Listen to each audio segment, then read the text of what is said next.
We all got hats. Indeed.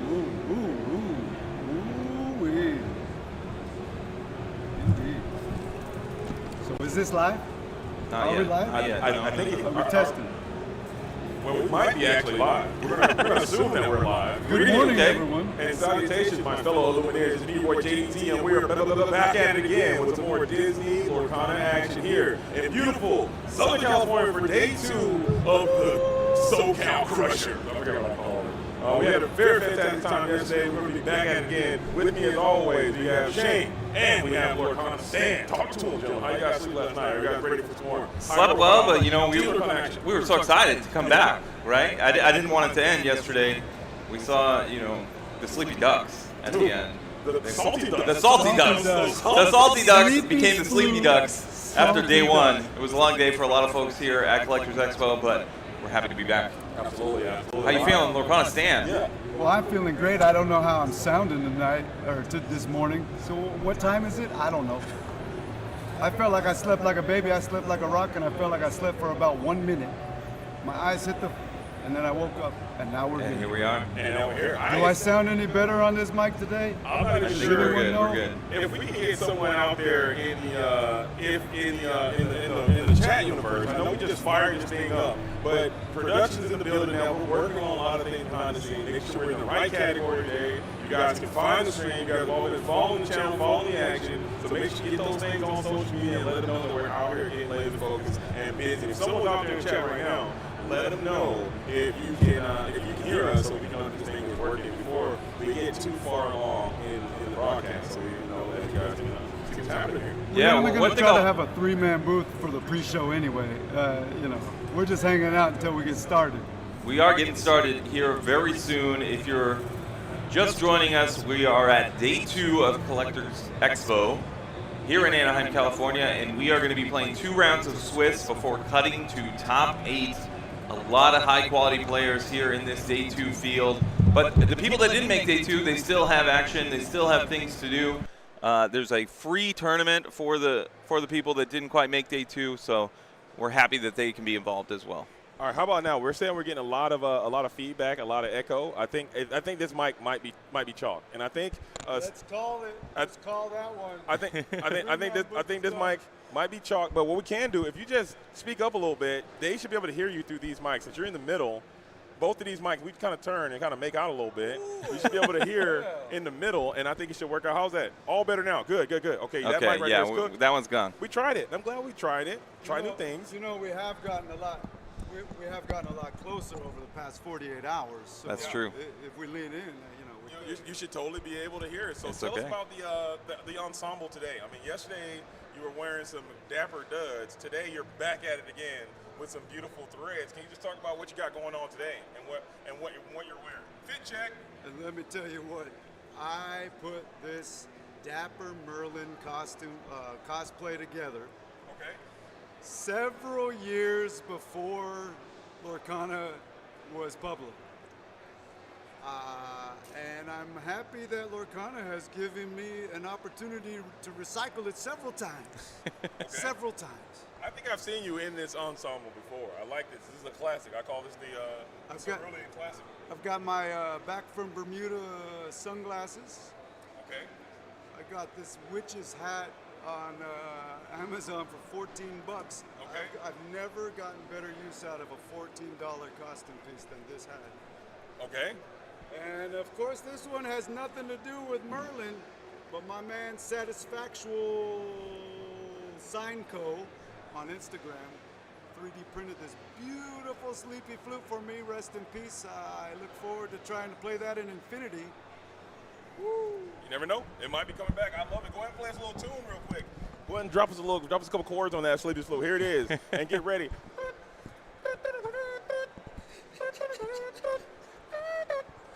There it is, right there. That's a Sleepy flute. I was going to play Careless Whisper. There it is. That would one works too. That does work. That does work. I like it. I like it. I like it. I like it. But we saw a lot of action-packed games happening yesterday, a lot of highlight things that we can talk about. If you guys missed yesterday's stream, unfortunately, that VOD is not available on Twitch. However, you are in luck. That VOD is available on YouTube. We'll get production going and get that link into the chat so you guys go check that out if you got a little bit of downtime. But there were some. Right there we go. Lorcana Stan's going to do you guys. And this one will be available on Twitch. Oh, for sure. We made sure of that. And also on YouTube as well, if I recall correctly. But there were some phenomenal matches. Some really, really spicy players came out to play yesterday, and we saw some cool stuff happen. And I think we're going to get a little bit more of that today, as we got 2 more rounds of the Swiss tournament, followed by the top 8 cut, and then the finals is going to take place all today. So you guys make sure you keep your seat backs up in the locked position as we're about to blast this thing off to 40 to 50,000 feet here at the Collectors Expo here in beautiful Anaheim, California. What were some of your favorite highlights from yesterday, Shane, that you can recall off the top of your head? I mean, Ruby Steel, Mushu, and Mulan doing the business. Yeah. Dump Truck and Kakamura making some appearances. Yeah. Chef Goofy. Going crazy. Yep. And I had a chance. I had the wonderful experience of doing the Collector's Quest again this morning, okay? Wow, you're a busy man. Shout out to the Lorcana duo. They had an extra Disneyland pass so they can get me in there on a little guest-type beat. Nice. And I woke up very early, went to the Collector's Quest again to participate in that, and I just so happened to do the Collector's Quest with the architect of the Dump Caca Poo is what the deck is actually called. I didn't make that up. That is what the Illuminaire has dubbed this deck as the Dumpy Caca Poo Poo. You didn't make it up. I didn't make that up. That's what they called the deck, because apparently there's another wrinkle in the deck that we didn't get a chance to see. What is that? Winnie the Pooh, the pirate Pooh, is in the deck as well.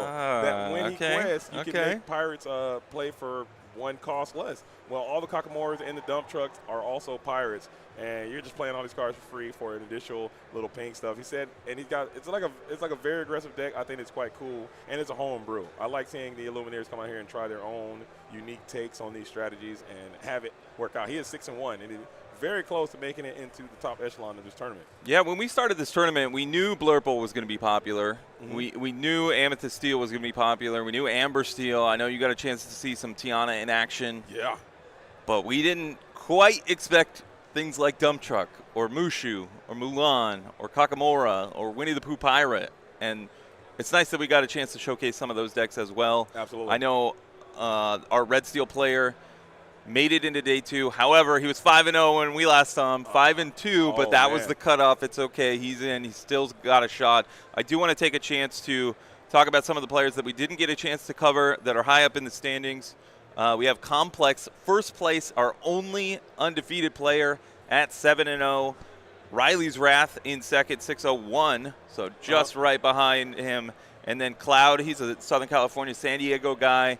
He's in third at the top of the 6-1 record. So lots of good players still to come here at the Collectors Expo. Oh, absolutely, and I think it's going to be, and this is it. This is where the metal meets the meat. I mean, I would hate to be that guy or gal or person or that Illuminaire that shows up for a day 2 and you can't convert. So these next 2 rounds are going to be critical. They're going to be vital, because guess what? If you go 0-2 drop, 0-3 drop, you're enjoying the rest of the convention. You're still in Southern California. You can go do something else. Exactly. But now you have to make that time allotment, that time commitment to come back to the dojo, load up some more rounds, and then you're going to have that sad walk when you can't make it to the top cut, and you're just going to have to really, really dwell on that, because now you run your whole Sunday. Yeah, I had the privilege of going out with some of our staff last night for dinner, and I was walking back to my car, had a little bit of a long walk. I'm in the Disneyland area, about to cross the street, and I just hear a group behind me, Shane. I turn around, it's a group of players, vast majority made day 2. They're like, oh, I don't know, I got 2 losses, can I get in? I'm like, I don't know, just win. Yeah. And find out. That's it. Just win, baby. I mean, that's Al Davis. That was his words, right? His family words. Just win, baby. That's it. Yeah. And that goes back to the World Tournament. One of the best stories I remember from this World Championship is Mo Shamblin. I mean, shout out to Mo Shamblin. Shout out to his performance at Worlds. I think he did a phenomenal job. But during that tournament, he started out very slow. I'm talking sluggish, 0-2 out of the gate. We got a very important question in the chat. What's that? The chat wants to know if Shane watched Frozen last night before bed. Oh, goodness. Come on now. You guys are really putting me to the test here. I did People not wanna know. watch Frozen. Yeah. Went out to dinner, had that long walk back to my car, like I said, made it back home, talked to some Give you people a real pass quick. Just because you were tired. Yes, there's still time. You know, tomorrow's Labor Day. Oh, that's true. You know, you got No day off. excuse? No excuse. No excuse. Do you have Disney Okay. Plus?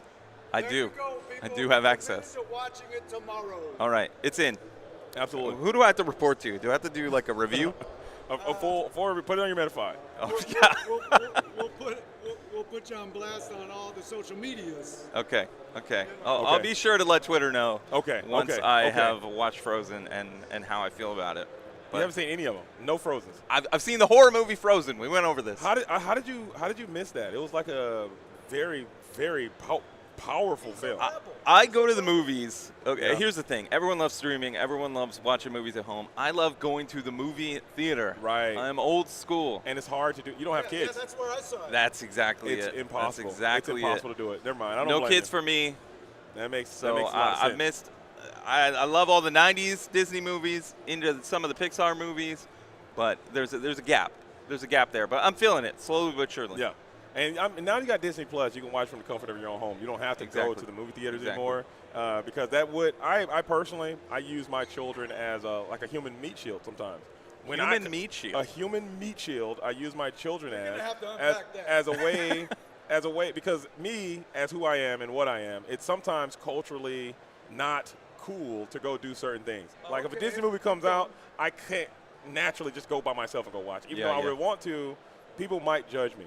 But if I have my children with me, Yep. I'm going with them. Same thing with Disney. Yeah, it wasn't your idea. Because at Disney World, my kids are getting a bit older, so it's starting to wear off. But I'm like, dude, Rapunzel, it's a 15-minute wait to go meet Rapunzel. Let's go meet Rapunzel. Like, Dad, I don't want to do that. Come on, let's grow up, man. I'm like, dude, Rapunzel, because she's right there. Let's go meet her. Let's go meet her. I'm like, dude. They're like, no, I don't want to do it. I'm like, listen, you guys are coming with me to stand in this line to go meet Rapunzel because I want to meet her, and you guys are going to be my shield. That's fair. That's it. I get it. That's what I'm paying for, That's man. quite a pro to having Yeah. children. That is Who knew? The human meat shield approach. Think about it. Get you a human meat shield today. Oh, that takes some work. Just try it. It's almost worth having kids. That's a huge benefit. People don't talk about it. Okay. That's a huge benefit of having children, is to get them to do all of your, be the kid that you can't be sometimes. And I think that's super fair. That's it. That's All it. right, we got some players Oh. headed over to the feature match Oh. area. We're just a few Let's minutes get it. away Welton back at from it again. getting started Welton back here at at it again. Collectors Expo. Uh-oh. Play my way off stage. All right.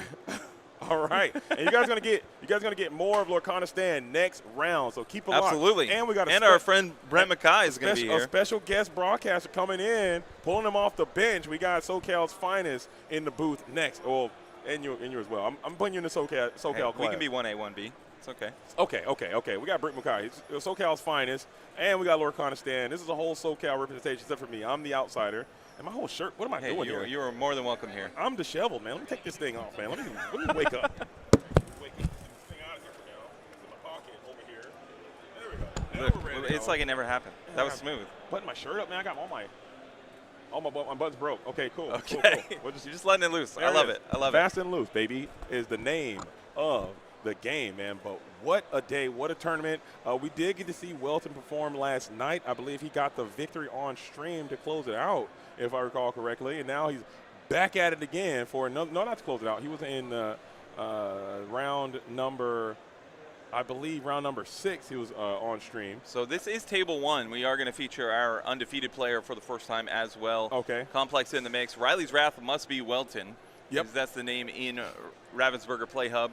I believe. Shout out to Ravensburger Play Hub. I know they were having some pretty significant issues yesterday in two of the major mammoth tournaments that we had going down, but hopefully they can get that thing resolved relatively quickly and we don't have those issues today. It seems like everything is going on the up and up today. Yeah, we're getting started pretty quick here, and looking forward to getting started. If you're just joining us one more time, I know some of the folks, they told me they watched from start to finish. Yeah.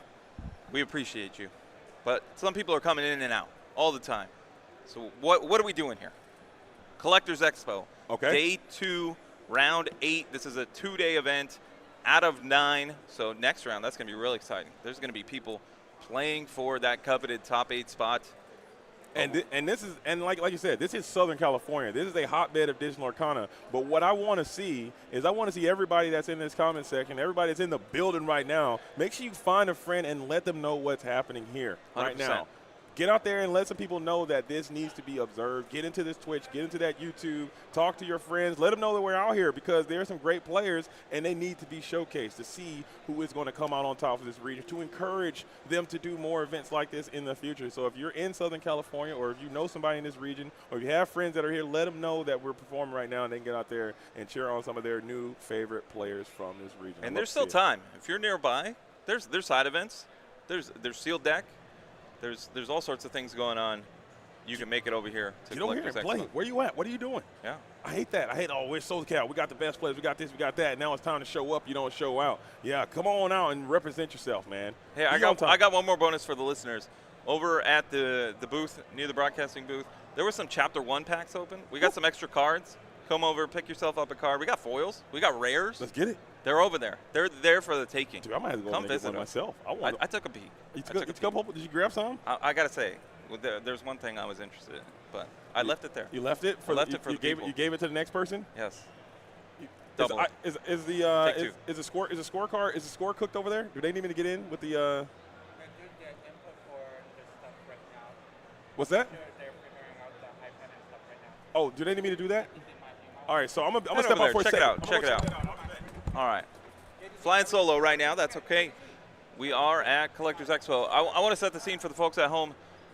There is so much more going on here than just Lorcana. Oh, look at that. JDZ fixed it.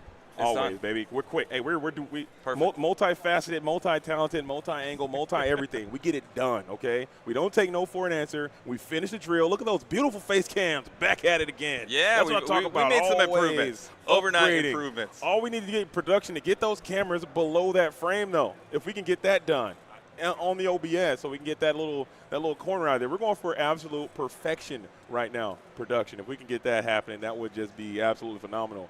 Get there. Oh, no, almost. Just get those cameras dragged beneath the frame, and we're going to be on our way. As we got Amethyst Steel, a little bit Amethyst Steel. Was that Blurple? I believe it's Blurple. But I saw your card in there. If I recall correctly, we'll kind of keep it down.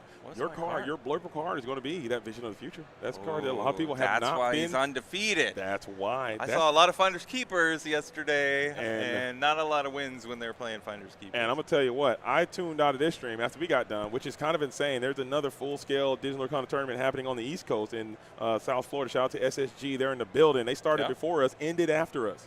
Okay, and they had some marathon, but we didn't take breaks. We didn't take no breaks. There were some breaks. They had to take a break. We were start to finish, go, go, go, go. And apparently there's a card that's kind of taking over the Blurple meta right now. What's that? Second star to the right.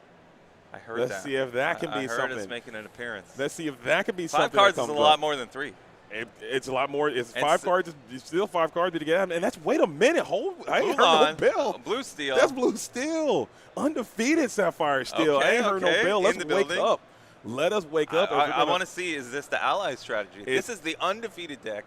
7-0. Jason. That first seed overnight. That's a good feeling. That is so good. Coming in, and knowing that you're in a pretty much commanding position. Started on the play.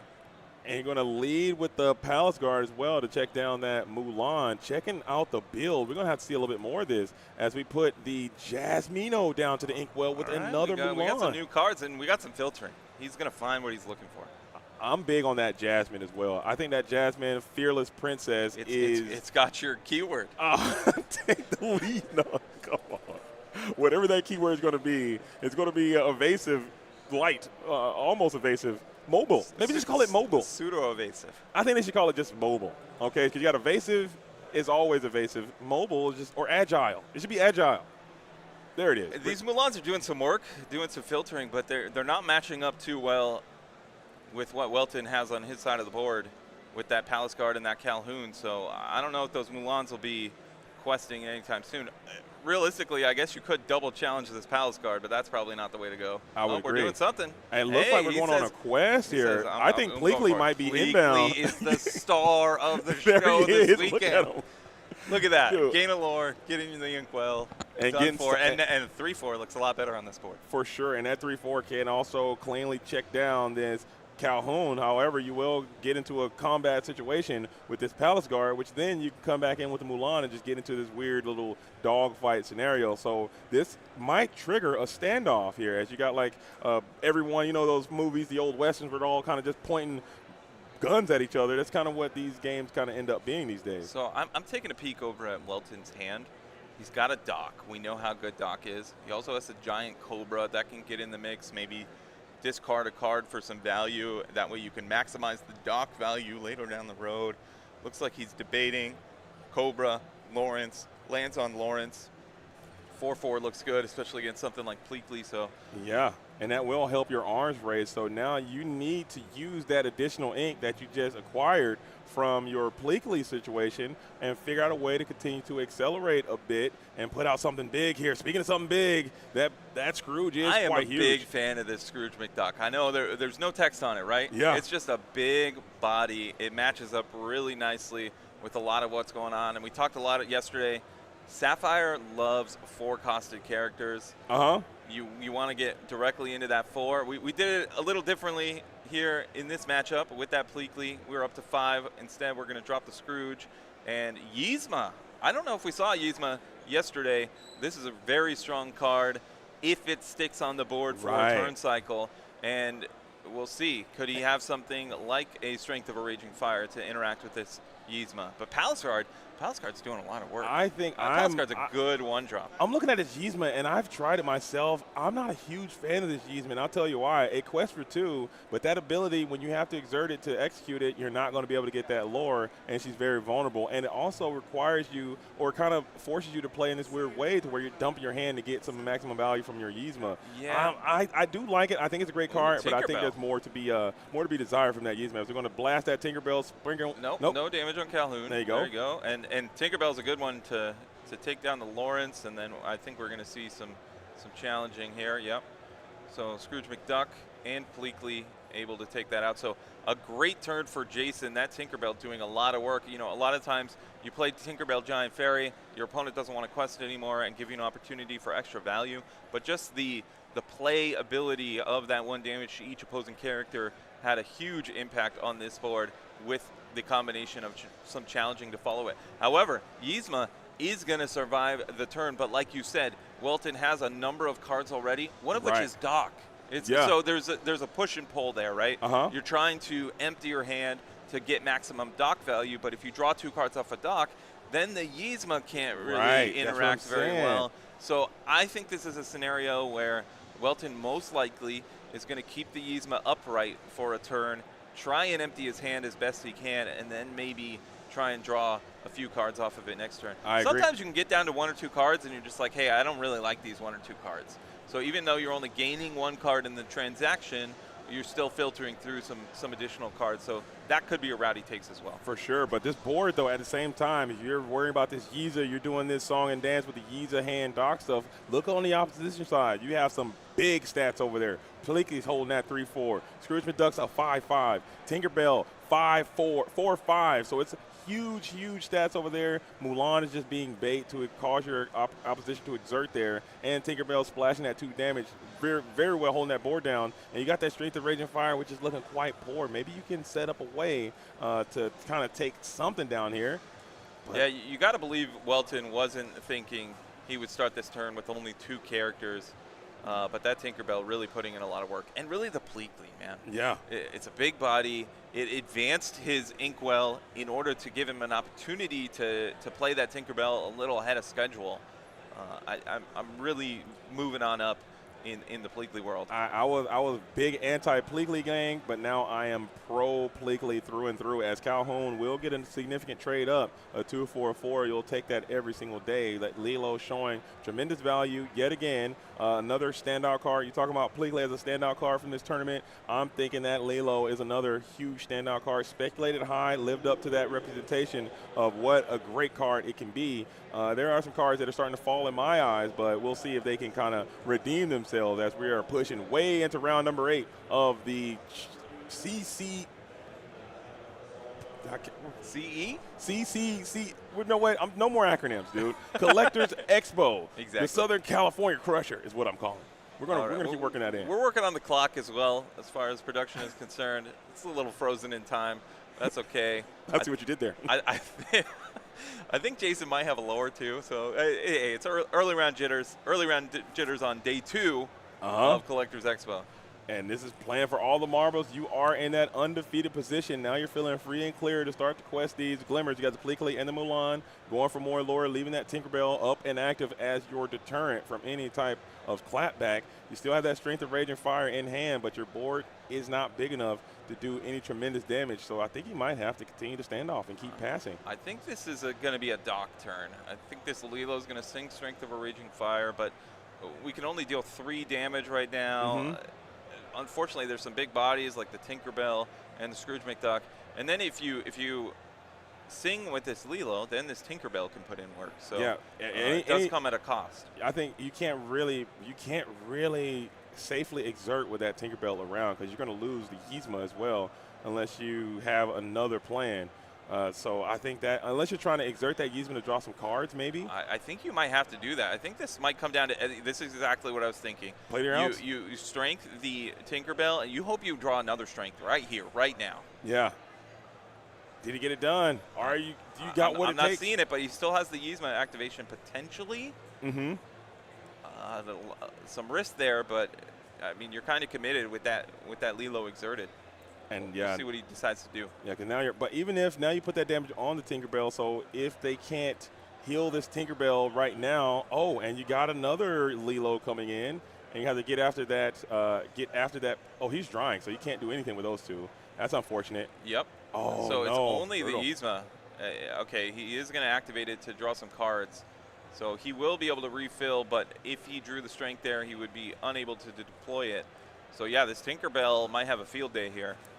Yeah, we will be able to take down that Lilo. What you don't want to see is any type of healing effect. I don't know if this strategy is playing Baymax. I know that's a card that has been kind of shopped around the Sapphire Steel strategy a little bit earlier on. But a Baymax here would just be completely devastating to heal this Tinkerbell. You need that Tinkerbell to at least be banished on the crackback because you're taking 2 characters and you're getting a ton of lore in the process. Yeah, Welton is an experienced feature match player. We had him yesterday. Yeah. He knows how to work the iPad for that lower total. I'm always sympathetic or empathetic to the players having to do something they're not used to doing, right? Right. So that is their responsibility in this specific scenario. They're not used to it. So Jason, I went overnight. I'm like, we got an undefeated player. We need to get him in there. Yeah. Get him into the feature match. This is table 1, round 8. Jason, our lone remaining undefeated player in the event. Welton, not too far behind with just that 1 draw. But yeah, we saw Tinkerbell get into the mix, but because it had some damage on it with that Strength of a Raging Fire, it wasn't that bad for Welton, really. Yeah. But Jason is adding up on the lore that Pleakley's quested a few times. Now the Scrooge, who quests for 2. So we don't have the exact totals. I would say he's closing in on 10, roughly. I think I would have to say. I think we have to go over there. People at home might be. And check the scoreboard, and maybe we can get the judge to get over there and ensure they're updating the iPad again. Like you said, it's a little cumbersome sometimes. You forget they are keeping score themselves, and for everyone at home playing along, maybe you guys can kind of help follow the score. We will get that cleaned up as we play 2 more characters to the board, getting that Scrooge and Pleakley ready again. Okay, we're being told 7-0 is correct. That can't be right, because I know for a fact that Mulan and Pleakley quested a few times in there at least. 7-0 cannot be right, as we're going to go ahead and send the smash on in. Smash. Look at that. And into a dock. So both of these players playing dock, but and both of these players able to maximize its effect. But yeah, smash isn't a card we've seen a ton of. Just 3 ink, 3 damage. I don't hate it. I don't hate it, hey man. Especially sometimes when these evasive wars are really raging on. I wish some of these cards would just turn into a smash. I'd play it. I think the card is good enough. Get it in there, play that 3, vibrate magnificently, and be done with it. As you see the hand, we got that Dumbo again. This might be a time for Dumbo to shine, maybe, to get you some cards. Is it the time? We saw a lot of Dumbos in the Inkwell yesterday. We saw a lot of Dumbos, especially from Blurple decks that were playing from behind, and Dumbo doesn't play from behind too well. Right. You know? It doesn't have the best stats in the world. So you look at something like Scrooge McDuck, right? 5 for 4. Dumbo just 3 for 4, so it doesn't always match up. Oh, look at that. Vincenzo coming off the top rope, blasting that pachyderm. Didn't do a thing, man. Dumbo is There we falling to go. stock. And we got a huge strength to take down the big body Lawrence as well. Vincenzo, 3 damage, come into play, and a quest for 3, 8 willpower. Insane this card. guy's tough to deal with. And also it goes all the way back to that Pleakley early on. That you had the opportunity to ramp twice, I believe, or ramp with that Pleakley, and that accelerated you enough to put these bigger costed characters into play a little bit sooner. And that was I think that might have been one of the backbreakers that Welton had to deal with. But Welton still will not be denied. 2-8 against Steel seems very daunting. Maybe if it's exerted, you can do some Lilo plays to kind of get through that 8 willpower, but there's not a that's going to be a powerful strength of range fire to get that character board. Are there other outs that I'm missing that Vincenzo can go down with that 8 willpower? I think that might be about it. You want to get Lilo, best explorer ever, into the mix to pump up your characters with some additional challenger. But yeah, the downside is Steel. Steel, one of the best colors in Lorcana, inarguably, and one of the reasons it's so popular is because it has access to removal. We've seen Smash, we've seen Strength of a Raging Fire. However, it's all damage-based removal. So these high willpower characters can be really difficult to remove. Absolutely. Even in that last set, I remember a card, Aerial Sonic Warrior, was just a menace sometimes because it had that very high willpower. Same thing with this guy, 2-8. The 2 really don't worry about too much because Under the Sea is a huge limiting threat. Maybe obviously not in this matchup, but just in the meta in general. But that 8 is so daunting, man. And questing for 3 is a problem. So you're going to have to do some very creative things. As Elsa comes on out with the 5th Spirit, we're going to go ahead and exert that Captain Hook. And you got to start board fighting here, trying to just run the numbers. And those heavy willpower characters are coming at you right now. Scrooge McDuck looking phenomenal. High on Scrooge now. One thing that's notable about Jason's deck, we've seen a lot of Sapphire Steel players go the route of an ally strategy, playing things like the Jasmine and the Jasmine Shift and the new Scar. And we're not quite seeing that here with Jason. Maybe it's in there, but we haven't seen any sign of that. Yeah, it seems like you're just playing like a normal, like almost curve, slight tempo style deck and just putting out big bodies as early as possible and just keep the pressure going with just steel-based removal. Is that the strat? I mean, I'm not sure if that. I agree with you. He's 7-0. I'm not gonna. It seems argue super about consistent. And he has my card. Yeah. Vision of the future. Hey, this is week 1, man. This is literally the very first week of the very first rotation. Oh, look at singing. this, Beyond the Horizon. Goodness, that's the first time we've seen that card be played all weekend as well. Look at what Vincenzo's done. It took out Dumbo, and it effectively allowed him to play Beyond the Horizon for free. Yeah. Draw 3 cards. He had no cards in his hand. How convenient. Into a a Hades. Get out of what town. an incredible turn by Jason. And then you're going to be able to trade up with the Doc going into the Genie while Scrooge is going to get another quest for 2 in. As I believe the Lord has to be he was getting reaching quite over. high. I thought he might be going to the iPad. He might be on the iPad, but it might not be registering. It might not be updating. You know, we do notice that, clock is stuck. Maybe we did have some issues yesterday with the lore on one particular side not updating for whatever reason. So we'll work on that. It's a series of 2s, man. This is the internet, and we're just going to go ahead and throw up the concede right there. That's it. And Jason's going to get the dub in game number 1. So Welton did everything you could, but Jason's deck just seems like something that you probably were not prepared to face. It seems like a pretty standard it seemed like a pretty standard Sapphire Steel strategy without, like you said, not all the combo pieces, no cute stuff. We're going straight up blocking and tackling. Okay, I played a lot of football growing up as a kid, and all the coaches would say, hey, man, all these trick plays, all these gimmicks, those are all just gimmicks, man. Meet them in the trenches. We're talking blocking and tackling, dude. And inside the box, man, and just play it straight up. And I think that's what Jason's doing here, and that's going to work. That's always going to be a lot of people. Yeah, sometimes you don't want to get too cute and just play your cards to the board, play big bodies. That's we talked about, what's gaining in popularity. What do you want to maybe take away from this tournament to apply to future tournaments in this format? One thing we've noticed is just big statted bodies can be very successful. Even if they don't do anything, just like that Scrooge McDuck. Everyone's like, oh, we got this Verana. It's a 5-5-5-5. We got Winnie the Pooh, Honey Wizard. Why is that in the game? It's a 5. I guarantee you Winnie the Pooh, Honey Wizard in certain scenarios will completely clap you up, dude. 100%. Without a doubt, because that stat line, 5-5-5, quest for 2, seems like the standard. I mean, if you're there, you're in a very good spot, and they could just fight back, control the board, and withstand a lot. So I agree with you. Big willpower, big stats, questing hard, name of the game. Get it done. And I encourage players, anyone that plays some limited in this game, sometimes if you just explore some different ways to play Lorcana, you realize, hey, Yeah. why isn't somebody playing this in this deck? Like sometimes you find cards you didn't even know about. I mean, I own just about every card, but every once in a while I see something, I'm like, wait a second, like that Scar you said that can banish a Mufasa? Yeah. Who knew that was a card? Until it happens to you, man. Yeah, exactly. It stings, man. It stings. Sometimes you learn something you knew you never knew. Something like that. Pocahontas in the building. Hold it down. Coming in soon.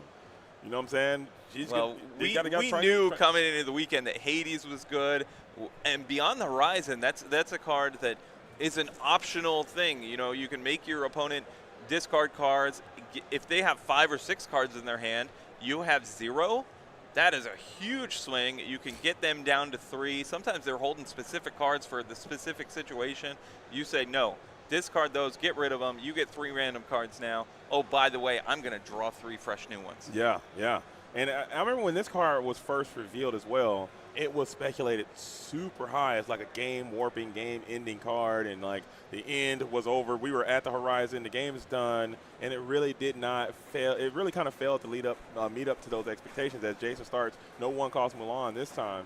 But now I'm glad to see it post-rotation. I think this card does have an ability to shine. You got Powerline we talked about. He can sing this card, you know, for free. You have a lot of 7-cost stuff, a lot of ramp. This could be a card that we can find a spot in this format. We sure. see Strength of a Raging Fire inked. A lot of people consider that the best song in core constructed currently. So yeah, maybe a Ruby Steel, Beyond the Horizon, Strength of a Raging Fire. There's some good songs. There is something there. It just inspires you, man. Get out there into the dojo and get into the lab and start cooking this stuff up because the answers are there. They just need a little bit of craft and creativity to figure this stuff out. As we are going into that turn number 3, Welton on the approach. We're going to get, looks like that Palace Guard getting down to the Inkwell, I want to say.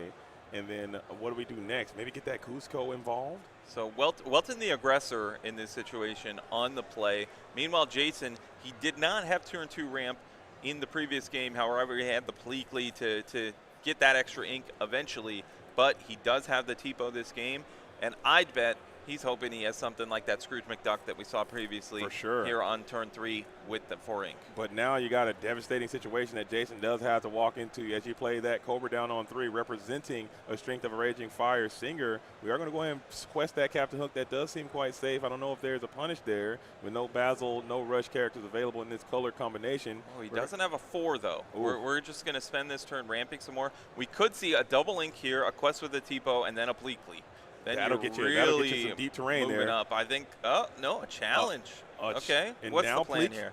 There it is anyway. Okay. There he is. Okay. So now he's like, I don't need a lore. I don't need a lore. Let's get a damage on this Captain I like Hook. it because I think that might be setting up for a nice little Tinkerbell to come on through and finish off this Captain Hook. So if you have the look ability. At that. He's already at 6 ink. You could play Hades next turn if you wanted to. I'm thinking the big tank is inbound as we are. I think you got to save that strength. I think you got to plan for that Tinkerbell that's coming, and you're going to blow the Strength of Raging Fire here onto the Pleakley just to kind of get a little bit of lore in. But I'm thinking I'm saving for that Tinkerbell. Hey, this is a tough spot for Jason though. Welton's had a tremendous start. He's added 5 characters to the board, and you're absolutely right. Yeah, I guess it was telegraphed a bit when you challenge with that Tipo. You got to know that that's coming if you're Welton. But nonetheless, he does lose that Diablo, but Diablo says, that's okay, I'm going to give you a card back. Absolutely. So you do get a little bit, and this Tinkerbell, I guess you did kind of have to force them to have it. Sometimes you think they could have been setting you up, maybe putting that damage in there, trying to sell Tinkerbell that they didn't have, but you did kind of walk headlong into it. Now your Strength of Raging Fire is gone when you could have had that Giant Fairy teed up for a strength and then had the ability to get on into that Pleakley, and I think that board stage is looking a lot better for you if you're Welton. However, Welton will not be denied. Maybe you got another strength. Did he ink strength early in the game? I can't quite remember. I believe he did, yes. Yeah, I think turn 2. Strength went into the Inkwell. Okay. So we're going to get that Smee Steadfast made down to the Inkwell and get a little double dock. They always come in pairs. And you're going to get the dock ability on that second one. But now you're frozen in time. This Giant Fairy doing exactly what you pay her to do, staring down those puny pirates and also freeze drying your entire board. Another one coming on in. And we're going to get rid of that Cusco, gang another card. Calhoun continues to resist as that Cobra now piled up with 2. He's vulnerable now. Calhoun really showing some value here too. That resist 1 applying to each effect, and it's not damaged in this scenario. Resist. I think there's a. I miss the good boy Cogsworth. I think if he came in with that resisting everyone again, I think that would be a phenomenal card in this meta. Reprint Cogsworth, lock it in, take it to the bank. As now we get the Elsa Fifth Spirit, you can exert one of these Tinkerbells, but it's going to come at a pretty hefty cost, as you're going to have to exchange quite a few characters into the Giant Fairy in order to take one down. Yeah, ideally you'd have a scenario where you could take down both. Can he do that? He would have the math potentially in strength to do it. However, he opts for the Yzma instead. Okay, and we're also going to ink that Elsa Fifth Spirit as you continue to grow this board. And now you got to start worrying, man, because we're getting into that deep terrain like we talked about yesterday. The longer this game goes, I think Jason's top end might be a little bit stronger, as Hades, the Infernal Scheme, is going to get rid of that Yzma before she can do anything to it. And that's the downside to a character like Yzma. I talked in the last game. It has to ready itself after being on the board for a turn cycle. And it wasn't able to dry and use that ability. But even then, Yzma not looking too hot against facing down these Tinkerbells too. And I think the big hits are just going to keep coming. We saw that there are some number of Vincenzos in the deck. There's some number of Tinkerbells. There's more Hades coming. We haven't seen the rest of what this top end allows, as you're going to have to send 2 characters into this Tinkerbell, losing your Calhoun, putting a bunch of damage onto the Elsa. So maybe you're potentially setting up a Bell play. Yeah, and this doesn't look too bad, right? Sure, he has an exotic character against one remaining Giant Fairy. However, it has evasive, so it should be safe in this situation. And let's see what the next great card that Jason can play. Sapphire Steel, as you guys know, is my favorite color combination in all of Disney Lorcana, so I don't want to be biased. I like Welton a lot. I got a chance to meet him and his partner the other day. Very, very cool person. I love their energy. They gave me this this beautiful notepad here to have in my pocket. You guys can't see it. I'm showing it to the stream, but you guys can see it. We'll show you on break. Oh, but it looks nice. It looks really cool. They're super kind people. He's having a great tournament run, so I'm not trying to cheer against anybody, but Sapphire still has my heart with the chain. Are you a Tinkerbell guy? Tinkerbell is literally my favorite Disney Lorcana card in the entire game. There you go. Literally my favorite card. How do you feel about playing Tinkerbell with no way to shift it? Have you ever shifted Giant Fairy onto Giant Fairy? All the time. That's the code. That's the code, man. I think that's a key piece of the game that people need to understand. Sometimes you don't have a smaller character to shift onto. Sometimes you just need that come into play ability. Yeah. And you got to do what you got to do. You send one, splash one. I remember shift, tank, sing, grab your swords with a whole movement there 100%, for a while. Yeah. It felt really good to do. Kind of surprised we didn't see grab your swords I thought it was going to be one for sure. I thought it was going to be one. I would have bet the farm. I would have literally bet everything.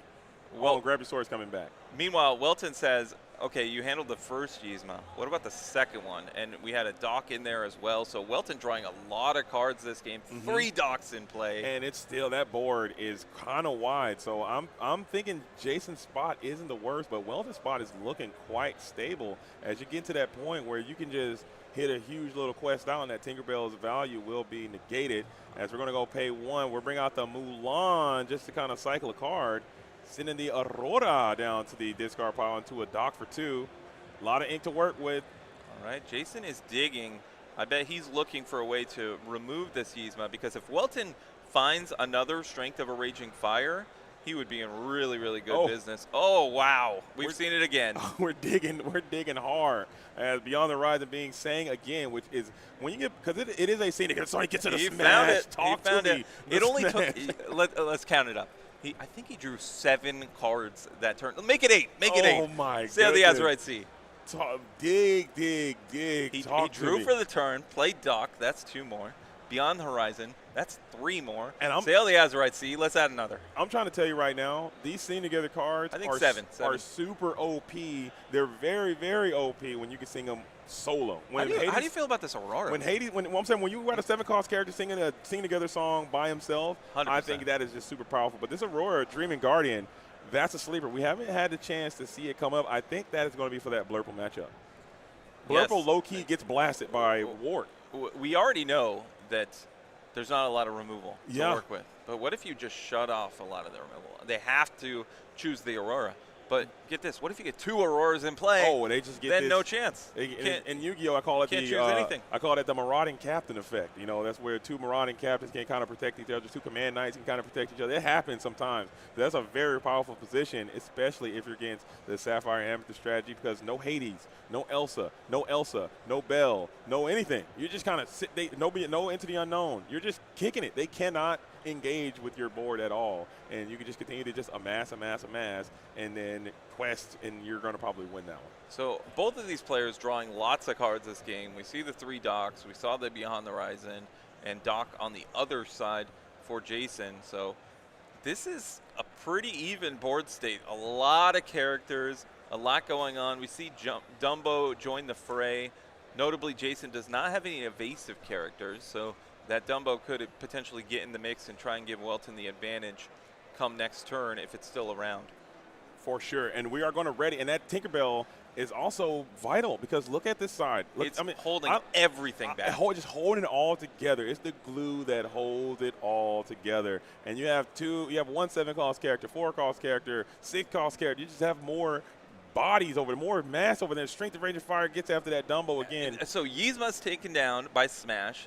Yep. Then it's taken down again. The second one was handled. We see Dumbo. So all of these cards haven't actually gained value at all. So I've been testing in the previous week. I play things like Dolores Madrigal. Like, you're pretty much guaranteed a card a lot of the time. Like, I know it's only 1 card, right? The upside might not be as high as a card like Dumbo or Yzma, but just something to consider for the folks at home. As we get another Pleakley. Another Pleak. We're going to send another character out to Pleakley's my boy now. I I never thought Pleakley. I'd say that. Yeah. Dude, Pleakley, I'm glad he's finally getting his time to shine in the sun because Pleakley was getting dogged out there for a while. When he first was revealed in set number 6, everyone's like, this card stinks, this card sucks. It's going to make you lose tempo, you're losing characters off your board. Nah, big fan, big stand of what Pleakley is providing to the game, especially in this slower kind of world we're living in as Jason's holding it down at 9. Board is massive, though. All right, 1 step at a time. We do have lore updating appropriately this round. The clock is still not quite working. I believe we have about 35 minutes, so these players should be okay with plenty of time to work with. And but how much lore is Welton threatening here? As 1, 2, 3, 4, 5, 6, 7, 8. 8 will get you all the way up to 16. Calhoun, if you can challenge, that'll get you up to 17. If you can find a Mulan or something to slam into via Elsa or whatnot. Yeah, sometimes in these board states, when you're both kind of staring at each other for a while, you're thinking like, okay, I'm just going to wait for them to blink and then I'm going to challenge everything. Wow. But sometimes all of a sudden they can just quest with everything and you're like, wait a second, I don't necessarily have enough challengers. So picking the time to quest with all, but 5/5 Scrooge. Did you see that? Just gained a bunch of value. Did you now. see that 5/5 Scrooge just come in and take down the Calhoun double dock? I don't. Was that correct? I think I might have just slammed. Oh, and look at this, another Tinkerbell. Oh no.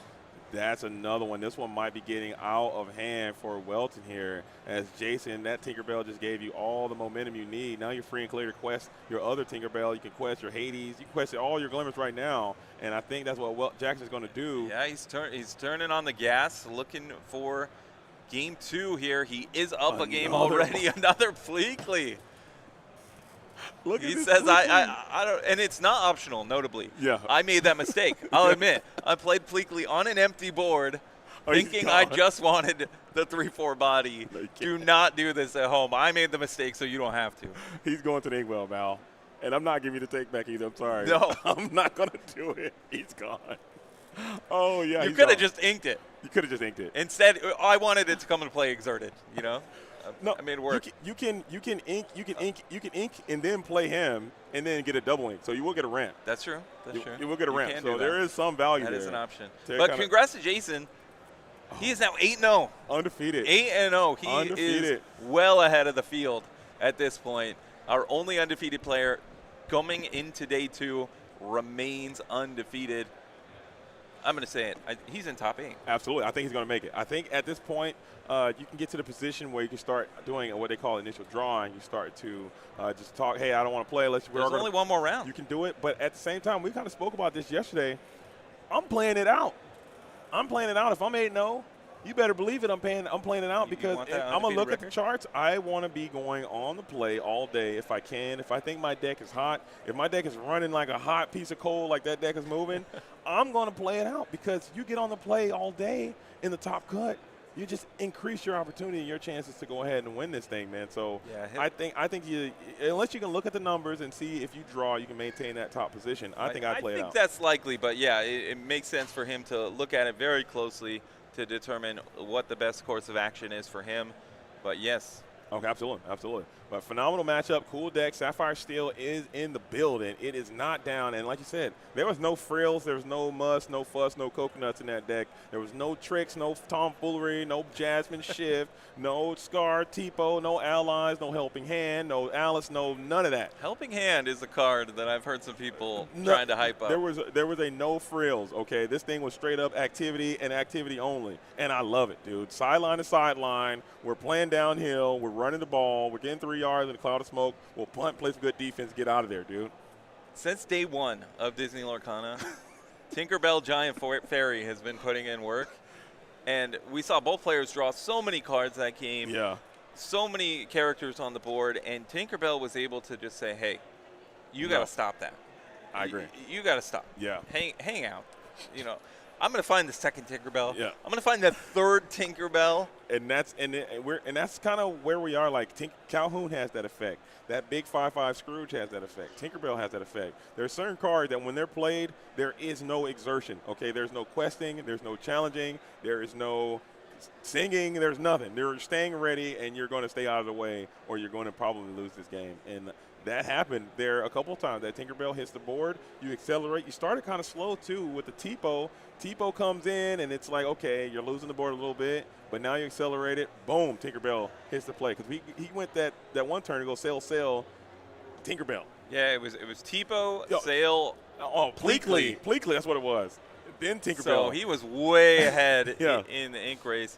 And when you have things like Beyond the Horizon to refill, because you are spending a lot of resources to build up that inkwell. Yeah. But when you have things like Dock and Beyond the Horizon to draw those cards once you get towards the mid game, that really put him over the top. Absolutely. That turn where he was able to play Dock, deploy both cards Beyond the Horizon. Yeah. I mean, and then he had sailed to and be dig and feeling found pretty good. That smash. Like you said, yes, he went through like 7, he was looking 8. for the removal for the Yzma.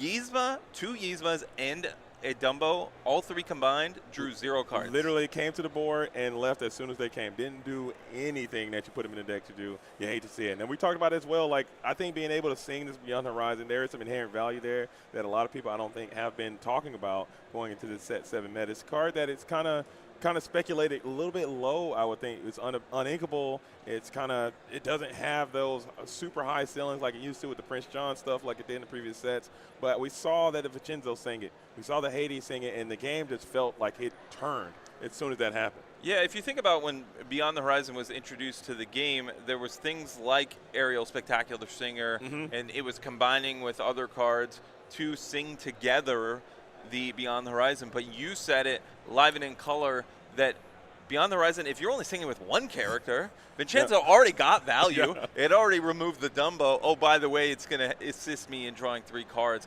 by himself. Oh, and again, he's going to hang out on the board with that 2/8 for a while. Oh, and by the way, he quests for 3 for whatever reason. Yeah. So I think this is something there. I'm glad that we got a chance to showcase this live here, and hopefully this strategy continues to be on. I know my Sapphire and Steel guys, the whole Blue Steel gang, Zoolander's in the building. Shout out to anyone who's out there representing Zoolander. We've been looking for something like this, as this color combination has been kind of on the back burner of Disney Lorcana for a very, very long time, and I'm glad to see that some Illuminators are sticking to it and sticking with it.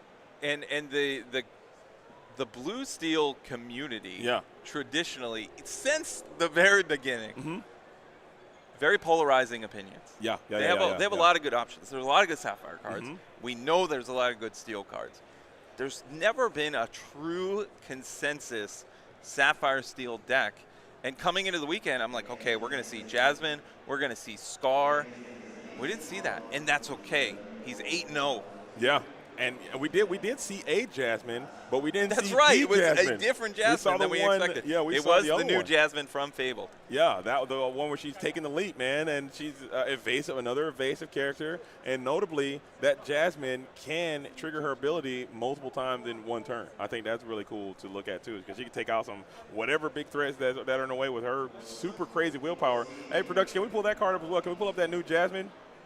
Production's about to get jumped. I'm about to throw a flying elbow over there at Skydoll. If we can get that Jasmine on screen, it would help. He's not even listening to us anymore. He's, I think he might have muted us. I think he's got us muted. I think production doesn't care about us. If we That's can get, okay. can we get Jasmine? The new Jasmine, From Fabled? the Fabled Jasmine. Set 9? Taking the elite Jasmine. That one. Because that's the one I believe you can trigger her ability more than once per turn, and I think so really too. really take down some significant Yeah, questions it too. can definitely take a position that might not be looking too good and really turn things around. Yeah, just because of her amazing stats.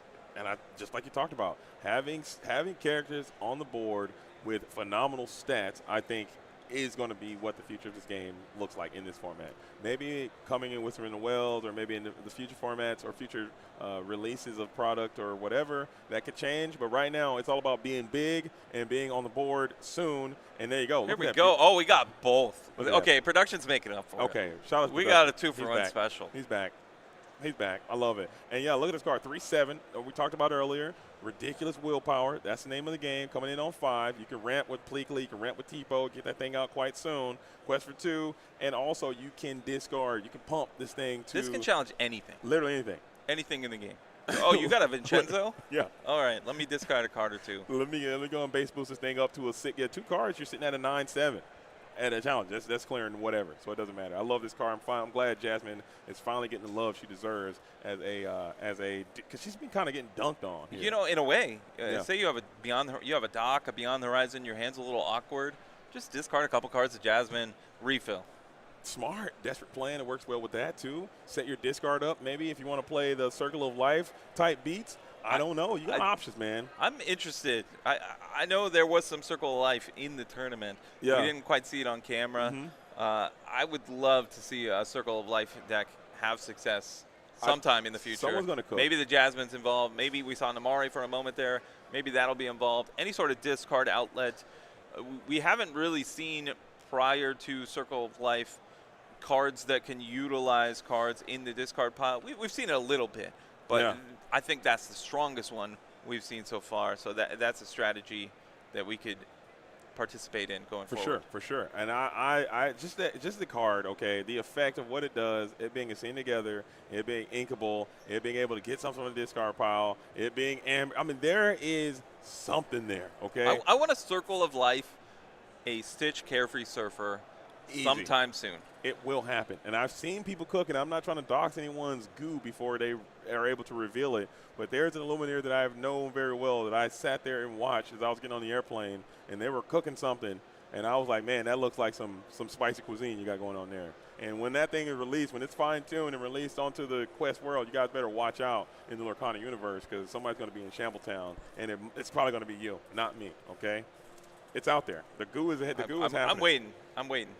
Somebody smarter than me will figure it out for sure. Yeah, somebody's going to cook. It just takes a little bit of creativity. But we have a little bit of time left before we go on in. That was a pretty significant 2-0 victory. Again, taking nothing away from Welton. I think your just back was up against the wall, and it was just too much power coming your way, and it just didn't happen for you. So you're still alive and well. You still have an opportunity to potentially make it to the top cut, but you got to lock in and finish the drill here. And now, your what was the I'm sorry, I'm so bad with names. He's in a pretty comfortable spot, being able to be in that undefeated position. Well, Complex is his name. Complex in the system, right? In Ravensburger Play Hub. So Complex still undefeated with that 2-0 victory. We are at Collectors Expo, Anaheim, California. Lorcana 5, make it 6K. Let's get it. You see the 6? Shout out to Lorcana Stan for hooking us up with that 6 Set right 9, there. post rotation, fabled cards. You know, the real interesting thing for me, I know when rotation was announced, right? People are upset. They want to play with their cards. Mm-hmm. You can play with them infinity. Yeah, don't forget that. You can do that. That's illegal. But the thing that some people may have not realized, there's cards that maybe you couldn't play with before Yeah. that now are pretty good. And I feel that a lot of people who are being like upset and super doom and gloom about this and the reprints and all that kind of stuff, I feel they're not taking what you just said they're taking that for granted. You need to literally be re-examining every single card that's fringe or not even for everything needs to be back under the microscope, because you could be unearthing the next great strategy that didn't really, like Pleakley. Like a card like Pleakley was kind of unplayable prior to this, okay? Some people tried it, but it was always super It had mid. its moments, but it wasn't consistently Yeah. part of Sapphire strategies. That card looks like a rock star right now. What I just saw on that last round, that made that card look like an absolute MVP of this Sapphire strategy. I think very, very playable card. Tipo into Pleakley into absolute blam, bam, bam, hit after hit after hit. When you're just slamming 7-cost characters indefinitely, yeah, it's you're just not going heavy to lose a lot hitters. of games. You're not going to lose a lot of games. But I think our time is coming to an end, because we have some absolute rock stars who are about to get into this booth, some players and some Illuminaries that you guys know and love, some great voices of Disney Lorcana, and also some great representatives of the Southern California region. So myself and Shane are going to shut up and get the H out of here, and we're going to bring in 2 new Illuminaries to tell you guys the story of this next round, and we're going to get a little rotation going to bring you guys that top cut of this thing. So without further ado, I'm going to pass the mic. We're going to bring in the one, the only Brent Mukai, as well as the Lorcana Stan. We went out there and found him. We're going to come in here. I'm going to come in here for a little bit. All right, we'll be back, guys. Round 8 coming soon. Final round of Swiss.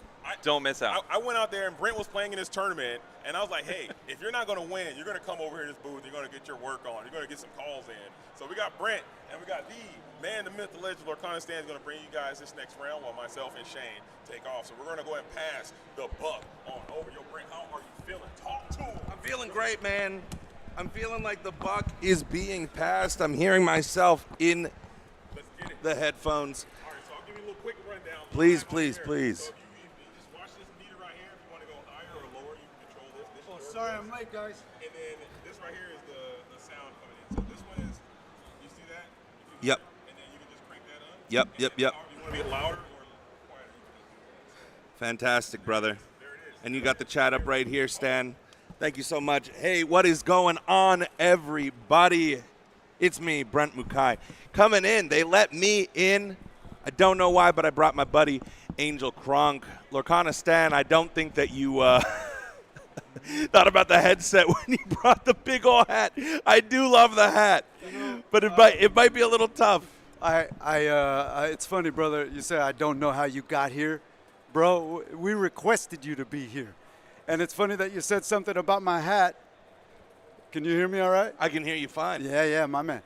It's funny you said that about Oh, put the hat over it. Oh yeah. Thank you. Good looking out, Pat. Our man over here, Pat, is your name? Pat, thank you so much. You've been putting up the cards all weekend. You've been dealing with the commentators. Doesn't fit You've been- as well. But, no, I'm too much of a diva to try that. Here, give me the hat. I'll put it on for just a bit.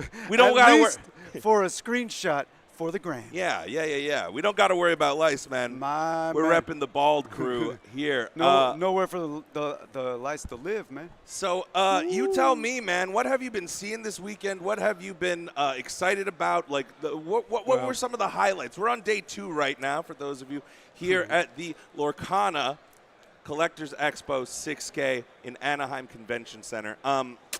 Yeah, what were some of the matches that you guys were seeing? Because I was busy playing my own matches yesterday, getting wiped a lot by Blurple. What were some of the interesting decks you were seeing, Stan? We have certainly seen Blurple bring the heat this weekend. Mm-hmm.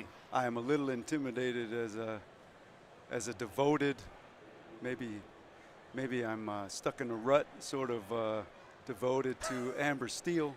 Yeah. And I saw several Blurple decks yesterday that intimidated me.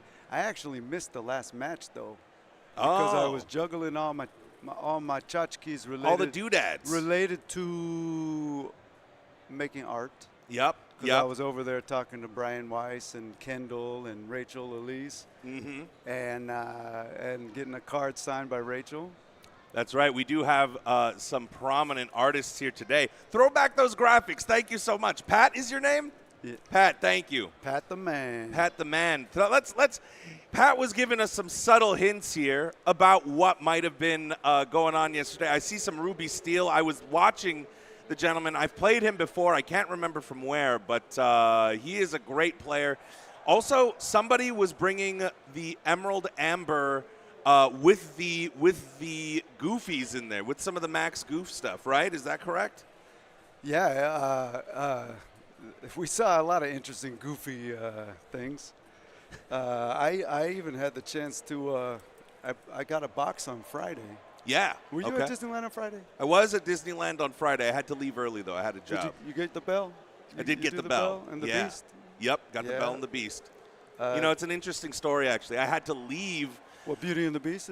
Yeah, it is. I had to leave before. Yeah. That's the whole story, everybody. No, I had to leave early. Showed up with the squad, right? We were all there. We were going to go in. They were giving out wristbands for the timing of like when you can go in. You got yours. You got the commemorative. You still got it on. I was wondering why your wrist smelled a little funky. That's these cloth ones for the expo. And yes, these are the two beautiful, beautiful cards. It's kind of indescribable, the foiling on it, the way that the borders are. Did you get yourself a pair of these beauties? I did on Friday, and I'm hoping to tomorrow, but it's a little unclear to me. Maybe someone in the chat knows better whether or not they're doing it for a month every day or only on the weekends. That's what everybody's talking about. So everybody who's here in chat listening to this wondering. If anyone knows. Yeah, does anybody know if it is? I believe that they were talking like it's going to be a full-on Saturdays and Sundays thing for September. They're trying to make it that way. Some people were telling me, nope, it's just for this weekend. If you missed out, too bad, so sad. But JTZ got over there, got one this morning. Oh, I was concerned fantastic. I wouldn't get back in time. Yeah. Plus, you already got them. Yeah. JDZ, while he's here, Yeah. he's got to partake in the Disneyland out-of-towners, not like locals like us. Not like locals like us, yeah. I've had the privilege to run into you not only at things like the National Continental here in Anaheim, but we've run into each other several times at DXN in Arcadia. Absolutely. Shout out to DXN. I don't think we've ever played. We've never played. I've always run into you. You're always around. You always are like, can we take a quick video? Can we do a thing? You're great on the social media game, man. You're doing it all. Brother, I could probably sense your presence with the Force, but even if I walked into a room with my eyes shut, I know you're there with your beautiful, beautiful voice. Oh, thank you, man. That voice. Yeah. You should be a voice actor. Oh, thank you. I appreciate that, bro.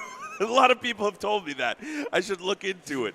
But yeah, bringing it back, I showed up with the squad and I had to leave. So I took off the wristband that they gave me and I was like, hey, if you guys want to like circle back in, like do whatever with it, see if you can get like a second pair. These people were so nice. This group, shout out. You all know who you are.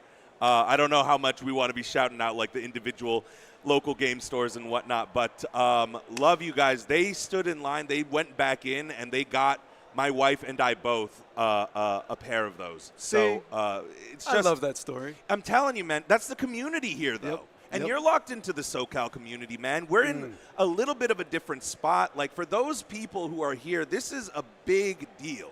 Having a 6K of this quality, of this size, of this grandeur is incredible because we have, on the West Coast and specifically in SoCal, have a huge, huge presence of players. But we have not, for one reason or another, had a lot of these big events. And I'm just, yesterday was magical for me, man. I got to see people I haven't seen in a long time, people from San Diego that I've played with at random, little set champs and whatnot when, during the Stitch and the Ursulas when people were driving all over the place, going crazy on them. Like, how did you feel? How does it feel seeing so many friendly faces, people that we've met, people that we know, people that we love here in the community, man? Talk to the people about the SoCal community from your point of view for a bit. Brother, I could give a 3-day workshop on just this topic alone. Yeah. Because spit, my man. But I don't know how much time we got before the next round, so I need to filter myself. Yeah, we'll take the abridged version. But seriously, the game is fun. The art is gorgeous. Oh yeah. The game design is great. The franchise and licensing and Get and outta they're- here. they're Yeah. top. Who's you know, beating world's beating best. Disney? Yeah. But you know, my favorite part of this whole adventure What's is that? You tell me, man. the community. Yeah. To your point, right? I would. Sometimes it's uncomfortable to be a clown in public. Yeah. I But- wouldn't know about that, man. You know me. That's why we get along. Simpatico, right here. But In if terms of it's sometimes hard being a clown in public. I But totally get if it. I yeah. wasn't, I wouldn't have so many friends. And I wouldn't have that. I'd have all that anxiety about, oh, I'm playing in this sweaty tournament and all the stress and the pressure, and you'd feel that, and that's all I would feel Yeah. if I weren't surrounded by a bunch of people I knew. Yeah. And I wouldn't know them all if I wasn't a clown. You see how it's all connected? Like, it's very interesting. You walk into something like a collector's expo, Yeah. and you could tell there's a different culture, you know, of I don't know, of acceptance, of gathering around Yeah. a nerdy something, a nerdy niche, like an unspoken connection. Yeah. Like I'm not saying it's better or worse than other kinds of pseudo relationships, but Sure. but I am saying that it's real and it's a value and it exists, and it's one of the most beautiful parts of the Lorcana TCG community. Yeah. Yeah, man. Yeah.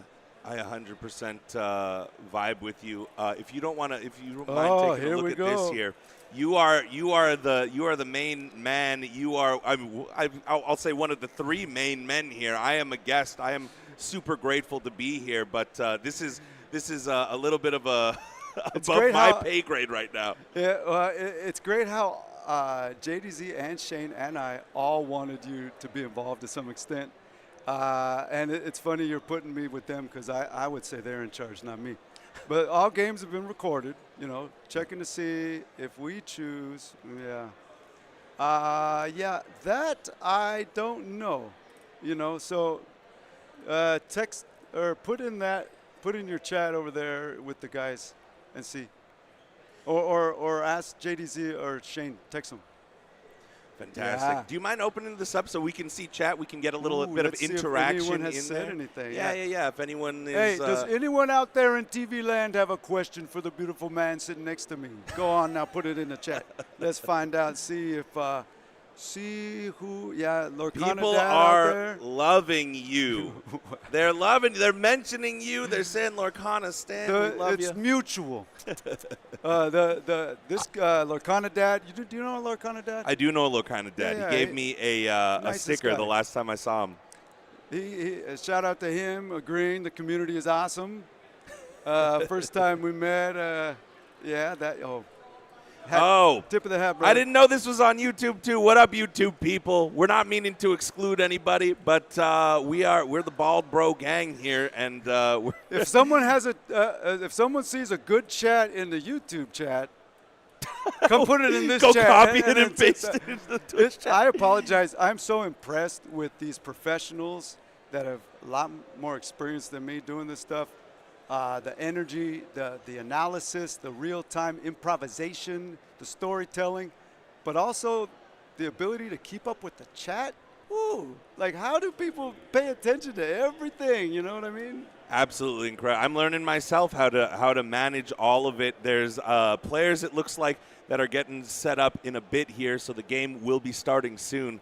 But any last words, any other things that you want to talk about in terms of the community? I mean, from my own personal perspective, this is the first TCG I have ever played competitively. I don't know if it's the same for you. Me too. Yep. And I've never had the attention span for one before. yeah, no, I get Yeah. it. Disney Lorcana, something about the way the game is. I remember my wife and I were not sure about I was like, I don't know. My wife is very Disney oriented. I've always been like a a little more anime guy. But what this game has done is it's brought me into the world of Disney. And obviously, I grew up as a kid watching all of the Goofy movie and the Aladdins and the Lion Kings and the Beauty and the Beasts. But like, it's kind of rekindled something in me to find a little bit more of that Disney magic, and I appreciate it. And what I found with the SoCal community, because I can't speak to any other community I haven't been a part of, right? But the SoCal You're part community, of the global community right? of Yeah, Illumineers. you know what? It is. Yeah. It feels like a global community. It is. When I hop on any of the social medias and people are chatting, it seems like a friendly time all around. Like, it feels like the people who gravitate towards Disney Lorcana are very kind individuals, and it's been nice to be a part of the magic. You know, the community itself has been very fun. And I probably knew of the 180 participants, I probably knew about 60-ish, 50 to 60-ish%. And I'm just dapping, throwing high fives, or, shaking hands, being like, how did you do? You lost the last game. Sorry, dude. Like, you won the last game. Okay, let's go. I took it all the way. I took it very, very close to getting to round 7. But it was round 6 against Amber Steel Aggro that I finally went down. I was playing the old Amethyst Steel. I'm sure you saw a lot of it. Hey, JDZ, real quick, we got a question from Pat for you that I'm not sure. I'm the guest here, so I didn't want to answer anything. Yeah. About the next guys. Yeah. He'll help you. Yeah. Hey, but going back to your point, or no, community, let's go see some things the community has said in the chat. Yeah. Yeah, so big shout out to Lorcana Goons out there. Yo! He says, hello, Lorcana The Stand. moonwalk, though. The slick moonwalk. Hello, Lorcana Stan and Brent. First time chatter. Long-time fan. Long-time fan. Thanks for being so great all weekend while I watched at work. My man. That's exactly why. I was like, yo, where's Zach? Where's Kevin? Where's the goons at? And I was talking to my wife earlier this morning in the car. She was like, the only thing that would keep him, Kevin's probably working. And I was like, that sounds about and right. Zach too, yeah. So thank you for reconfirming it. Thanks for stopping by. One of my favorite things about the community. Yeah. Right? And I thought of this when you said walking around and dabbing everyone up. I like this turning a pseudo relationship into a real one. Yeah. What I mean by that is like, if I consume someone's content on the internet webs, YouTube, social media, whatever, and then meet them in real life, and then actually become friends, like that process is special. Like that's like it's like I'm getting the Lorcana Goons to walk out of the screen into real life. You know what I mean? Same thing with you. Yeah. Same thing with when I met JDZ the other night. Yeah. I had met Shane several times before. Local, Of course. Yeah. Local. Yeah.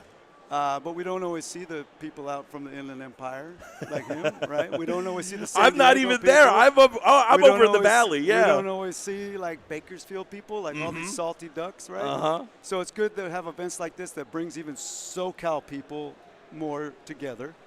But like interacting with, I went out to dinner with Shane and JDZ the other night. Nice. And I'm watching the Lorecast on my phone. Yeah. And I've told this on stream yesterday, but I didn't tell you. It's just me and you here. No one's watching. Please continue. I'm sorry, I'm distracting myself. And I'm watching that, waiting for them to show up at the restaurant. Yeah. And he walks through. It's got to go all the way down. Perfect. He walks through the door wearing the same shirt he had on in the Lorecast, and literally felt like he walked out of the screen into real life. You know what I mean? Yeah. Hey, it looks like we got the next group here, and hopefully the judge sets them up right with the names and the. Yeah, I'm sure that's all going to get settled. I was supposed to tell JDZ and Shane to do it, and I didn't. So we'll see if they put on the headphones right. Let's hope so. And but shout out to the Goons. Shout out to Lorcana. There was a couple. Shout out to Judge Phil's in there. Judge Phil's Phil. in there. Oh, ran into him while we were getting the bell, and Beast Pro. Even then, I saw Zach Stone. I saw so many pillars of the SoCal community. And this is my favorite part about this whole event. Like, losing, that's totally fine for me. It's not always easy to lose, but it felt all right. It felt totally fine to lose yesterday. Just seeing the number of people that showed up and the number of people that were here, you know? Oh, do you need to call over? Judge? Keep talking to the people. Yeah. So, ran into so many pillars of the community, just all going after the bell. And what we found out later would be the surprise Beast promo as well. I mean, just so cool to be standing in line and hearing names called out, looking over, being like, there's spins, you know, like it just all of the crew over from the game store that I usually love to play at. Our whole gang was there in a big group. And again, yeah, shout outs to all you guys for helping out. It was a team effort of them getting me the promos, and they could have easily just pocketed them, but they came through, and I cannot stress enough. Like, if you are here, if you come visit SoCal, right, look up a local game store, because there's tons of them out here, and so many of the ones that I've been to have been extraordinarily friendly. Not a single one has given me a weird vibe. So, and I'm glad I'm not the only one that struggles with how to articulate how seeing everybody helps compensate for losing. Yeah. You know what I mean? Yeah. Losing would feel so much worse if like you also felt lonely. Exactly. You know? But if you're there with the homies and dabbing each other up and everyone's saying hi. Yep. We're almost ready for this one. We are right now. The broadcast is experiencing a bit of a technical difficulty, so apologies for that. The camera is frozen on the game right now, but our tech guy is figuring it out. We are on the last round of Swiss. So, to sum it all up, to give the little flashback to what led up to today, yesterday was 7 rounds of Swiss. You had to be X and 2, so you could only drop 2 games. If you dropped more than 2 games, you are not here. You did not make day 2 today. But those who didn't made the salty runback. Yes, there is a for free consolation tournament that is back here that for those that didn't get a chance to play day 2 today. So there's a little something for everybody. But there's an additional 2 rounds of Swiss. So it's 9 rounds total. We're going to be cutting to, I believe, the top 8. Hey, Judge Phil. Shout out to Judge Phil's IE Enchanted site. Make sure everyone checks that out. I'll tell you about it more later, but we're going to round 9. It looks like we're going to round 9. That doesn't look like here. the right camera shot because it looks like nobody's there. It looks like nobody's there. I can literally see the players. We have right John over Cena here. versus John Cena. You can't see them, and all their Cena cards. Or perhaps 2 figments of our imagination. So the camera is right now. Where was the cam issue? They're working it right now. We are working out the camera issues. Folks, please stick with us. So I will talk about Judge Phil's website. Okay, Do you remember back in the day when it was just a very well organized Google Sheet? I do remember that. We shared. That's the throwback. Yeah, you're a real one if you had that Google Sheet. But Judge Phil was so thorough, so impressively thorough in keeping a live list of every local store's league nights, every local store's set champs, every local store's whatever, big tournaments all over SoCal. Meanwhile, nobody paying him to do this. Yeah. Just a staple of the community. Yeah. A guy who said, how can I contribute? How can I get the word out there? People want to play this game. I want to spread the love of the game. And he created this Google spreadsheet that got so big and got passed around so many times. He said, well, why don't I just make a website? You know where I met Judge Phil? What's that? What set did you start playing? Set 1, day 1. So you're a real one from day 1. Did you go to that first 5K that Red Saber Games did in Rosemead? No. That's was where not I competitive first met. then. Well, neither was I, brother. But But you still went. But I still went, hiding behind the mask of a costume. Yeah. You know. And I'm glad I did. Met lots of cool people, including Judge Phil. Oh. Including Rob from Red Saber Games. Shout out to him. He was in the chat a minute ago too. I met Judge Phil at a Stitch Set Champs. I can't remember which one. because that you remember that time period. Everybody was driving everywhere in SoCal. Everybody wanted the Stitch playmat. Yeah. Everybody was hungry for the game. I think everyone here was there. Everyone here was there. Everyone here was somewhere. I'll say that much. But we had never made our way out as far as the Inland Empire. But finally, we went all the way out. And I believe we did meet at one of the shops out there. Maybe it was one of the other Red Saber games. Because I did play one of the Red Saber games 1Ks, set 3. So maybe that's where I met Phil. I don't remember. It's a little hazy. And now at this point, we've known each other for long enough that I'm like, how did we meet again? You know? Yeah. Well, it's funny. Last night when you reminded me where we first met, when you asked me, I thought, oh, it was a DXN. Was it something like it must have been a shop? But then you reminded me. Right. Go ahead, tell the people. We met right here in the Anaheim Convention Center. Well, technically not in. Right. Technically not in. We're in the courtyard. There's a courtyard right over there that we were standing in the heat because they wrapped around this huge courtyard like a big snake a couple times. Tell them why. Because we were in line for the D23 exclusive boxes. We wanted to get those, the 6-pack right, not the original outside. No, this is the 2020. 2022? 2024, not 2022. Right. All of us were naive then and didn't get those. And I was out there sweating profusely just in a T-shirt and jeans. Meanwhile, I see this man walking around with a suit, full-on suit. In the same outfit I had on yesterday. With a Diablo on his shoulder. And I yelled out, "Yo, nice Diablo!" And he said, "Hey, thanks, bro." That sweat is going down. Yeah, Oh, I felt so bad for you. I wanted to take the hat off because it was hot. Yeah, but I didn't because I wanted the shade. Of course. And it's like who would put themselves through that sort of hell? Of course. Well, nerds that didn't want to get kicked out of a line for some exclusive sweet D23 merch, you know? You didn't take off the jacket even, and that's what I was like, oh my gosh, that is crazy. Everything was already soaked, so, you know. Yeah. Hey, chat, anyone in the chat, let's have a chat poll here since they're doing some tech stuff. Hey, chat, if you were at D23 in this very building that Brent and I are sitting in right now, yeah.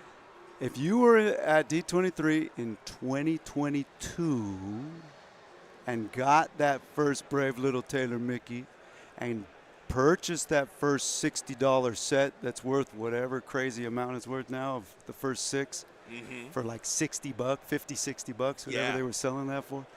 If you got one of those, put that in the chat. If you didn't put D23 2022. And if you were at the last one, D23 2024. Thank you. And got the Sorcerer Mickey promo with us where it was a bigger deal. If you were there that Friday morning and all that chaos and heat. If you got kicked out into that heat like Brent and I did, shout it out. If you got in and didn't have to get pushed outside, or if you got kicked out of the line, put that. And as people are putting those in the chat, I'll just share right now that yesterday at the Destination D23 in Florida, they announced the dates for the next D23 that's going to be here. It is in August of 2026. I'll look it up later. I'll post it in the chat later, the actual dates. I don't remember. You know what, buddy? 1 year from now, when we're both standing in line, we'll have known each other for years by that point. Bro, isn't that magic? Bro, we'll turn to our right, we'll turn to our left, and we'll know everybody in line. Exactly. Because they're all here right now. and we'll take an anniversary photo then too. Absolutely. My man. Absolutely. My man. Hopefully we're not in the heat. Hopefully it's not as hot. Hopefully that's better organized or they anticipate us. Folks, everybody at home who is watching the stream going, where is the game? What are these two dudes doing talking? I promise the game is coming soon. We are on the 9th and final round of Swiss before our top cut to 8. You're not going to want to miss this action. However, we're having some camera technical difficulties, which happen. Hey, the people are pulling through, dude. They're pulling people through. Are in chat who are to this. chatting, who are commenting. Thank you so much. I appreciate you being here. Please stick with us. This is the first time an event of this caliber has been here in SoCal, so it's going to have some hiccups with the stream. We appreciate your patience. Please stick around. You're not going to want to miss the last Top Swiss round before Top Cut. Please, well, Stan, I'm sorry I cut you off. buddy. No, What were you no, gonna no, say? no. See, the people are coming through. They're saving us from having to fill all the time, you know. My buddy Tall Josh out there calling this the Haunted Mansion match. The Haunted Mansion, okay. Lorcana Dad pulling through again, asking everyone to share their where we met Judge Phil stories. That's funny. Everybody's got one at this. Chill Will, shout out to Chill Will. He's been yesterday and today doing a lot in the chat. D23 2022 and got 2. Oh, dang. Chill Will got 2 of the, I assume you're referring to the Brave Little Taylor Mickeys. You might be referring to 2 of the sets of 6. Oh. Not the Naughty Lemur got some from a scalper. Chill Will 2024 got 4. Chill Will, and I still own all of them. Oh, good point, because some people are collectors, some people are flippers, some people are players. I'm seeing Blaze818 asking, where did I get that Kronk? My wife. My wife has the Angel Kronk and the Devil Kronk. She said they're sold as a pair. She said, do you want to bring both? And I said, no, I just want the one. And she said, which one? And I went, Devil Kronk, just without thinking. And then I went, no, wait, Angel Kronk. Because if you watch the movie, at a certain point, the Kronks start talking and they switch sides. It's like a Bugs Bunny, Daffy Duck kind of situation. And then the Angel Kronk starts being more evil than the Devil Kronk. So I was like, that's really funny. That's really funny to me.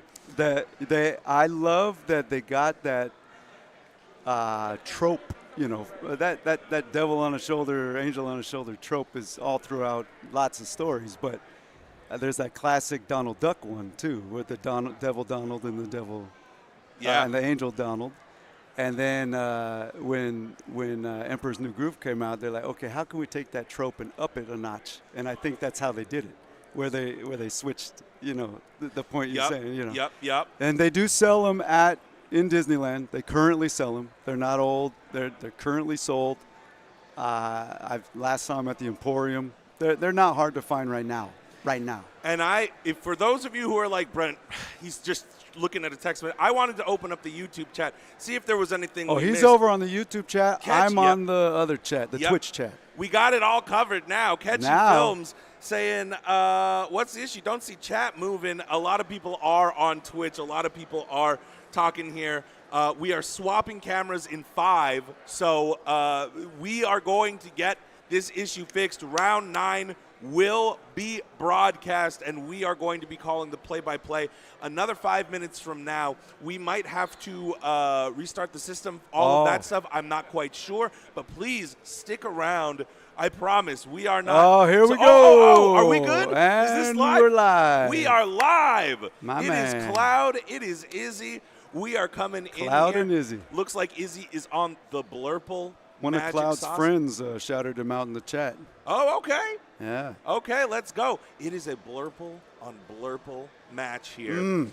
I got the pleasure. I was walking around. I was looking and buying some Enchanteds, and Cloud chat me up for a second. He was like, oh, yeah, I recognize you from, like, content and stuff. And I was asking him questions. I was like, oh, what are you playing? He told me he was playing the Blurple, the Magic Sauce. At that point, he was undefeated. So this guy is this guy is just insane. To go undefeated for, I believe, 5-6 rounds. I believe he was undefeated 6-0. So he easily made it into today. But again, you know, there are 2 more rounds of Swiss here. This is the last round of Swiss. Round 9, we are going to be cutting to a top 8 momentarily after this match is over. We're going to stack it all up. And let's see what's going on here. The Finders Keeper is going to be inked, and for the 3rd turn in a row, it looks like Izzy does not have anything to play. Meanwhile, Cloud is, or for the 2nd turn in a row, sorry, Cloud is going to be able to play the other Sail the Azurite Sea here, put down another Sail the Azurite Sea, and already has the Royal Guard out there, which is, you can see on screen, whenever you draw a card, the character gains Challenger +1 this turn. Hold the presses. Yeah. Cloud just got a marriage proposal in the chat. Someone just proposed to Cloud in the chat. Should I tell him? Absolutely incredible. We'll wait till after the match here. You know what the I genie sh- is going you to know what come I down, should tell him, though. and I need to tell him to put on their headphones. and another genie is going to be coming down here. We're drawing cards, and even though Izzy was on the play, Cloud is coming out with a very, very strong start here. This is the power of having a one drop versus missing your one drop like Izzy did. We'll see if Izzy is able to start kind of building back the board, but it's a blurple match. We're in for a long one, you know? When I was trying to scroll up through the chat, well, I still missed a lot of it. Red Saber Games Rob, Yeah. he's not going to like this match, dude, because he was talking a lot of smack about Blurple. He's not going to like Well, seeing it's these been two a Blurple day, and It's a as Blurple this clinic. Elsa comes down, this is the power of being on the play. You get to the 5 ink first, you're able to use the Genie Elsa combo, exert the Genie, take it out here, and now just like that, even though Cloud is up 2 lore, he is down on the board here. All right. The other Elsa is going to come down, and we're looking at a true mirror match here. One of the cards you're going to have to be afraid of if you're Cloud is going to be the Bell Mystic. She would come down and move damage counters away. Ooh, it's interesting to me that Cloud is choosing to exert the Royal Guard here, because if Elsa challenges in, that'll put 3 damage on her, and then the Bell. Oh, okay, but it looks like a Finder's Keepers was played instead. Refilling the hand instead. It's tough. It's tough to know if you want to play around the Bell Mystic or not. We're looking at Cloud with a few of them actually in hand. Man, that here. Bell Mystic, it feels gross when that happens. You know, It's hard on the to know. receiving end. It's hard to know to play around it, and Yeah. I don't think like the thought leaders in the game, like Artifacts, have said, yeah, you probably shouldn't play around it because it's so unlikely that it's going to come down. But now, Izzy actually not challenging into. Ooh, another Elsa. Oh, another Elsa. Another Elsa, and then with the challenges there, Elsa sliding in like Frozone. we are going to take out the other Elsa.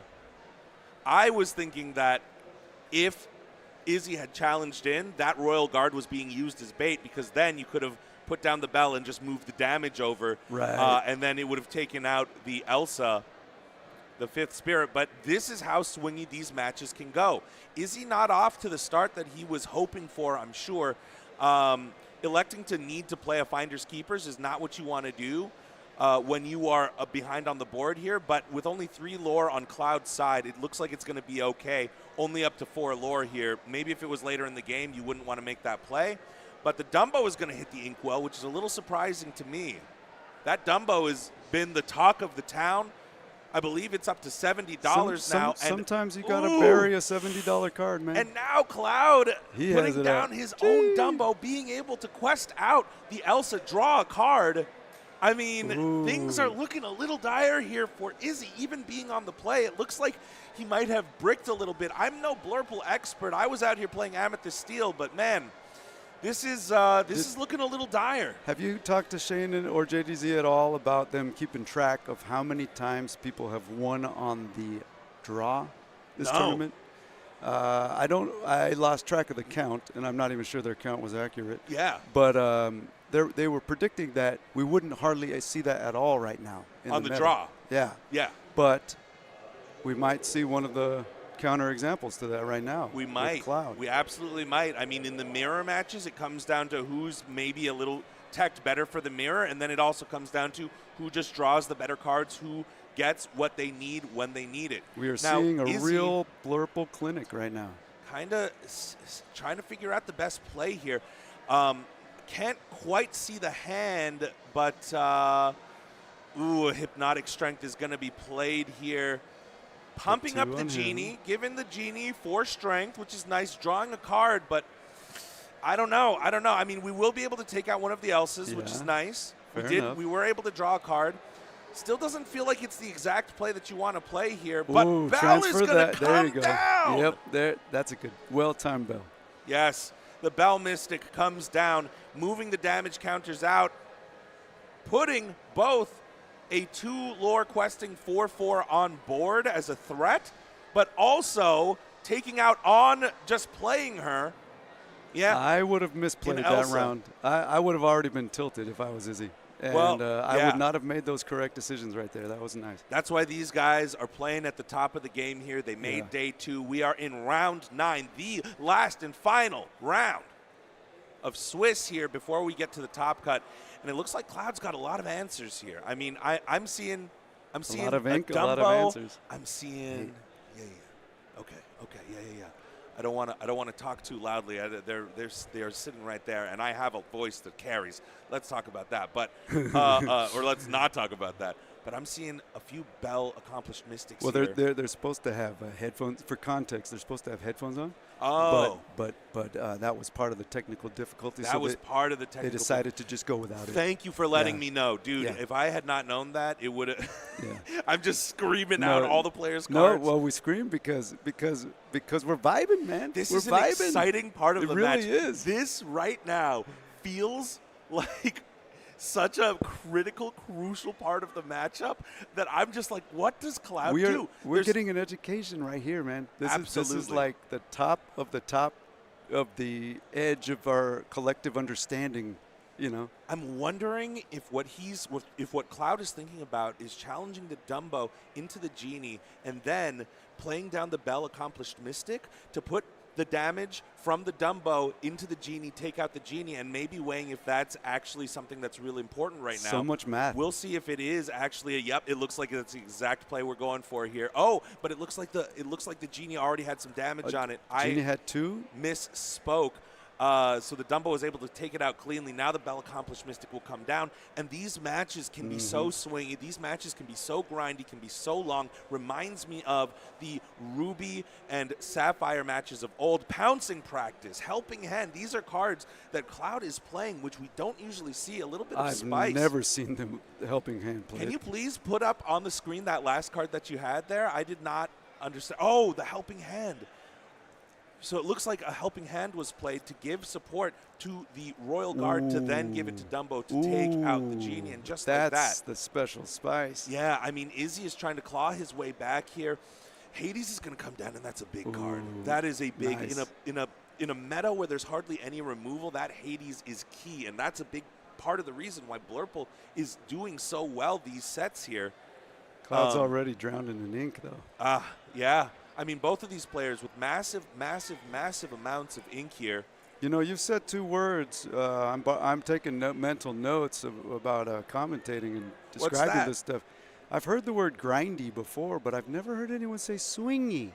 Swingy, I like that, because talking about the momentum shift, I'm running out of words, and the momentum shift is always an important part of the game, you know. It's a part of any game. Swingy is a good word. I appreciate that, Swingy. man. Yeah, the swings between Blurple is insane. Just incredible stuff. And it's like there's more than 1 or 2 per game. Like most other color combos or much previous metas, it's like, oh, there's the momentum shift of 1. There's the 1 of 1 per game, right? Like, but with Blurple, it's like back and forth, back and forth. And back and Cloud his hand was on the Royal Guard, thinking that Bell accomplished Mystic was going to challenge into it. That's how smart these players get at these levels. He understood, like, okay, yeah, if Cloud has cards that are going to give support, then you don't want to, and I think that's genius. Cards that are going to give support then mean that there is that's Helping Hand. That's another Helping Hand. So he's giving the Bell some support here, but more importantly, you get to draw a card for 1, which is great. Never a bad thing. This Elsa is going to come down and going to exert both. Both of these characters are frozen. Quest for that 2? Bell is going to be able to come out. Yep, quest for 2. And now you got a 3 lore character on board. Very hard to take out. A 4/6 body. I mean, Elsa, Spirit of Winter, the OG, back in this set, causing more havoc and mischief here. Meanwhile, if you're Izzy, what do? It looks like he has that Infernal Schemer in his hand there. I can see the little tip top here. You got to take out that Elsa, I think. There's no 2 ways about it. You cannot let that character get 3 more lore when Cloud's already at 10-0. But you can see the technical mastery that you need if you're going to be playing a control deck like this, especially in the mirror. Oh, and Cloud just drew a nice card into the unknown. We'll be able to take any of the exerted characters and put them into Izzy's Inkwell, sort of like a pseudo Hades here. But the question is, do you even need to do that, or do you just race at this point? Right? Do you quest for 2? And I'm sure that's what's going through Cloud's mind. I'm ahead. I'm at 10. See his the gears turning in his head, thinking those same thoughts. Because if not, what you're gonna that then puts the onus on Izzy to the It's 4. He's going to. What does she hit for again? 3 or 2? 3 in. Yep. 3. And another Bell accomplished Mystic is going to be coming down. I'm sure to take call. out. Oh, maybe you take out the other Bell accomplished Mystic. That's the real question, right? Oh. Because the Hades will then have to double into Bell, and I don't know how many support cards Izzy is playing in his deck. Right? Has he not said who gets it yet? He has. So I think he's considering. He's trying to figure out who he wants to, because one of these characters is going to be banished. He does choose to banish the Hades.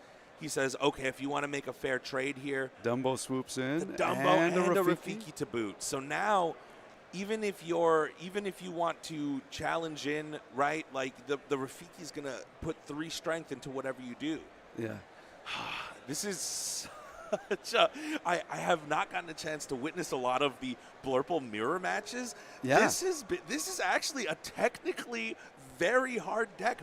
When do you choose to do removal? For what reason do you choose the Hades over the Bell? I would have thought maybe you choose the Bell, but maybe not, I guess. These Blurple players are used to their opponents playing around them. Yes. But now in the mirror, they're feeling that pain on the other side. You know the bag of tricks. But then what makes the mirror matches, for me at least, so interesting is seeing the little tech cards, seeing the little things like Helping Hand, right, that are going to ultimately swing the match in one player's favor or another. Even watching the physical body language of when the one expert Blurple player thinks he knows what the other one's going to do, and he's reaching his hand towards the one. And I then mean, look at that side that Izzy just had, man. Yeah, that they're having indicates to me recalculate. He did not want to play that Finders Keepers. If I'm Cloud and I'm sitting there, I see my opponent take a big breath like that and then go, I know you're ahead on board. I know you're ahead on lore. Now I'm going to play Finders Keepers. That's not the card you want to play right now. That means that Izzy is looking for answers.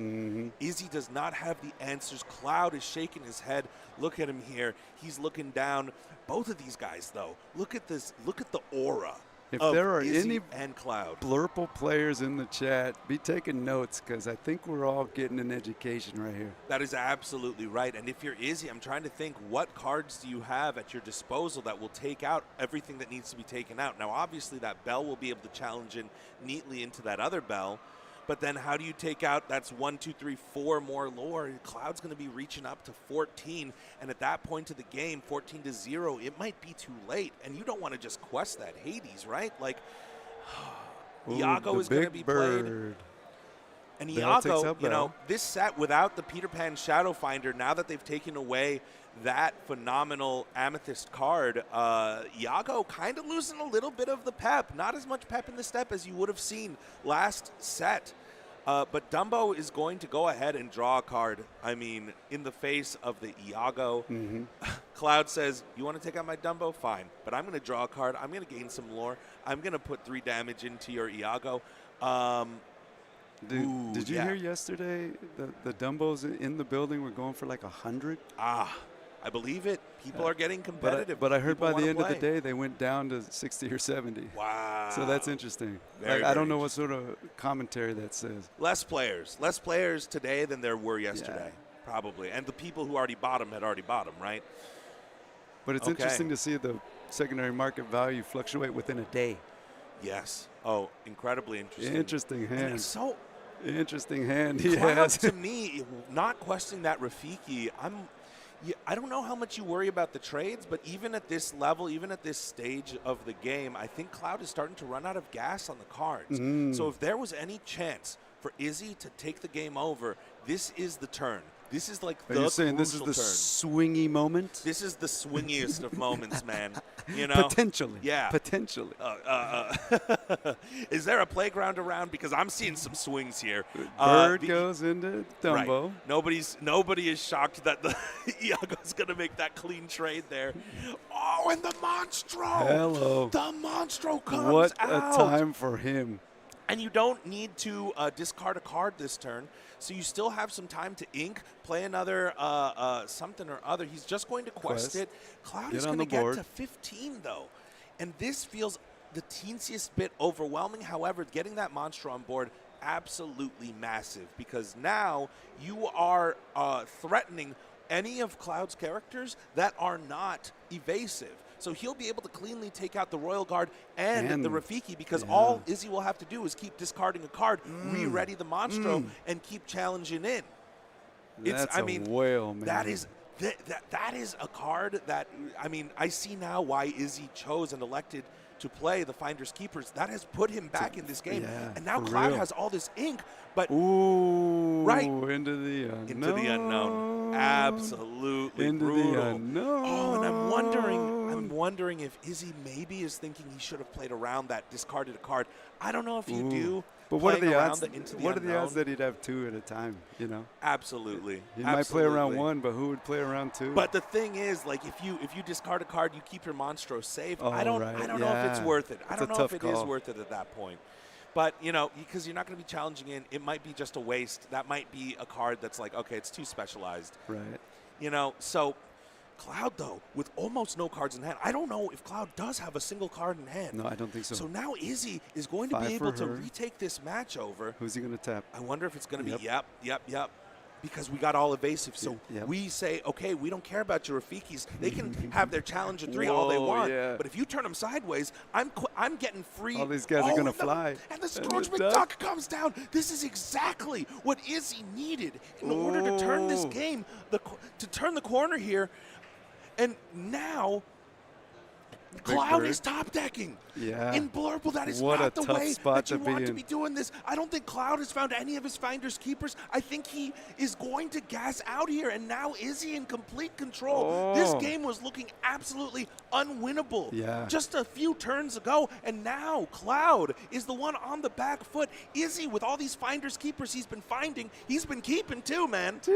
Oh, Man, I mean, yeah. Shout outs to Izzy and not getting tilted, because I Absolutely. think most would have already been tilted.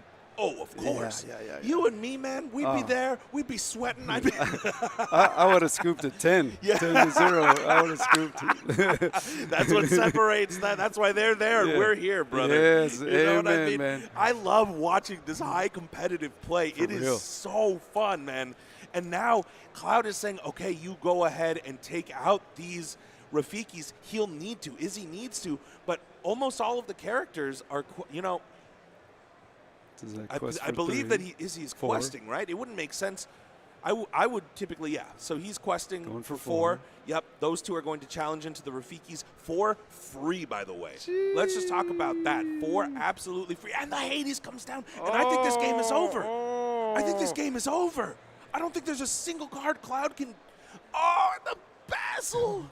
And the Basil. Oh, wow. Oh. Wow. What a swingy swing, man. I that am was the in awe, swingiest man. of swings. You saw that. The writing I was did. on the wall. I was Oh. ready to punch the ticket. I was I like would Cloud. have scooped it a long time ago, man. Like, Izzy is, I mean, this Tip is of the hat Blurple, to though, Izzy. man. For control, these Yeah. control matchups like this, you never want to scoop because it only takes a couple turns. we are seeing 2 real wizards over there. This 2 momentum, real yeah, sorcerers over 2 there. real Illumineers. 2 real Illumineers. Seeing They the are light. out here. Yeah, the Seeing Basil. the light of the blurple. when your opponent drops down the Hades and then follows up with a little Basil, and you just got Yeesh. 6 characters on your side of the Yeesh. board, you know, you're questing for over 10 the next turn. It's like, yeah, that's kind of the time to scoop. Cloud just ran out of gas at the end there, wasn't able to find the draw cards, and unfortunately, the Dumbo Izzy had the answer for with the Iago. I was thinking that Izzy was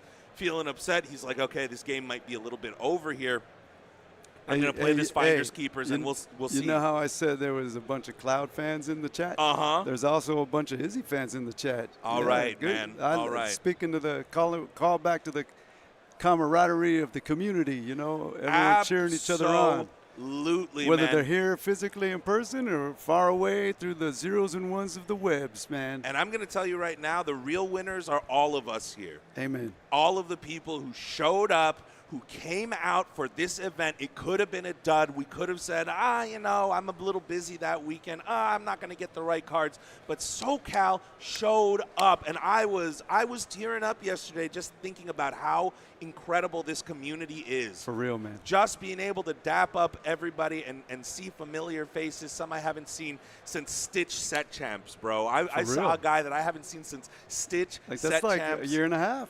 I'm telling you, man, and now we're all here enjoying this great game we all love here. We got 32 minutes left of round 9, the final round of Swiss cut before we go into the top cut here.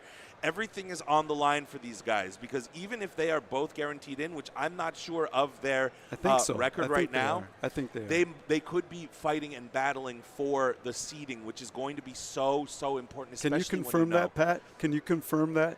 Can you confirm, were they table 1? Were they table 1? Are they both in already? Are they both in for sure? I can check. Yeah, can you check? Yeah, we thank would you. appreciate that. Thank you so much, Pat. Hey, Shane might know. Ask Shane. Do you know if these guys are both automatically in, or is this winning in to the top 8? This is a winning in. Oh, this is a winning in. This is wow. So the stakes matter. Are high. This not only is this a Blurple clinic, it's Yep. a Blurple clinic where the stakes matter. 31 minutes. 31 minutes.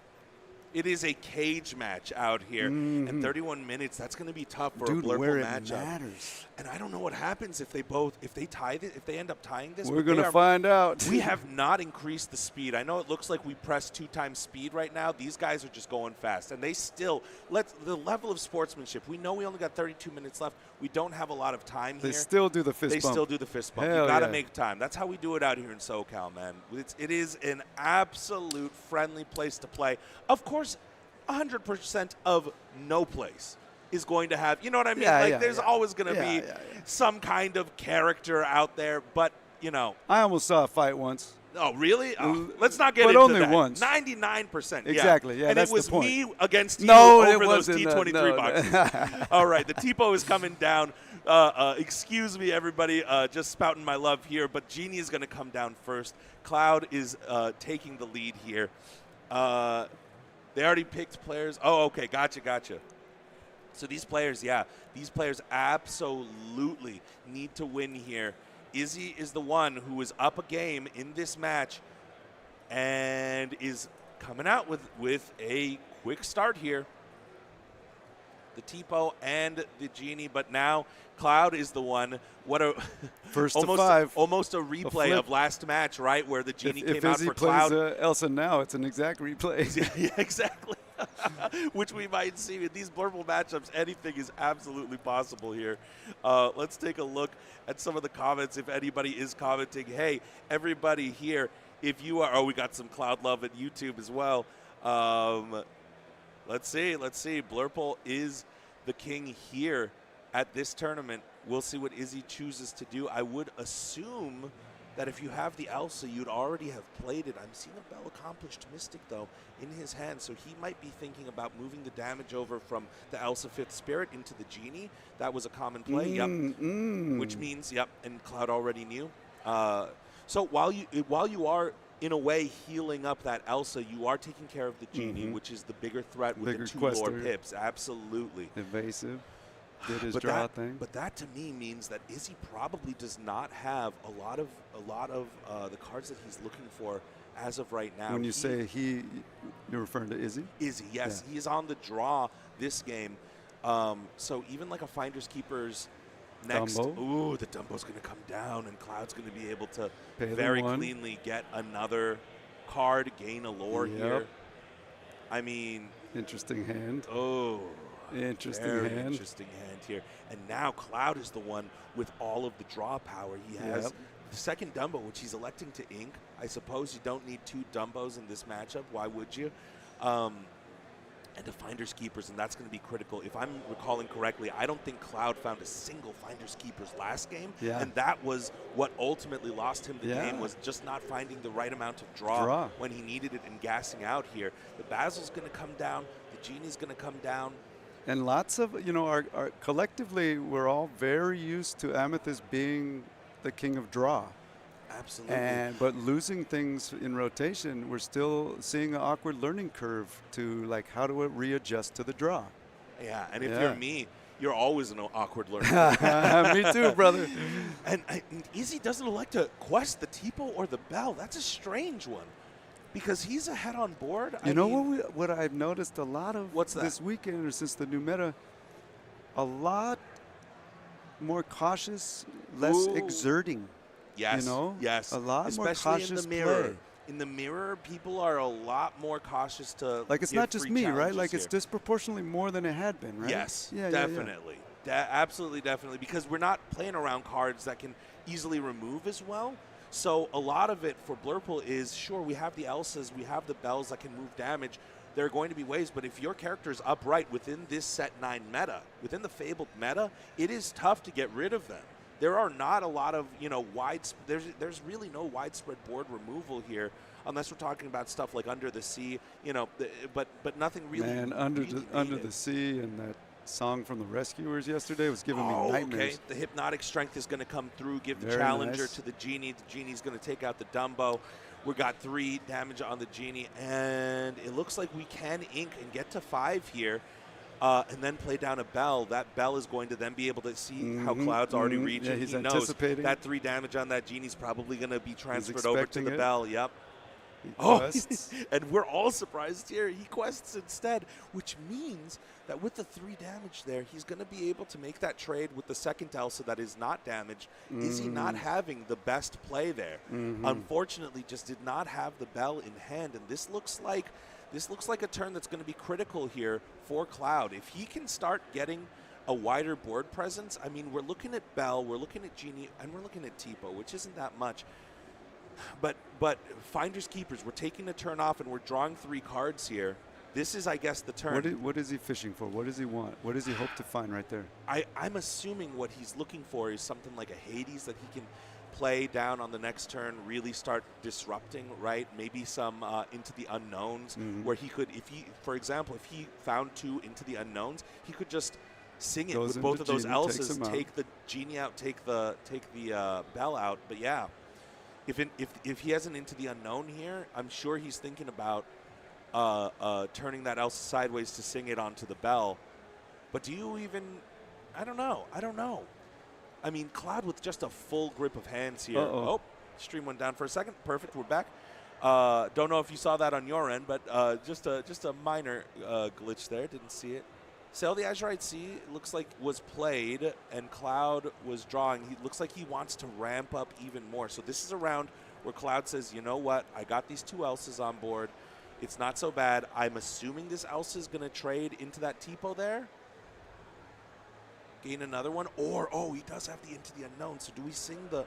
Okay, Cloud says I'm going to save the Into the Unknown for one of your bigger threats. And now Izzy is behind, and here is the inherent issue here, is that with 25 minutes left, we're still at 3-4. If Cloud takes this game, which we're going it looks to time. like, we're going to time. But that's critical. I don't know if either of these players can make it in if they end up tying on stream here. Yeah. That's going to be tough. I don't know if there's going to be a round extension. I don't know if anything like that is going to happen because we did start a little bit later. I don't know if that round clock is the official round clock. We can get we can get a little bit of info on that maybe. But Cloud has now found another finders keepers. Izzy is the one. Now this is almost a replay of the last game.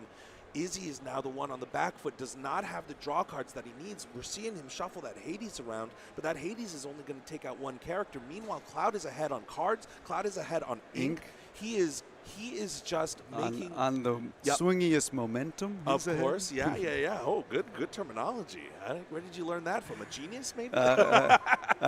From a very friendly wizard with a voice like butter. Oh man, yeah. I hope I get to meet him one day. Cloud is now established. Even just putting out this, even just being able to use all your ink, right? That's the name of the game. How much ink can you utilize at all times? This Elsa is going to come down. We're going to gain a lore. We're going to draw a card. We're going to pay the 1. This Dumbo card, absolutely critical to these Blurple decks. Mm-hmm. But let's see what happens Ink the here. big bird. Iago's going to come down. Play the Basel. Yep. Is it Basil? Basil? Basil? You know, I don't know. I tried to say I it the think wrong it's way on Basil. purpose. You did. You said like a boss, like a Basel. The Iago is going to come through here. Okay. It's okay. probably Basil. Probably, right? Yeah, Probably. I That think. sounds right. That sounds right to me. Okay. I think that is okay. I mean, Cloud just with a full grip of cards here. This is one of the other reasons why it's tough for me to play control decks. You at a certain point you have so many cards in your hand that there's so many that helping hand? game trees. Yeah. It is helping hand is going to come down again. Shout out to D Bunny in the chat. Yeah, the round clock here is different than the round clock on the floor. Gotcha. D Bunny okay. must be in the building. D Bunny, that is my wife actually. Oh, is it? Yeah. Hey, D Bunny's in the building. She got a shout out. Another helping hand is coming down here. And we are giving support to everybody here. Oh, and the Takes Hades that. Oh, is yeah. going to take out. But that's the thing with these mirror matches, right? Like Big Bird takes out. Like Izzy's going to come down to Hades the Hades, right? Like Yeah. it becomes Hades Wars. It becomes Genie's Wars. Izzy now pulling ahead, though, on the lore, while Cloud Moves is that to the establishing the bird. bigger board here. Izzy a little bit on the beatdown, Cloud a little bit on the control here. Let's see what Izzy elects to do. If I'm Izzy and I'm looking at the hand, I mean, What's he got? 9 ink? I mean, it's one of those where it's like you don't want to necessarily exert your characters at a time period where you really want to get ahead, because you're only ahead by 2 lore. Exerting your characters, gaining the lore will only put you to 10-5, and then if Cloud is able to make some smart trades, use some of this support stuff, right? Use some of the hypnotic deductions, giving Challenger, then he'll be able to make really, really efficient trades, and that is the name of the game in Blurple. Typically, it comes down to who can draw more cards, who can make the most efficient trades. And that depends on the cards, man. Like we were seeing with Izzy, if he had had that Bell, this would be looking a lot different. That Elsa, with the 2 damage on it, has survived this entire time and has been able to do a whole bunch of stuff, like seeing that Into the Unknown. So Elsa's going to come down. It's going to exert. Scrooge McDuck is also going to come down. Basil is going to give the support to the Bell, and it looks like this is going to be a trade. We are going to trade in To the bird. Oh. So was there a okay. support something Okay. happened? Yes. Oh, so yeah, the support I thought was given to the Bell so that the Bell could take out the Hades, but instead Cloud I looked a see. bit Yeah, confused yeah, too. that makes Gave sense it to now. the Elsa so that they could take Yeah. out the Iago. Because again, that Iago would be able to make a huge amount of efficient trades. We got some in the chat suggesting that we should scoop and go to the next I game, mean, but I'm wondering. I am think wondering what these guys are is he thinking. trying to think like Izzy might pull this off? Izzy, because if you're Izzy, you're probably thinking to yourself, okay, is it better for me to scoop here? For those of you who need the context, who maybe weren't around 30, 40 minutes ago, Cloud is the one behind. Izzy is the one who's won 1 game. Oh, it's right there at the top. Yeah. My apologies, everybody. Didn't see that till just now. So Izzy has the 1. So if at any point Izzy was feeling like, okay, I don't know if I'm going to be able to win this out, then he should scoop and do it. But now Izzy's the one ahead on board here and ahead with the 10 lore. It's a tough one. It's a real tough call. Izzy, if at any point felt like, you know what, I'd rather just come back and see these cards on the play and do it, that might have been the best strategy. But I think we're getting to the point of no 20 return minutes. here for Izzy. 20 minutes. If he were to scoop right now, it might be tough to even finish a game out then. You know what I mean? Yeah, and that's JD just gave them a time check, just so you know. Yeah. And that's something that matters. Izzy is probably pondering here, hand on the chin, thinking about it, looking at the board, but also looking at everything that's going on here. If I'm Izzy, if I'm Izzy and I barely have a hand here, I might just scoop right here. Hey, Shout out Izzy to electing not to scoop though. I don't understand it. Maybe he knows something that I don't. It's hard to know exactly for sure, but shout out to Sky Doll over here with the in the Twitch chat, letting me know that on YouTube, Zero to Hero said that they are blessed by the sultriness of Brent's voice. my guy Zero the Hero, the Sultry. Robin Hood is going to come out. The first chapter Robin Hood, which I always with thought that looked beautiful art, absolutely gorgeous. unrivaled archer. I was always sad no one played him. The colors always looked great. The card looked Ooh, and the magical. Hades put them And now away. from Izzy, we got 18 minutes left. It looks like the writing's on the wall. Why don't we just scoop right here, give ourselves an extra few minutes here? I think it's time. I think it's time to concede. But Izzy says no. I don't know. I don't know if Izzy is super familiar with How the much clock lore does tactics, the Cloud- strategic. How much lore does he have on board right Cloud, they're tied 10 to 10 here. now? No, but on board. On board, Cloud has. On board, it's now going to be 1, 2, 3, 4, 5, 6, 7, 8. Ooh. So we're getting to 8 here. Izzy is refusing to, and Cloud can't concede because if Cloud concedes, the whole thing's over. Cloud has to fight. Yeah. Cloud also might be wondering why it is that Izzy isn't scooping right now, because it will probably not help either of them if they. I don't know. Izzy almost looks unfazed. I'll tell you what, though. I don't know. Izzy might know something that we don't know, and a Some split might secret be sauce. okay. Because that too, maybe. Because I believe Yeah, that we don't know. For the chat, we don't know their record. Sorry. one of these players is 6-2, the other is 6-1-1. Oh. And Izzy might be thinking 6-1-2 might be good enough to make it to top cut, so he's in a no loss position. But either way, we got 17 minutes left for the Blurple. Yeah. For the Blurple mirror match. Yeah, the Blurple mirror match clinic. I'm wondering if the price of these helping hands might go up. I've got a few foils of them. I wouldn't mind it.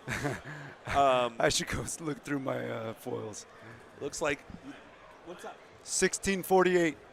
We got 1648. I thought Shane might be coming over here to tell us, hey, there's a little bit of extra time we're giving, or there's a little bit of a feature match bump up. But no, Shane was coming to ask how much time maybe do they Pat have can left ask here. a judge. Maybe Pat can ask a We judge. don't know. No. But I don't think I don't know. I don't know what the rulings are on stream matches. I don't know. But I believe that these guys had ample amounts of time. We came into the game and we gotta. You know what I mean? At the end of the day, the tournament does have to move on. Amen. So we'll see how it goes. The players themselves, could take a little bit of that responsibility and say, hey, I want to be strategic about this. Maybe neither scoop a guy little seems earlier. very hustled. But neither one seems like they're hustling right now. Yeah, but they're shuffling up. So maybe they know maybe they know something we don't know. Yeah. Maybe they know about the Blurple matchup that if you go extra speedy fast, you can go extra speedy fast, right? Yeah. There is yeah, I mean that might be the only option. I don't know if Goody Toots Shoes in the chat says the real winner is the game clock in this one. Too good. Zero the Hero, shout out, brother. Miss you, love you. Been loving all of the stuff you've been doing with Alvin. So cool to see. Check out that podcast you guys got. Supporting the community and a real east to west connection there, which is always cool to see. All right, we're shuffling up. We're cutting the decks here. We're getting everything going. Let's take a look. Let's take a look at what gets drawn here. It's JDZ Quest in the chat asking everyone who you got. Cloud or Izzy comes down to that. Who do you got, Brent? It's hard. It's hard. Izzy. I mean, it's hard to not root for the guy who's going to be on the play, right? Yep. Yeah. Like that in a mirror to match is absolutely critical. Oh, man, yeah. But then at the end of the day, it's going to come down to who sees that Finders Keepers and is able to play it first. Because I think the chat's pretty split because, it's just all their friends rooting for their friends. Everybody got a friend in here. Cloud and Izzy. We're all friends here. Hey. I've met before, but do not have a ton of, not a ton of hours put in with these guys. So from that perspective, I don't know. I'm usually at similar events with them, but they're at different tables than I am. What I can say is that no matter what, a great player is going to emerge out of here. Oh, yeah. Both of these guys showcasing both are leveling up. Extraordinary playing today with a deck that is, potentially very difficult. A control deck. typically a little bit more, nuanced. The game goes on a little bit longer, more decisions that you're having to make. They more are not critical concerned things. about the time at all. 13 minutes, 13:52, 50. It's counting down here. Let's see how they go. Smiles on both of these guys' faces. Oh, so these guys know each other. They're familiar. Well, they know each other now. Yeah, at the very Hey. least. Well, okay, that fist bump comes through, and we're going to be on the play with Izzy here. Into the unknown, gets inked. No turn one play for Izzy. He has missed a lot of his turn one plays. The Rafiki's coming down here, I think. Maybe not. No, Rafiki. Oh. Cloud says, interesting you know what? I'm going to choice. keep it as ink. What are? Says if you don't have a turn one drop that I need to answer, I'm going to keep this guy and he's going to be ink. Or I'm going to save it for the more Did he even critical show plays. it to him? It I looked think like he was thinking almost about. showed it to him. It looked like he was thinking about playing it, and then pulled the old oopsie daisies. No, takesy backsies, And now Izzy is going to ink again. Nothing on board, but common for these Blurple matchups here. Sail the Azurite Sea. We are looking at an actual mirror here. Sail the Azurite Sea. Going to hit the inkwell. Nothing on board, but now we're starting the game with 3 ink. It feels like with Blurple, they enchanted into the unknown. Very beautiful. My wife and I last night opened up a box of Reign of Jafar that I had won at a set champs. She opened up the Into the Unknown. I was so happy. She just was talking to me, ripping, and then just stopped talking. I was like, I know what that means. The Genie, meanwhile, coming down on Izzy's side here. In true mirror match fashion, Genie coming down. Cloud, it looks like saying that he wished he didn't have to ink that Iago. Of course, especially when you see a Genie on the other side of the board. What Cloud doesn't know is that it's actually good that he didn't, because Izzy has those hypnotic deductions. He would be able to target that Iago, and for 2, he'd be able to take out that Iago and say no. And it's Izzy, the one here coming through. Turn 5, Elsa. Yep. And now Cloud probably going to be looking for the Elsa to answer the Elsa. He does have it in hand. It looks Not like turn 5. First to 5, Elsa. Yes, true. Yep. All very standard. This is almost an exact replay, -1 Royal Guard on Cloud side of the first match, which is very fun to see how sometimes repetitive these matches can get. But that's the thing, in chess. I don't know if you're a chess guy. The first 15, 20 Chess moves. is too boring. not enough nerdy franchise relation. I get it. I'm the big nerd. I'm the bigger nerd over here. The first 10, 15, 20 at the Grandmaster level, probably 30, 40 moves. You know what you're doing. You know what all the lines are. That's kind of what it is like right now. The first, 7, 8 turns, pretty standard stuff, especially in the Blurple matchup for control. And then that's when, what do I have? What do I ink? That's when the real decisions start coming into play here. So while the first few turns may look like, I've seen this before, it's at this point now, and you can see it on Izzy's face. He's playing with his ink a little bit. He's thinking hard. He's trying to figure out what the best play might be. Into the unknown is going to hit the inkwell. The Robin Hood's going to come down, draw him a card, and not a bad card at all, because that Robin Hood will have evasive on his turn, which means that he will be able to take out that Elsa centered to the discard pile. So you're going to think twice before you decide to turn that Elsa sideways. Oh, and Big Bird. The Iago comes down. But again, look at that Hypnotic card. strength. Look at that card Izzy has. I think they're actually talking to each other. I think Cloud's actually like, Or yep, were you might they have telling that. each other I think to Cloud's shush, like, if or you were they have- telling us to shush? No. I don't think so at all. Look at them. They're smiling. Big smiles all around here. I think Cloud was saying, if you have a hypnotic deduction, I just did that for nothing. And I think Izzy was nodding his head yes. That's funny. If I can't, I'm no lip reader, but it looked like he just showed it. He just said, look, he's mad. Camaraderie. A friendly match. I'm telling you guys. This is what it's all about right there. This is how we That's do it the out magic. in SoCal. Out in That SoCal. was the magic of the moment. Yep. You draw a card. You take out Iago. Two ink for all of that. What is this? That's funny. Walmart, because we're rolling back prices. If that's the price of taking out Iago and drawing out a card, like, my goodness here. Let's take a look. Now Izzy with a plethora of ink here, still going to be able to drop down one, maybe even two threats onto the board. He's still holding on to another hypnotic deduction, saying, Cloud, hey, if you got another. Go ahead, put down another big bird. Yep. Go ahead, yeah. And he's going to be able to make that efficient trade with that Robin Hood. And now Izzy looking strong, looking powerful. We have not had a lore until just right now. I didn't even recognize that. Oh, jeez. But that's what it is. What a standoff. I know. That's funny how neither one of us noticed. The true standoff here, but one lore onto the board. We have 8.5 minutes left. The question is, will Izzy be able to finish it off? And Bro, I just realized something. What's that? Look who can't get himself off camera. JDC's over JDC photobombing in the back behind Izzy. Making a small cameo. You got to razz here. him about that when you sit with him. Say, man, you couldn't get off camera for 20 minutes. Yeah. Oh, and the Hades is going to come down. Oh, of course he is. Instant swings in the Blurple mirror match. As we've seen, the Dumbo's going to come down, Dumbo though. swoops and in. now both of these characters are going to be able to go in for one lore because, again, Robin Hood has evasive on the turn, which is all Dumbo needs to activate. I love that game design, game mechanic, great writing, because of course a character that can shoot something could be evasive when he's being on the play, you know, like a sharp shooter. Like, that makes sense that he can take out evasive characters. And even with this other Hades here, I mean, I don't know. Izzy is starting to run away with this game because neither of those Hades have evasive. That Genie is going to be able to quest. I mean, that Elsa is going to be able to quest for free. Just fly around above Hades. He'll be swatting at him. You can't reach him because they're flying around. If the other Hades turns sideways, then Izzy actually will be able to make the trade, get the 2-for-1 with the Robin Hood because he has the hypnotic deduction. I can't see every single card in the hand of Izzy, but it looks like I think a Hades was flashed here. We're going to count out the ink. Yep, it looks like 8 ink, if I'm not mistaken. So or 2. Maybe 9. Oh, maybe even 9, yeah. Who's he going to give it to?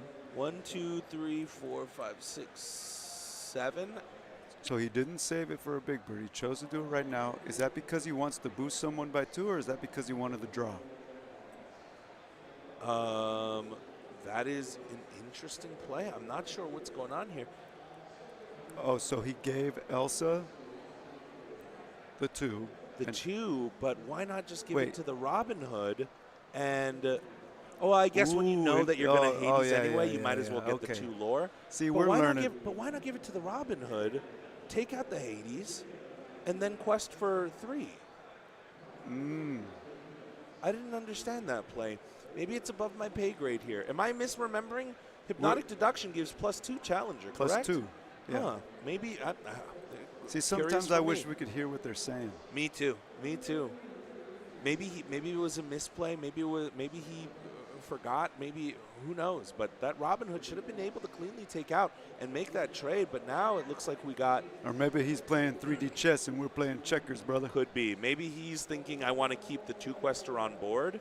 Yeah. Instead of just a 2 and a 1. But maybe it was a momentum thing. Because, and that Robin Hood is going to be able to be taken off the board here by the Elsa with that rush here. And, I mean, as swingy as these games are, with 5.5 minutes left, even going into turns, it might be a little tough. Robin is going to come down. We're going to be able to draw a card. Neither player, but look at what Cloud has in his hand. He has held on to that Finder's Keepers this long. And it is a smart play because he is going to be able to draw a crazy amount of cards next turn. He'll have a bunch of ink left over. Because he only has 2, right, in hand? Yep. We're going to challenge in. We're going to take out the Elsa. Finders Keepers. Smart trades, again, name of the Blurple game. Smart trades. Oh, is he had his own Finders Keepers, so now we're, oh, man. Yeah. I mean, this is exactly why these games can go on for so long, but the skill expression that these players have are absolutely crazy. Ink the Sail. Quest with the Hades. Dr. Dre, MBA, saying, pretty sure Blurple going to win this match. I concur. I guess have to agree with the good doctor I in was there. going to disagree, but I guess if you smart guys are saying it, then it must be true. Here, Cloud is going to play his own Finders Keepers, keeping up with the mirror part of the mirror match.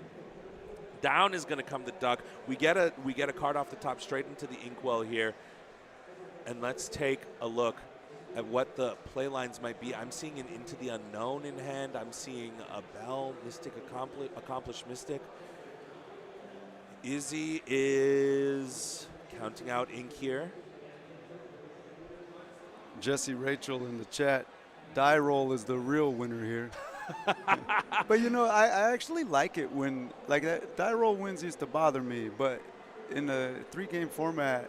No, I think what It she's saying seems is like- that it's the whoever wins the die roll first. No, I know, is typically and that gonna- used to bother me. Yeah, yeah, yeah. Like, I get like, you. but like now I think like nah. If, The Elsa! Ooh, perfect Sorry to timing interrupt, for that. but that Elsa is going to be a You critical didn't card. interrupt. She interrupted. Yeah, I know. and the Scrooge And the Scrooge. The Scrooge McD Tip of coming the down. hat. We're going to get up another 4 lore here. Izzy's going to pop up to 10, and it's looking dire here for Cloud. Cloud has a wow. bunch of ink, but he's going to need more than ink. He's going to need answers. That Into the Unknown. And like he could beat the clock.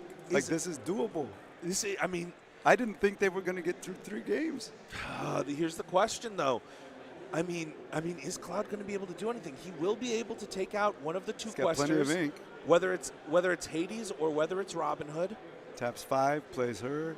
Elsa swoops in, taps her. Who's she going to hit? Do we even want to do anything? That Elsa is seems like it seems like the card that is going to shift the momentum of this match into Izzy's favor right when Izzy needs it. She slides in on some ice. Oh, she does swing at Robin. Yep. Okay. Oh, play the bell, move that. Play the bell. Take To out the him, take Robin him. Hood. Okay. Ooh. But here's the Rafiki. issue. That's all he can do. Izzy's still going to get to 6. He's going to get to 17 right now. Oh my goodness. Going to What a represent game, 17 folks. on board to 2. And Cloud is establishing a large, wide board with a lot of strength on the field. I mean, that Rafiki, that Donald Duck, we got 6 strength, we got 10 strength, we got like 14 strength on board here. Buckle up, everybody, for the last 2 minutes. Another Elsa. Oh, Spirit of Winter is going to come down. Who does? And Who does he? Oh, he We are tapped. going to exert Yeah. these characters, and they're not going to be able to do anything. You can, just as I was saying, we got characters with large amounts of strength that can make So some now we're efficient doing trades. math. Look at him count. Yep. Look at him count. JDZ can't stay off the camera. Look at him Meanwhile, in we the got background. a minute and a half left in this round 9, last round of Swiss. Those two will One be of frozen. one of these players will be able to make it, but not if this game goes to time and they both end up tying here. So Izzy kind of has to race. I don't think that this game is, at this point, I don't know if this game is even winnable for Cloud. And yet he's going to make the trade. Because we're going to take out and we're going to quest for 5. We're going to get to 15. And now at this point, I don't know if Cloud has anything he can do. Because even if he is able to stabilize the board, he's going to flip over the Rafiki. He concedes the game. And Izzy takes it. Look at his face. He nods his head. He's shaking it. Look at the eyes here. Hands. He is like, I'm scared of Blurple now, man. That was a sweaty match. I am so happy I got to commentate over that. What a Blurple masterclass. This is, and we see the little differences too, right? Because Cloud had these helping hands in there. He was going with some support stuff. Meanwhile, Izzy dropping down the Scrooge McDucks. Lots of congratulatory chats in the chat. Congratulations, to everyone. Izzy. Yeah, great Blurple build. I mean, great play. All of that so fun, so solid, and whoo! I mean, that game 1 was just a heater. That game took forever. It looked like on either end, either player could win the match, and it ultimately goes to Izzy. The die roll once again showing you how powerful it is and how hard it is to overcome when you lose that die roll. Man, you were talking about how you were feeling in the past. Like some of the decks that, if I don't win the die roll, it's I'm gonna lose most likely. But you feel like you've come to a place where you're good with. What I meant, like if someone just rolls over you, or wins because of the if I want to play a game where everyone is at their best and everyone doesn't have a misplay, and if every 3-game round was simply a die roll win because everyone was performing at their 100% best, Yeah. and everyone making every right decision. That almost sounds boring, but it sounds so friendly. You know what I mean? I get what you're saying. Like, yeah. I get the exact point. And you're when making, we saw a lot of that friendly camaraderie between them, like they were joking around with each other, everything.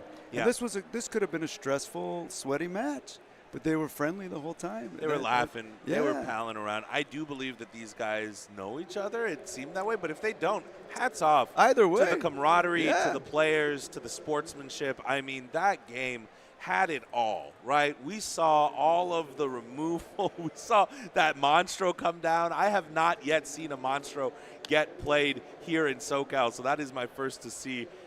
Typically a very, specific card for a specific time period, and I'm happy I got to check it out. Judge Phil over here, I think Izzy already walked away, but Judge Phil over here Judge Phil said, was over here? No, he says, someone tell Izzy his deck is incorrect. It's not fully max rarity. or was it? I wasn't fully able paying to attention. find, was not able to find the He's throwing shade over here. enchanted Hades, but I guess Izzy is one of the enchanted hunters, or one of the. Or Judge Phil's just throwing shade. Could be. Ribbing his boys. Or the reverse of shade, a little bit of sunlight to a guy who just says, you know what, I'm just going to max rarity my whole deck. Why not? Much respect to both Izzy and Cloud. What a phenomenal Blurple mirror match there.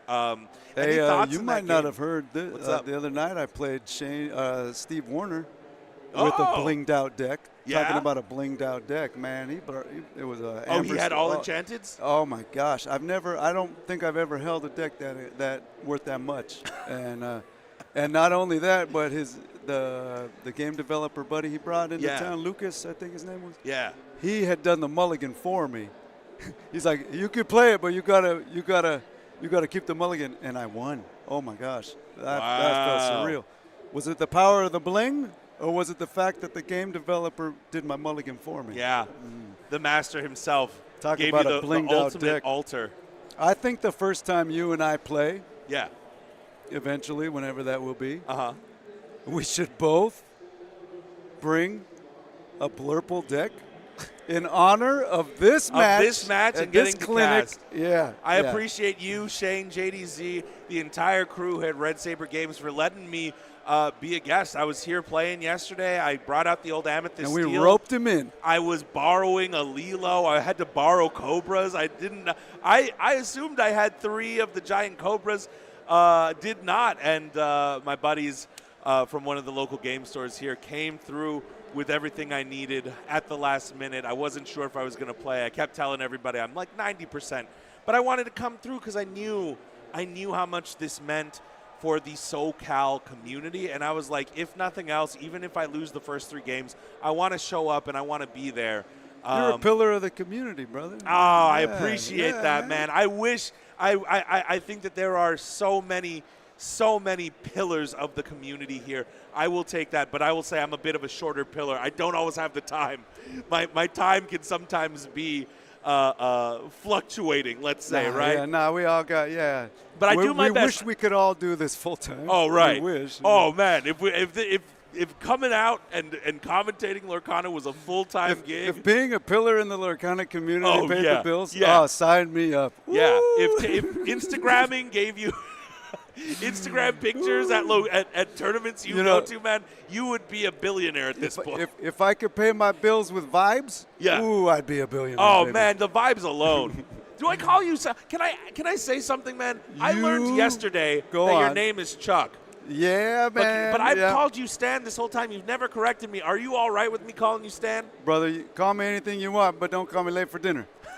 But, all right. But it's funny because one time we were at DXN, and you were filming with I forgot if you were filming something for your social medias or something for Lorcana's. Yeah. I was trying to film it was the first chapter tournament, I think. I knew Lorcana Man. I know Lorcana Man. Yeah.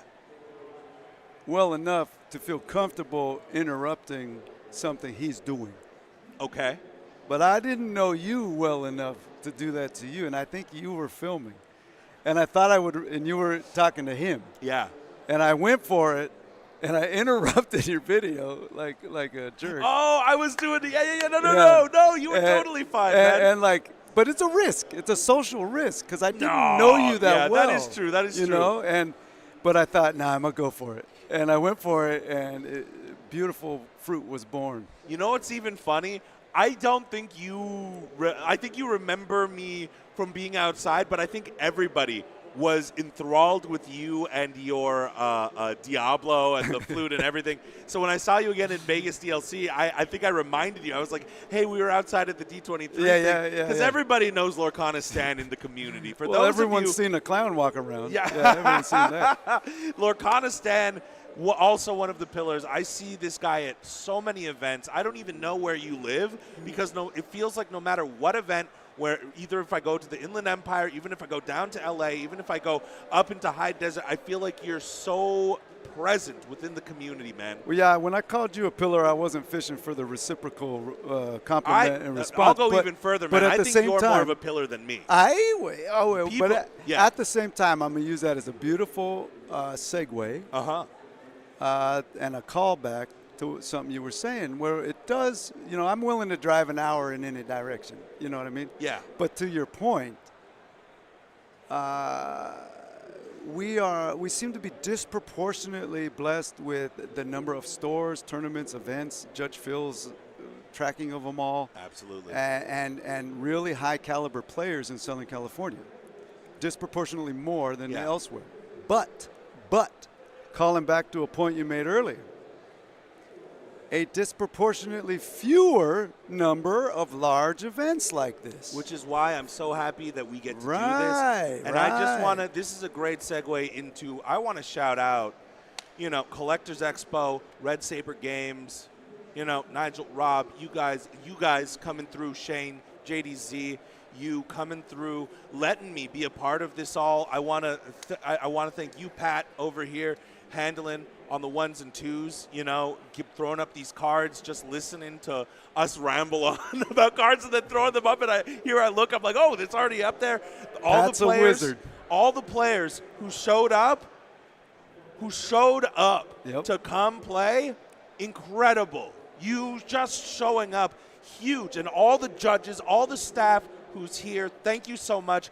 Let's talk a little bit about the context here. If you are just tuning in, you are here at the Collectors Expo, Lorcana 6K. It's all right behind me there.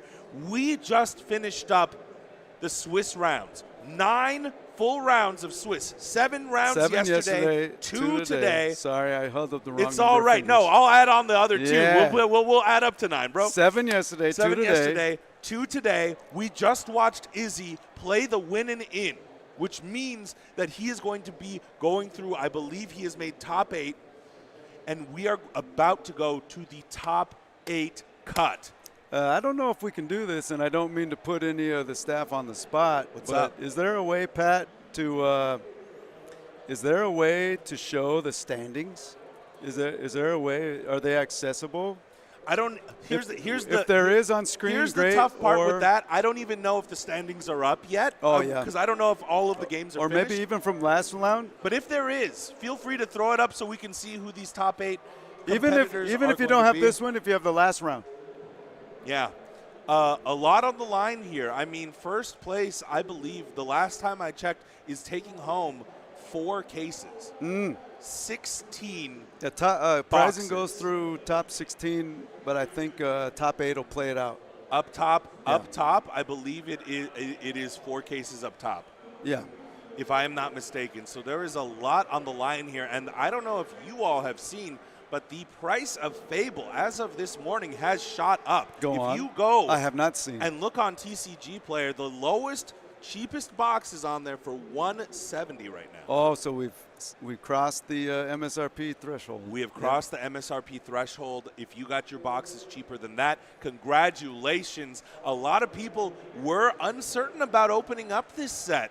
We're not sure. I'm going to open up a lot of reprints. I don't know how exciting that's going to be. I will say, from my perspective, I typically am looking at the last 3 cards anyway, wondering what the rares, because after a while you rip, you start to know all the cards already. I want to see. It was absolutely fun, and with the inclusion of the iconic cards to chase and the epic cards that are hits that you're just going, oh, I got an epic. It just feels so nice. Have you been opening up any of the sets so far? I've basically just opened the one box I bought at Off the Page at downtown in California Adventure. Gotcha, yeah. On Friday. I had the privilege, shout out to Enchanted Kim and Missy Enchanted. Other pillars of the community. Shout out to both of them. Love I had the privilege of playing Lorcana with them in the Golden Horseshoe, which is a very special place to me for a variety of reasons and a great place to play cards. And cracked open the box there. Yeah. And because I was with my 2 enchanted sisters, I pulled an Enchanted Max. Yeah. And a couple epics and a disproportionate number of legendaries. And you pulled some epics and the Enchanted Max Goof. But, let's go, Lorcana. It was Stan. a broke box, man. Yeah. Of the brokenest box, man. Probably and because I was in a magical place. Yeah. Absolutely. What have you opened so far? Oh, we have not cracked an Enchanted yet in the Fabled. We've only opened a box and a few troves so far. So the key word in that whole story is yet. I didn't go crazy with ordering because me neither. Actually, we were supposed to be in a box super sealed event today going on at one of the other stores. So I was like, both of us are going to be able to open up another box. Right. When you guys all graciously offered to let me come in and guest cast, I was like, as much as I love opening a box and playing some sealed, especially super sealed, a format where you have 3 ink colors, it's a little bit restricted. Right. I've never tried it before. I was so excited. I've never tried that format either. I want to try that. This is the dream, brother. Yeah. This right here, getting to be casting with you, with JDZ, with Shane, this is a dream come true for me. I'm so honored and happy to be here and sharing it all with you at home. I will put out the reminder, don't go anywhere. The top 8 cut is about to begin. It's going to be beginning anytime now. Not only is the top 8 coming. Yeah. But 2 people with more knowledge than we have about the current standings and such are coming too to replace us. So stay tuned. They know better than we know. 2 people who can go and talk with all the tournament organizers and get the word on the street. The 2 of us, we're waiting. We don't want to say anything and be wrong, right? So we're vamping a little bit. But in chat, go ahead and say what deck you are looking forward to playing this set. Other than Blurple. No. There's gonna be some Blurple. I don't want to exclude any Blurple fans. But man, those Dumbos are now at around $70, $100. Yeah. Absolutely bonkers to me. But we'll see who pulls 4 Dumbos to be able to play Blurple. That's the real question. Or willing to trade some stuff off for that Dumbo. 9th wonder of the world, baby. Let's check the chat and see if anyone see what's popping. You go check the YouTube. I'll check the Twitch. Yep. Optimus Prim asking, how's the meta in the Tourney Collectors Expo? Answering, a lot of Blurple. When I was playing yesterday, I was walking around. I was seeing a lot of Blurple. I was seeing a lot of Amethyst Steel. I was seeing a good amount, not as much as I was expecting, of Amber Steel aggro. I actually brought Amethyst Steel, number 1, because I didn't think I'd be able to acquire all the Dumbos in time, and I knew my friend group was probably going to be wanting to play Blurple as well, so it would be tough to even get from them. And number 2, I was expecting way more aggro yesterday. I thought I was going to be seeing a lot of the Daugs. I thought we were going to be seeing a lot of the Amber Steel aggro. I did get to play up against both of them, but walking around and looking, it was a day covered in Blurple. And that's a thing with the SoCal community. The players out here love control. I don't know what it is. It's a Ruby Sapphire meta. All the other sets, all the past sets, a lot of the best players that I knew were all playing Ruby Sapphire. It's interesting. Whereas I think the meta might be a bit more diverse elsewhere or a bit more aggro, maybe on the East Coast. A lot of the SSG tournament stuff I haven't gotten a chance to see yet, but I'm interested to look at what comes out of this weekend, because this weekend is really going to define the meta. I'm wondering if Blurple is going to really, really take off after everybody sees how many top 8s they get.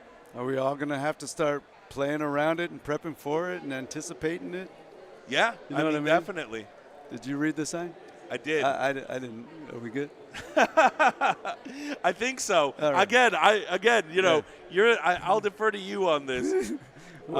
Yeah, we'll need. Hey, lots of good conversation over in the Twitch chat. Yeah, what are people I was a little saying? distracted. A lot of it's over my head, but like anyone in the chat, take advantage of the fact that people like Wonderland Luke is in there. Yo, shout out to Wonderland. Wonderland. Thank you for stopping by. And him and Judge Phil, and there's some big minds in there to pick, and they're having some deeper conversations that are too hard for me to follow right now.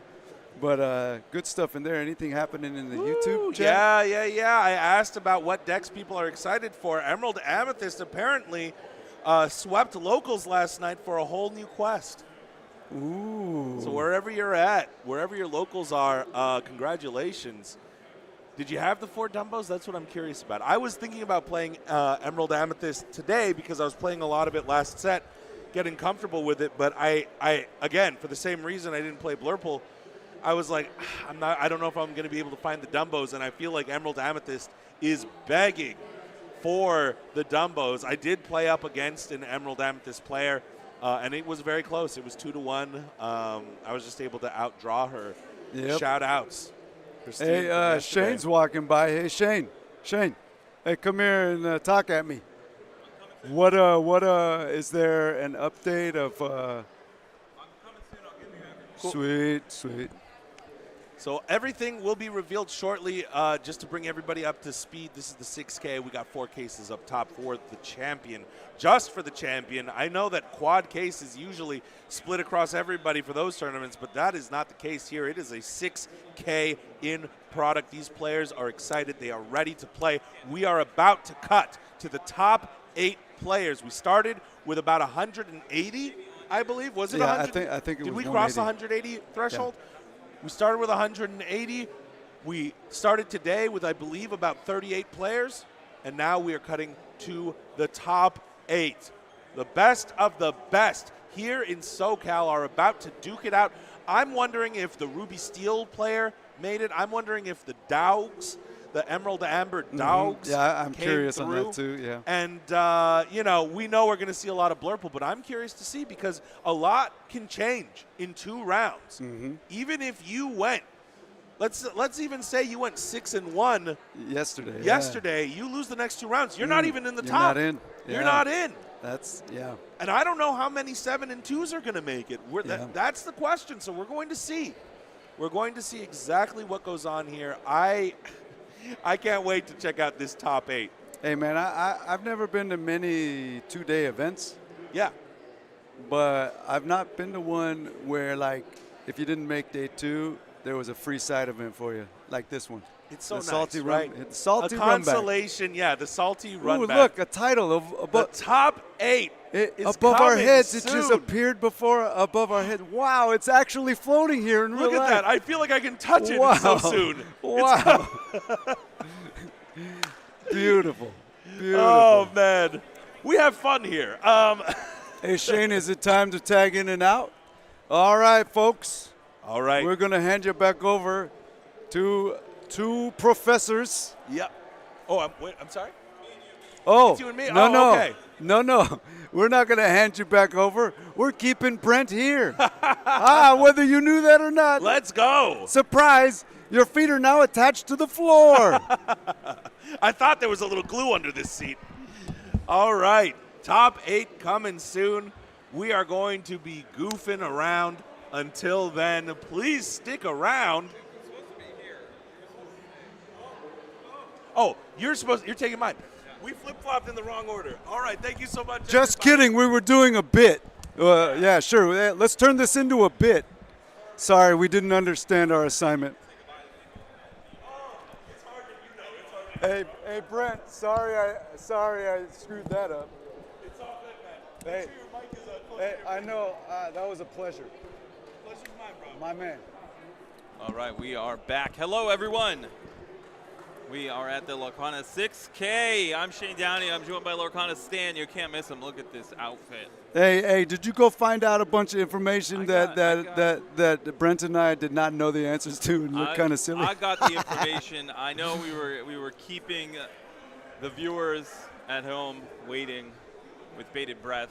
But see, Brent and I were waiting in the dark with him, so we're all good. Yeah, I we have had an good announcement. company. Go ahead now. Our top 8, which will be coming soon. In first place with an 8-0-1 record, our lone undefeated player, Complex, with 25 points. Second place, 8-1. What an impressive showing in 9 rounds. Salty Duck, Andy. Duck crew. Representing the Salty represented. Ducks. Third place, 7-1-1 with 22 points. We have Colorless. Ooh, colorless. Fourth place, I hope I don't mispronounce this, 7-1-1, also with 22 points, Babinbot. All right. These people are creative with their names. I like. I'm a sucker for a creative name.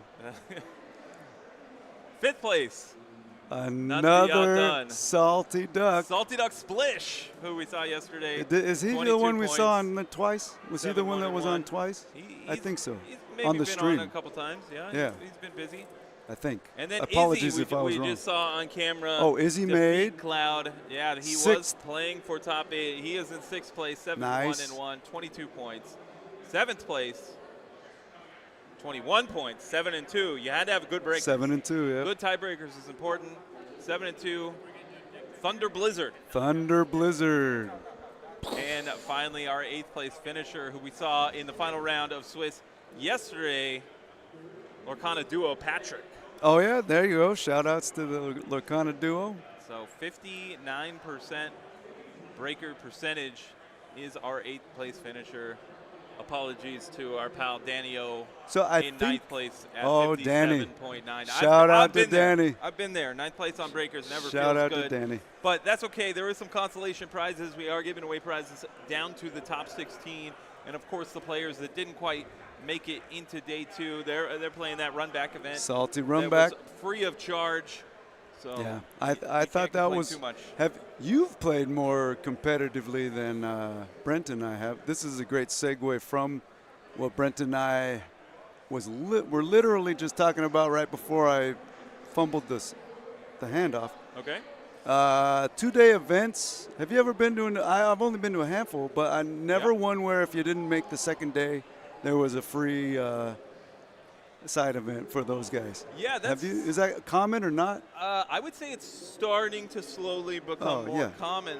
I think it's a good thing. It's. I'd still say it's uncommon overall, but I'm yeah. starting to hear about it a little more often. And credit to the tournament organizers here at Collectors Expo, our friends at Red Saber Games, who put this all together and offered that opportunity for those players if they wanted to come back and still play some Lorcana. Sometimes you just miss the cutoff. Maybe you went 4-3, you lost that last round. You're feeling a little down on yourself, but there's a chance at redemption here today. So I'm sure those players are happy to be busy and playing that today. Yeah, if you can get any sense of compensation for feeling bummed or burned or exasperated or defeated or depleted or however you're going to feel after not winning, not like barely bubbling out just feels awful, right? So anything like a free side event, all right, that's cool. It seems to like soothe the wound, Yes. Yeah. Absolutely. And gives another opportunity to grind, drill, get better, iron sharpens iron, hang out with the homies, and get some more pricing. 100%. Yeah.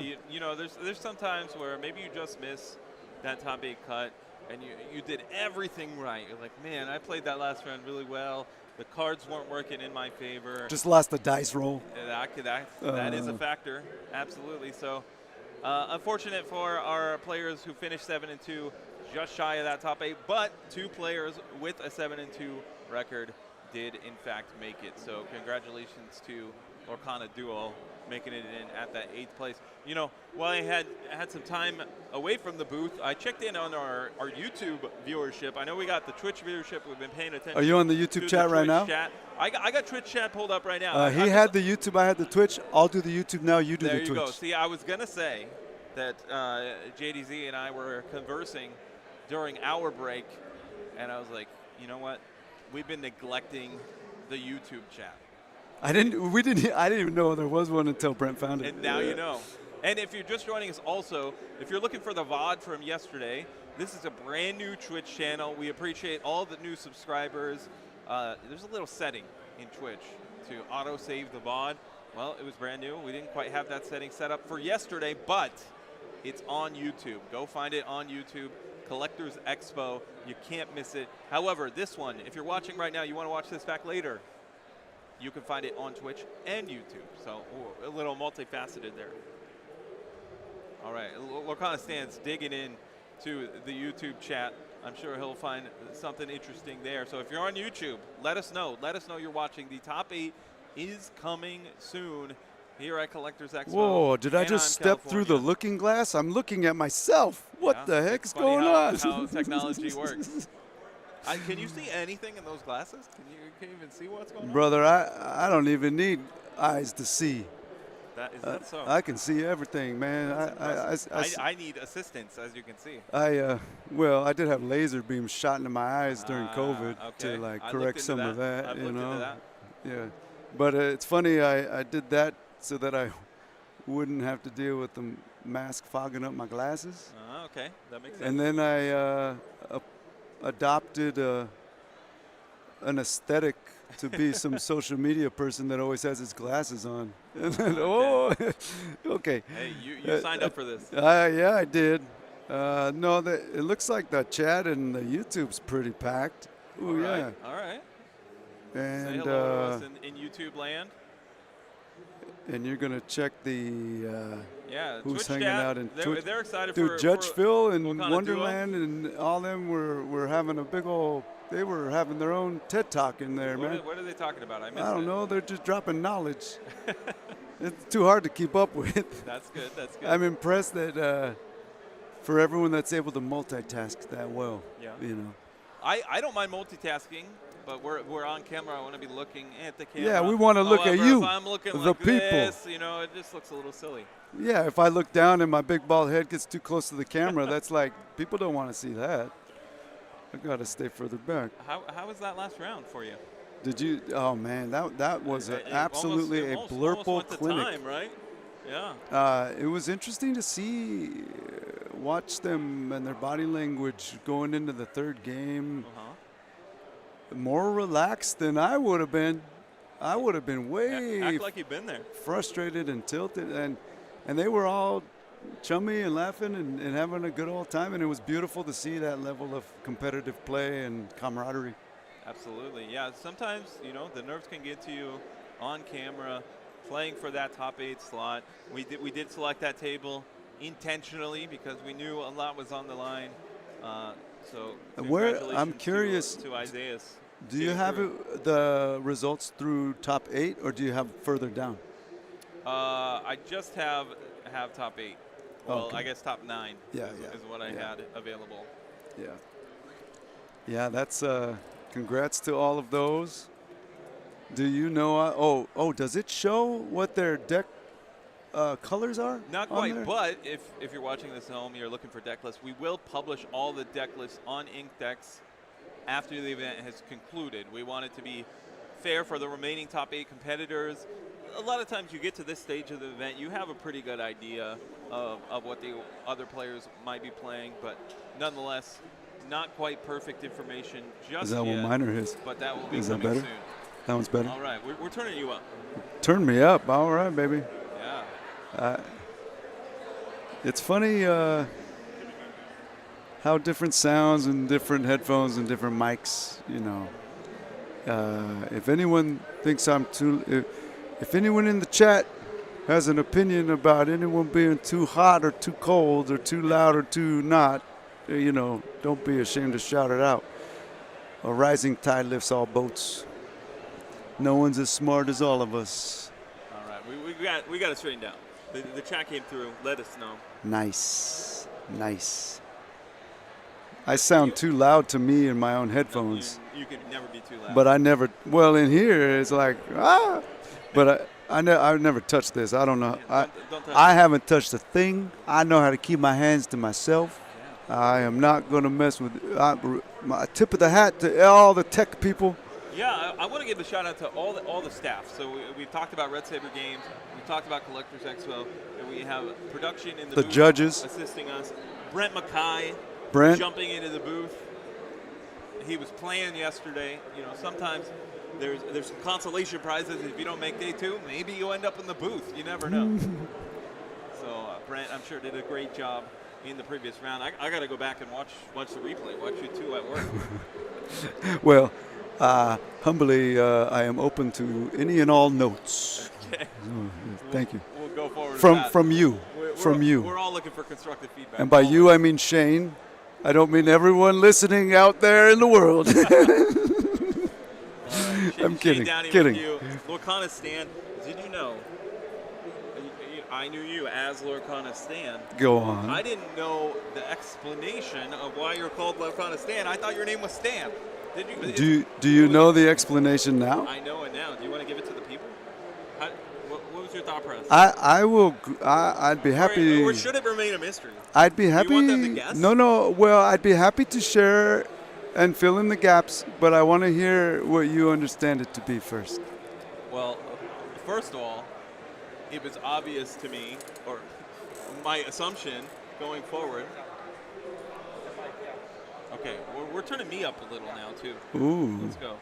Check. Hello. All right, how's that? A little louder for me as well? All right, if you guys like hearing my voice, now it's going to be a little louder. That's okay. Very nice. Go on. So you are known on social media platforms, on Instagram, as Lorcana Stan. That's how you were introduced to me. I assumed you loved Lorcana. Your name was Stan.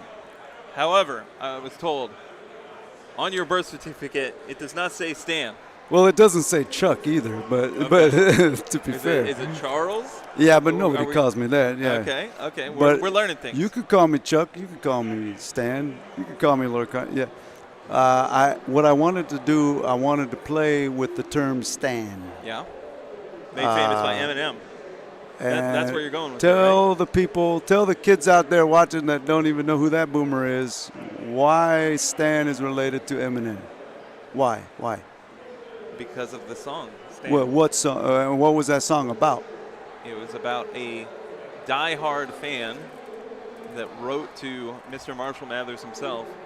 And it's a pretty dark song. It is. And there's nothing dark about Lorcana Stan. Lorcana Stan radiates like the sun. But it was like a super fan. A Stan was a super fan. A Stan was a super fan, but in a negative context. That is true. But after the popularity of the song and after the popularity of Eminem, it's kind of in pop culture, right? Yeah, they embraced the term as a positive a positive super fan. You're a big fan, right? But in I forgot what Persian language. Forgive me, I'm on the spot. Farsi? That is the Persian language. I think it's Farsi. Do you know what Stan means in Farsi? I don't, and I can call my brother right now. Well, listen. He knows Farsi. I bet you can guess. He's bilingual. I bet you can guess. I'm going to put you on blast on the spot in front of all the internets watching.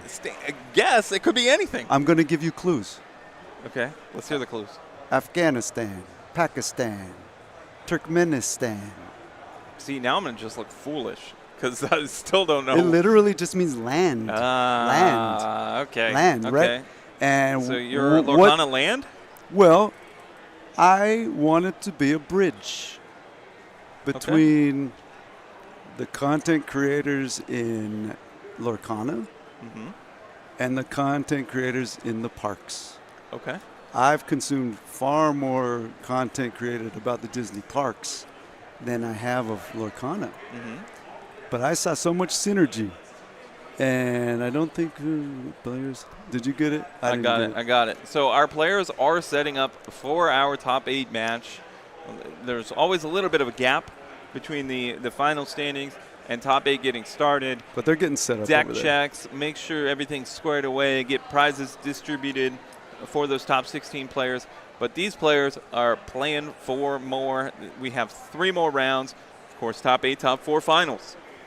So my buddy Lorcana Stan. we became buddies because I sent him a DM back in the way early days of Chapter 1 Yeah. and said, Lorcana Stan's got to be friends with Lorcana Man. Just because they rhymed. That was a good in. Rhymed. And I slid into his DMs, and now we're BFFs, right? Awesome.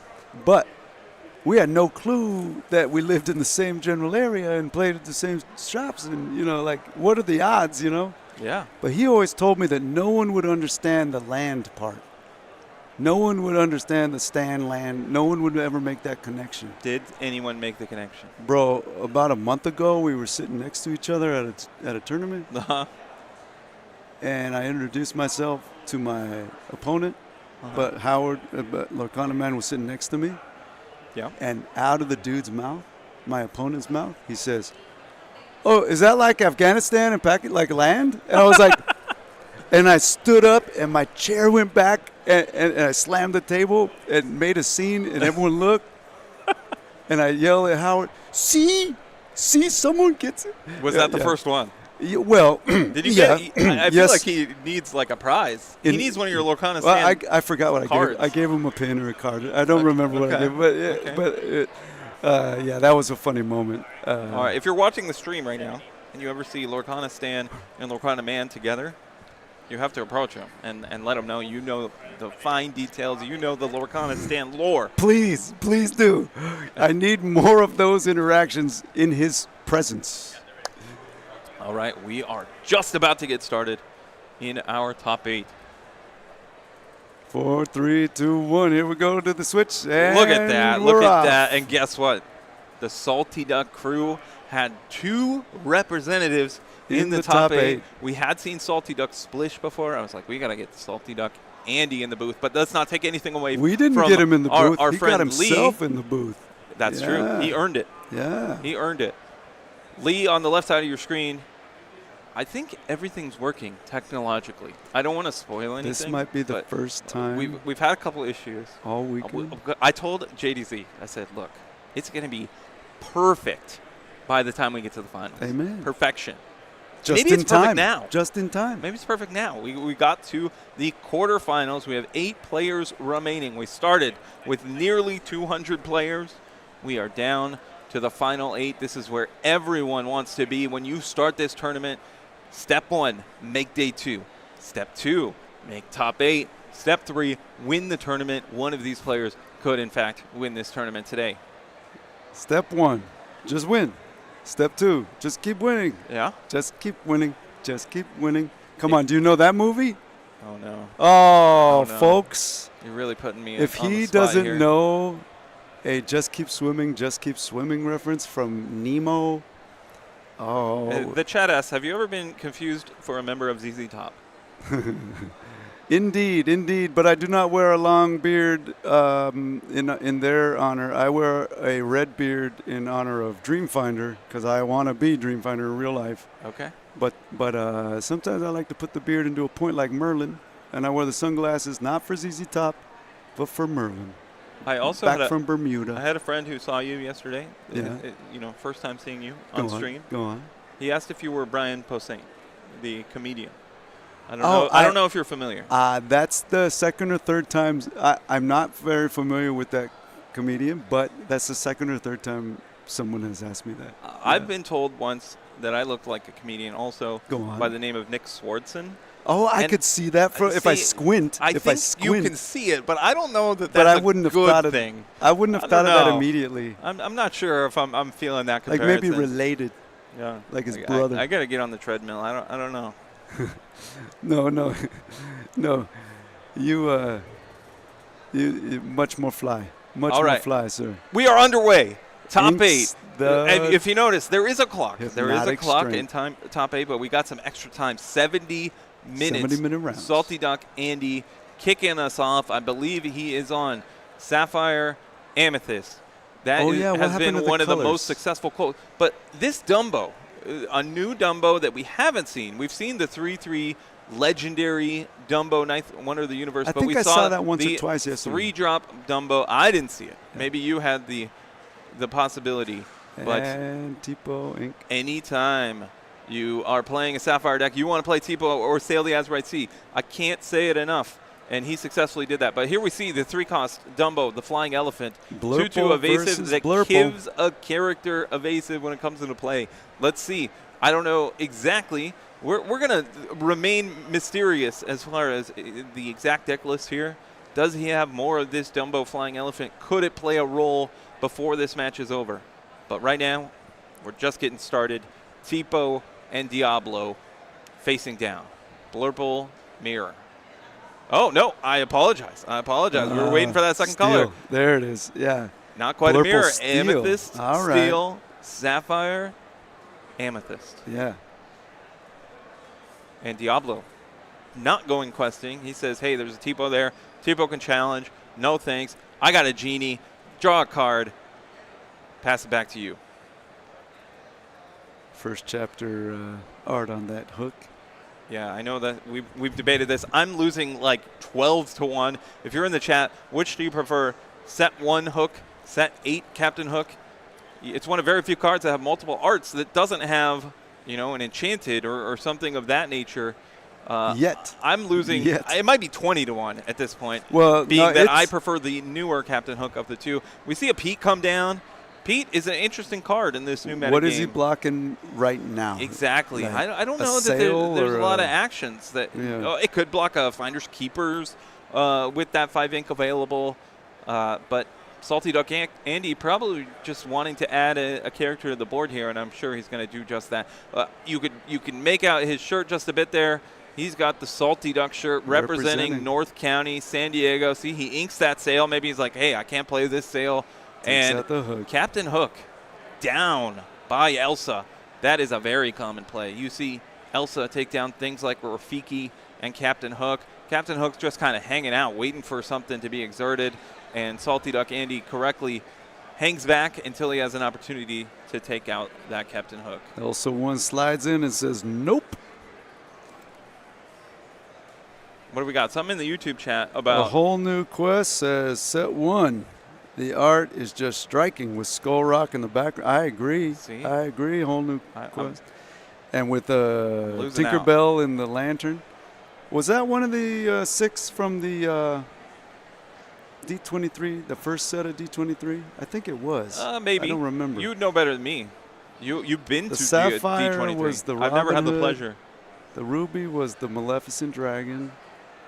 I don't remember what. Oh, that the first six- I yeah, see what those you're saying. first I think six. it might have been in there. I think it's in there. But meanwhile, we got Genie on Genie Warfare. They sometimes brothers fight, Well, yeah, and apparitions of brothers fight too. Yeah. What a coming out party for Amethyst in this new metagame. Doesn't exert anything. Amethyst well represented across the board, but Lee passes it back. Lore count even. 1-all. Now, what can Salty Duck Andy do? Does he have an action that maybe he had to hold back on the previous but turn? he'll dig for because one of right Pete? there. No, we got an additional Genie. Wait, was Pete added played to the last board. turn or the turn before? Turn The before. Yeah. So yeah. his actions are unlocked in this moment, but he just has no the character to add to exertion the board. again. Look at the standoff. Yeah, not in any hurry is Salty Duck Andy. He has a lot of powerful cards in that Amethyst Sapphire strategy. Both seem physically prepared for the long haul here. One thing I'll point out is, as far as the standings are concerned and what we're watching, we are watching the second place competitor, Salty Duck Andy, against Lee, who finished in the Swiss in 7th place. And the standings do matter because Salty Duck Andy did have the choice to play first. We know that's a huge advantage in this game of Disney Lorcana, and he is getting started looking pretty good so far, but Lee says hold on Let me add a Dumbo to the party. I'm going to ink this Pete. I don't need a second Pete. And Dumbo could ask his friend Genie to draw a card. He does. So that adds a lore. What is Dumbo? I got a chance on the break to look around. Oh, we might have the lores switched. I'm not sure because I just saw Salty Duck Andy go up one. So we'll see if we can get that straightened out. And then Strength of a Raging Fire, one of the more powerful plays available to Steel decks. And Pete putting in work in order to do that. Oh, he did just quest. I don't know. Hopefully the lore's right. I think we're squared away. Confirmation. Good. Yeah, I was over there. Look, we're at Collectors Expo. There are vendors as far as the eye can see. Every game represented, but of course, there are Lorcana cards on the floor. If people have been to D23, they know that all 3 halls up here are taken over by D23. This expo takes up 2 of those 3 halls.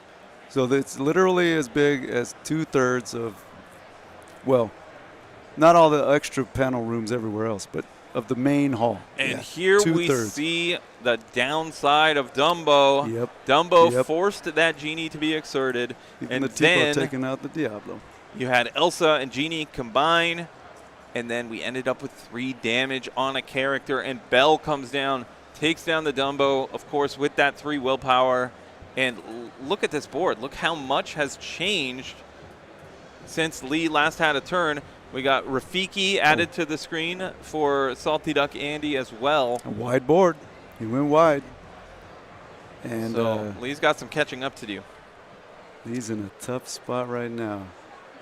This is quarterfinals, top 8. How many cards does Lee have? 4? I believe 4. Gotta wonder if Doc is in the mix there somewhere. Maybe he can empty some of that hand and draw some cards off of Doc in an attempt to try and get back in this game. You could tell he's thinking what he's doing math right now. What do I ink? Yeah, okay. All right, ink the Bell. We saw 2. how powerful Bell can be. 3, play the Tink. We see the evasive 3-cost Ooh, and a Calhoun. Tinkerbell. Calhoun, Lee with 2 cards remaining, it looks like. How much does that Tink hit for? It quests for 2. It's very similar to the Ruby card Minnie Mouse Surfer that saw a lot of play in Ruby Amethyst decks in the early days of Lorcana. But this is unique because that Tinkerbell threatens a possible shift. That's something that you always have to keep in the back of your mind. Could we see a Tinkerbell Giant Fairy? And for that reason, Salty Duck Andy is on top of it. Do you think he was playing around the ship? 100%. 100%. Wow. Well, it's also a 2-quester, so yeah, one of the best options to get off the board. Tinkerbell goes to the Inkwell.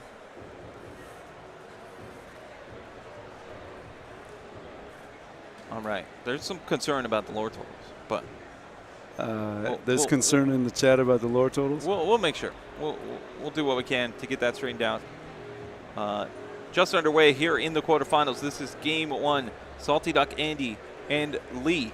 Because Lee and Salty Duck, Lee and Andy, they're putting in the lore on an iPad over there. Like they see it, and that's attached. So I wonder. And there's a judge over there too. But I'm not sure. We're gonna leave it to them. That's the judge's job. But we got a job to do, and that's call the action here. And we have an Arthur, an enchanted Arthur. This is the first time I've seen an enchanted on camera so far today. And that Arthur is adding Challenger and Resist to that Calhoun. And that allows Calhoun to take down the Bell and only take 1 damage. Indeed. So Resist stacks. You had Resist 2 and Resist 1. Of course, 2 + 1. I can do that math. Even me. I could do that math. I don't need a scientific calculator for that. Finders Keepers. Fishing for 3. I've been down on Finders Keepers. I got to admit. I've been a little down on it. It looks pretty good right now. Yeah, that's a good timing for that. With a board that wide, take out the Calhoun. Yeah. Salty Duck Andy in a very good position. He just added 3 more cards to his hand, one of which was probably Basil, so that one gets into play quite quickly. Quest for 3. We get those evasive characters in for 3 lore. So Arthur now, 3/6 character. It did its job when it came into play. It allowed that Calhoun to get boosted.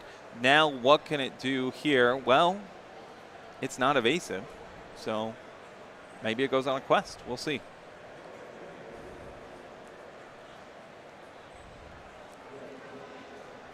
Lee taking his time, debating his options.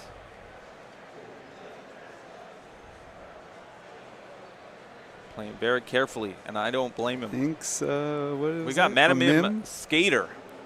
The Skater another Madam Calhoun. Mim that gives a boost And of Doc. Challenger. And then we Draw have Doc. two. That's our first Good Doc time, of Doc. the quarterfinals. Drawing 2 cards. We are in top 8 in this best of 3 quarterfinals matchup. Drew a couple cards off Doc. And We a have Genie. Genie. What's one more card? 2 in hand. Oh, look at that. Quarterfinals on the screen. Quarterfinals. But some of these boards get wide. That's difficult. Man, that Difficult for the camera to capture all the action.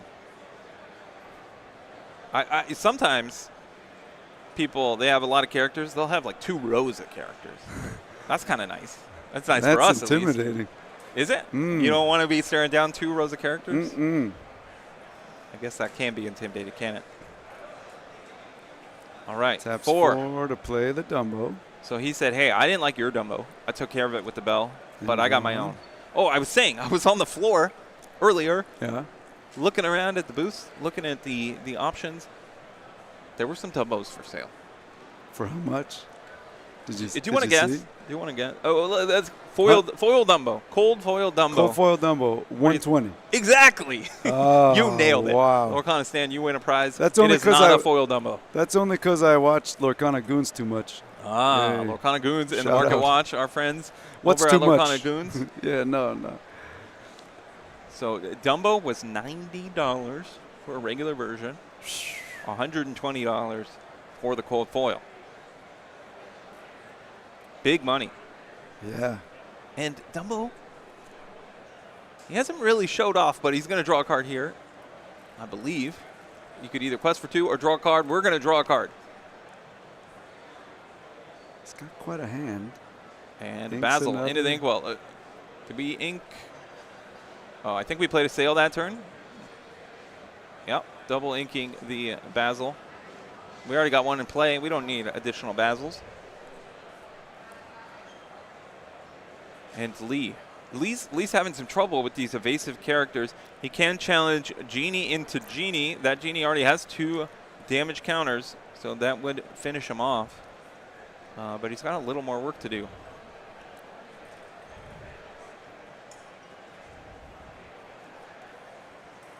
Top 8, Steel Amethyst versus Sapphire Amethyst. I think Sapphire Amethyst, I don't know. It was clear coming into the weekend. Everyone knew that Sapphire Amethyst was going to be well represented, but it's also performing well. Sometimes the quote-unquote best deck going into a tournament, it's Just everyone bombs. knows it's coming, right? Or they prep for it. Yeah, they're prepared. But Sapphire Amethyst attacks you from a lot of different angles. So there's not 1 or 2 particular cards that really target this strategy. Meanwhile, if you're playing aggro, you can kind of pick certain cards if you're playing against aggro, that will perform better in that situation. But if you come into a tournament, hey, I really want to beat Amethyst Sapphire, maybe I'm not smart enough, but I don't know what the card you would bring specifically to target this deck. Chat, let us know. How do you beat Sapphire Amethyst? I would trust your judgment more than I would trust my own, but but I think what we've also been witnessing, I don't know if it's just me feeling this or seeing this or observing this or if I'm making stuff up, but he plays that smaller Dumbo into the, yeah, okay. Our friend Bobby McHugh says Ward is a good way to nice. potentially counter Nice. this But- Blurple strategy. If you get 2 Auroras down, you can't do anything. But what I was, Oh, we see the Dumbo. He's that back. other Dumbo. Dumbo Flying Elephant. That's the first one I've seen him play this weekend. But what I was thinking, what did I say about 2 rows? He's got 2 rows now. There seems to be like a post-rotation awkward learning curve that we're all like adjusting to in real time, that everyone seems a little bit more cautious. Everyone seems a little bit less inclined to exert things. Yeah. You know, a little more conservative on what they exert. There's a lot more like, oh, let me see that card, let me read it, you know, going on. Because, like, we're all just an awkward adjustment to the rotation, you know? Well, just as you said that, Lee said, look, I've been hanging back. I've been waiting. I've been waiting for my moment. And that was the moment. He just quested for 7, I believe. Yeah. That Arthur, was what Genie, he was waiting Pete, for. Doc, all in on the action. So Salty Dog Andy's been looking pretty good this game. But all of a sudden, Lee up to 13 lore. And that Arthur, it quests for a lot. So Salty Duck Andy's going to have to come up with some answers here. We've seen some big turns, some very swingy turns back and forth. That was an excellent turn for Lee in that Dumbo. And that Dumbo's effect, when you play the character, chosen character gains evasive. Nice way to protect. So one of those characters, we can't forgot hear the which one he players. tapped, It might have been verbally spoken to. I might have missed a point or something. But I'm not 100% sure. But one of those characters, you see 5 exerted characters. Genie already has evasive. We know he didn't choose Genie. Could he have chosen Calhoun, maybe? I think it was the Calhoun that Arthur. took someone out. So I'm sure Salty Duck Andy has a plan. He starts with drawing a card off Dumbo. So he says, look, I have an evasive challenger, but he is better off drawing myself a card. People in the chat suggesting Andy should quest. Well, let's see what happens. What do you do? Do you quest? Do you challenge? He's facing down a lot, but he's going to quest with Basil. So Basil, of course, has support. What is he giving the support to? Giving the support to Elsa. Takes out the Elsa, Genie. excuse me. We go into Genie. Genie down. That's 2 lore off the board. How much lore does Lee have on board right now? He still has 9. 9 lore. The Calhoun could represent 2. It can quest for 1, or it could challenge and maybe gain 2. We have the Basil available, so that's Calhoun's basically threatening 2 lore. Okay, we have an Into the Unknown. That's nice. A great answer. That's clutch. Very clean answer Clutch. for that 6 willpower character in the Arthur that could have quested for 3. So that lowers it a bit. So, but we're still threatening, I believe, 7 lore, which of course is Lorthal. 13 plus 7, I can do that math too. Are you impressed? Wait. 2 for the Genie. Yep. 1 for Pete. Yep. Dumbo. 1 for Dumbo. Calhoun. 4. Could be 5 2. or 6. That's only 19. You got Doc up on the very top of your screen. Missing, Don't miss missing, Doc. missing I know the Doc. the folks at home wanted to know where we are at. We're at the quarterfinals, of course. But the Doc at the top of the screen, he's just peeking out. Andy wanted to look at the discard. What did he want to see? That's a great question. What was he checking? Maybe just checking what removal spells have been used, So things of that nature. You want to use all the information available to you. Do we have a bell? Bell would be a nice one. Well, he's sitting on right 5. now, 5. Is that? Speak of the devil. And she shall appear. Is Belle's not a princess? What is she? She's not a devil. Yes, she is. Oh, She's she is a princess. Speak of the princess. That's what I was going to say. I wasn't sure. I don't know. She's out here doing blood magic, moving Speak of the damage sorcerer. over to other people. So sounds scary to me. Hades and the Hades works well. Where'd the damage get removed from? It wasn't the Hades, right? I just want to make sure that didn't get missed. I think it was from the From the Elsa. to Okay. the Calhoun. We don't got a problem. These guys are on top of it. We have a table judge keeping an eye on things. So Lee, 13. No, yeah. Threatening for potentially 4 lore. That's not going to cut it. Meanwhile, Salty Duck Andy now, I love this game of Lorcana. Sometimes you're like, man, I really got to respond to my opponent. I got to make sure that they can't quest for Lorthal. Meanwhile, some of these Sapphire Amethyst cards, they quest for a lot. 2, Bell, 2, Hades, 2. Bell and Hades, you can make an argument. 2 best cards in the deck. Genie's in the conversation, of course. He also quests for 2. All of those cards either draw a card or answer a card. So card advantage built in with quest for 2. This is my pro tip to the viewers at home. Those are pretty good cards. Mm-hmm.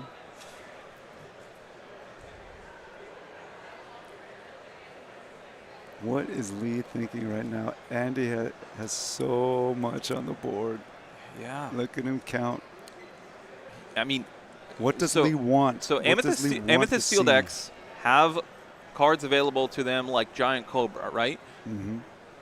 But even if he had a Giant Cobra, the discard effect, he'd be one short. And I guarantee you, guaranteed, Salty Duck Andy is aware of that. Is his deck running anything wacky like gathering knowledge and wisdom or any instant? We haven't seen it yet. We don't know for sure. Something sneaky like that could scare, but that's certainly a possibility. Something like a White Rose could appear. Does he have 3 cards? He got to have Giant Cobra, discard, White Rose, game taps over. everything to play the Tinkerbell. big tink. Okay. We're going to put a lot of damage card. Make sure you bring your dice to your Lorcana tournament. We're going to be seeing a lot more Tinkerbell, especially if Giant you go Fairy. wide. Yes. You got to be prepared. No, that didn't make rotation. Sorry. No. Go play Infinity if you want to play. Be prepared. I kind of like this. Look, I've played a lot of Be Prepared in my life. Mm-hmm. I've drawn Be Prepared when I'm looking down the barrel of 10 characters, and I know it's my only out, and it's a great feeling. Maybe not not on for, the other maybe side. not for my opponent. Yeah. But it's a great feeling when you top deck the Be Prepared. Wait, what was that? Dock into desperate. Tipo. Dock into Tipo takes it down thanks to the help from the Tinkerbell Giant Fairy. Interesting. But is that going to be enough? But what I was going to say, this new world that we're living in, a whole new world, if you will, it allows for this type of gameplay because decks like this can exist and perhaps thrive. And Lee, lots of challenging this turn and lots of help. Lots of help from that Tinkerbell. That 1 damage on each of those characters really made a big difference. So now, let's do the math. 5 lore on the side of Lee, so he's not quite representing Lorthal. Meanwhile, Salty Duck Andy, he's at 13. He could quest to 16. What does he have? The Magic Feather in his hand. We haven't seen the Feather go to work. Ooh. He has a Dumbo. Dumbo, of course, could play the Dumbo and draw a card off of Elsa, although this Genie is looking pretty juicy for a challenge. Already has 3 damage on it. You could get in there with the Bell challenge. I'd probably take that every day. But Salty Duck Andy has to keep in mind he's at 13. Is 1 lore more valuable? He said this is a good play.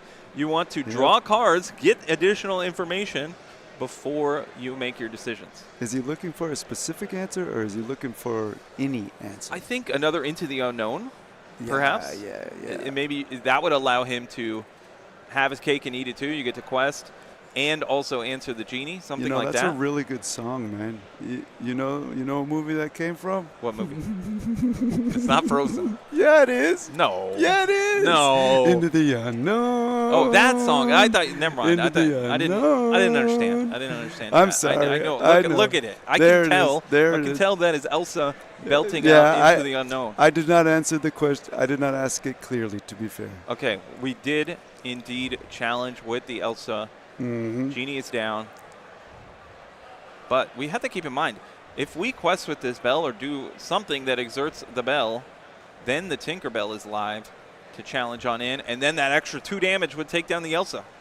Yeah. We played a Hypnotic Strength simply to draw a card. We have Feather.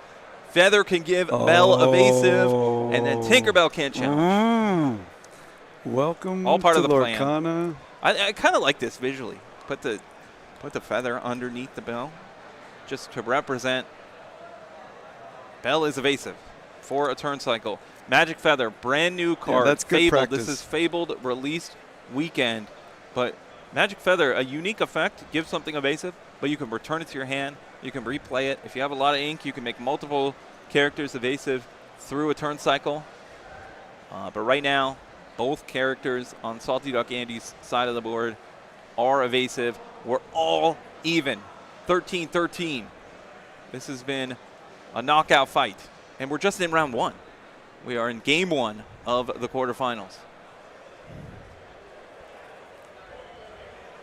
Keep in mind, this is timed. There has been some moments where players are playing meticulous. I do not blame them whatsoever.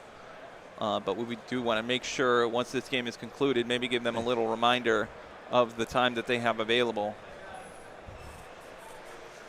43 minutes on the clock. Lee weighing his options. Tinkerbell. Maybe he has a feather of his own. That would be a surprise. Ooh-wee. Feather of his own Do you would think do a lot of work right now. Do you think an Amethyst Steel deck would be running Feather right now? Hey, maybe Like maybe secret sauce? this is the spot. Oh, rush! Dumbo has a rush. Thanks to Cogsworth. Gee! Oh, wow. Okay, I was thinking. Yeah, I was really thinking I'm glad outside the Pat box. threw up that Cogsworth. Yeah. I want to see So what. Cogsworth says when you him. play this character, chosen character gains rush. So Dumbo was in for the challenge to take down the Elsa. Now I didn't see that coming, I didn't either. but is there a chance Andy did? I don't know. Or is Andy feeling the same way? Like, wow, touche. I good, think he's good got surprise. I would be surprised if he isn't surprised. Yeah. Because that's the first I've seen of Cogsworth this weekend. I've been scouring the tables. He's from Chapter 5? Yeah, he's been around a while. I don't think I've ever seen that card played. Yeah, he's in Sneaking action. in with that. This is the kind of card. People say, rotation, I can't use my old cards. These are the kind of cards that rise to the top thanks to, a limited card pool, things changing. This is what I like to see. Keeps things new, keeps things fresh. Yeah. And Cogsworth showed up at the right time, allowing that Dumbo to challenge. Okay, Lee getting some clarification with that bell. So yeah, it no longer has evasive. So maybe he's saying, hey, visually you're showing that feather is still underneath the bell. Oh, actually, my apologies. Let's read Magic Feather one more time. When you play this item, choose a character of yours. While this item is play, that character gains evasive. Apologies to Salty Duck Andy. He knows what he's doing. Yeah. And then Magic Feather's even better than I thought. I love that it's recyclable. Yeah. You got to pay. So if you return it, but then the character in play loses evasive that you can replay. But if you're playing Blurple and you got plenty of ramp and plenty of ink, you can recycle that thing and protect people all day. I'm looking at the chat after I corrected myself, but yeah, they're on top of it too. Magic Feather. New card. We're all learning here in this fabled meta game. And very nice art too. I can't see the artist's name on there, but what a good gimmick. Ooh, gets rid of the big Tink with the Hades. Big Tink is a You scary just card. made him ink that Tink. So now Bell still has evasive. Could challenge the Dumbo, could quest for 2. This is a tight game. I don't blame the players. It could come down to the smallest of decisions. And Bell, in fact, he says, I want to challenge, but I do not want to challenge the Dumbo. I want to challenge the Doc.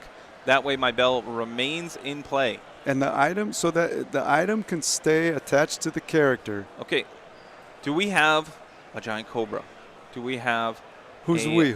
Lee or we Andy? are Lee right now. We are Lee. We are in the seat of Lee as he is taking his turn at 16 lore. He could draw a card with Dumbo. That would go to 17. He could go quest with Cogsworth up to 18. Does he have Giant Cobra in his deck? Does he have a couple White Rose? Does he have a Dock into a Giant Cobra? I think, do we start? I don't know that he can handle the characters on the other side and prevent Salty Duck Andy from potentially winning the game on his turn. We're going to draw a card with Dumbo. What do we get? He's keeping it close to the chest, keeping us in suspense. Salty Duck Andy. Counting I for bet ink. He his hand under the table, maybe he's crossing his fingers, like no Cobra, no Cobra. But no, that's where his side deck is. The longer, no, just kidding. Longer this goes on, Salty Duck Andy's got to feel a little bit better about his position. Yeah, stalling him out. Lee You trying can to see come him up doing with an answer, weighing his options. The gears are turning. Now he's in the thinking position. Does he have an answer? 3, 4, this 5. pacing tells me no, but he might be just piecing it together. Taps 4, 5. for Elsa. you know who. Yeah, Okay, that could challenge the Bell. She's been putting in work this weekend. It's going to exert the Hades, but yeah, we Take get in out for the challenge. Evasive on evasive. So now, What Salty, happens to that feather? So now, Is it discarded or no, just off to the side? Feather's still in play, and that's where the return it to your hand, replay it. It could give something evasive again. Cogsworth in for a quest. Pete down. That means no into the unknown. So, like, to Characters use are the magic protected. feather again, does he have to pay the 3 to return it to his hand and then pay the 2 to put it on Exactly. something? Exactly. So it's on the board, but it's not doing not anything. active. You're 100% right. What a interesting. I hope people don't misplay that. Other items don't.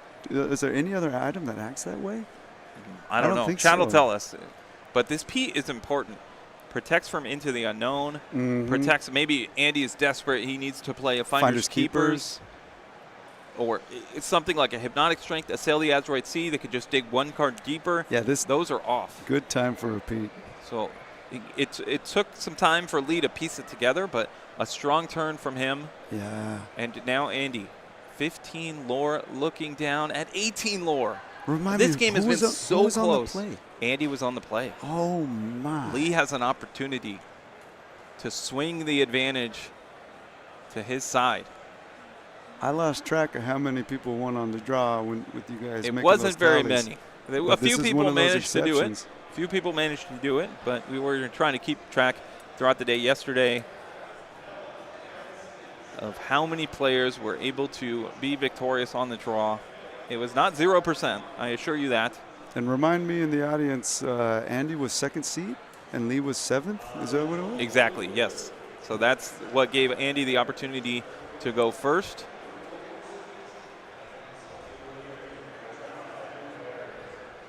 Andy, 5 ink, Bell, but there's no damage on his characters, but there's damage on the other side. Yeah. We can move the 2 Elsa of those. damage over to the Dumbo. Bye-bye. So Thank you for your service. That's not the perfect situation and for then that Bell, Dumbo but will it did the finish job off plenty. the Elsa, yep. He's plenty happy with that exchange. Okay, what is Hades doing? Going into Take the out Cogsworth. the Cogsworth. Clear the board. Look Gotta at do this it. back and forth. Able to clear the board without actions. Incredible game. Oh, 4, Baymax into 5, the 6, inkwell. We haven't seen 7 Baymax. for the other one. Hades. Oh, what a board clear. Okay, do we have John Cobra? Do we have John Cobra in our deck? I don't think we've seen one.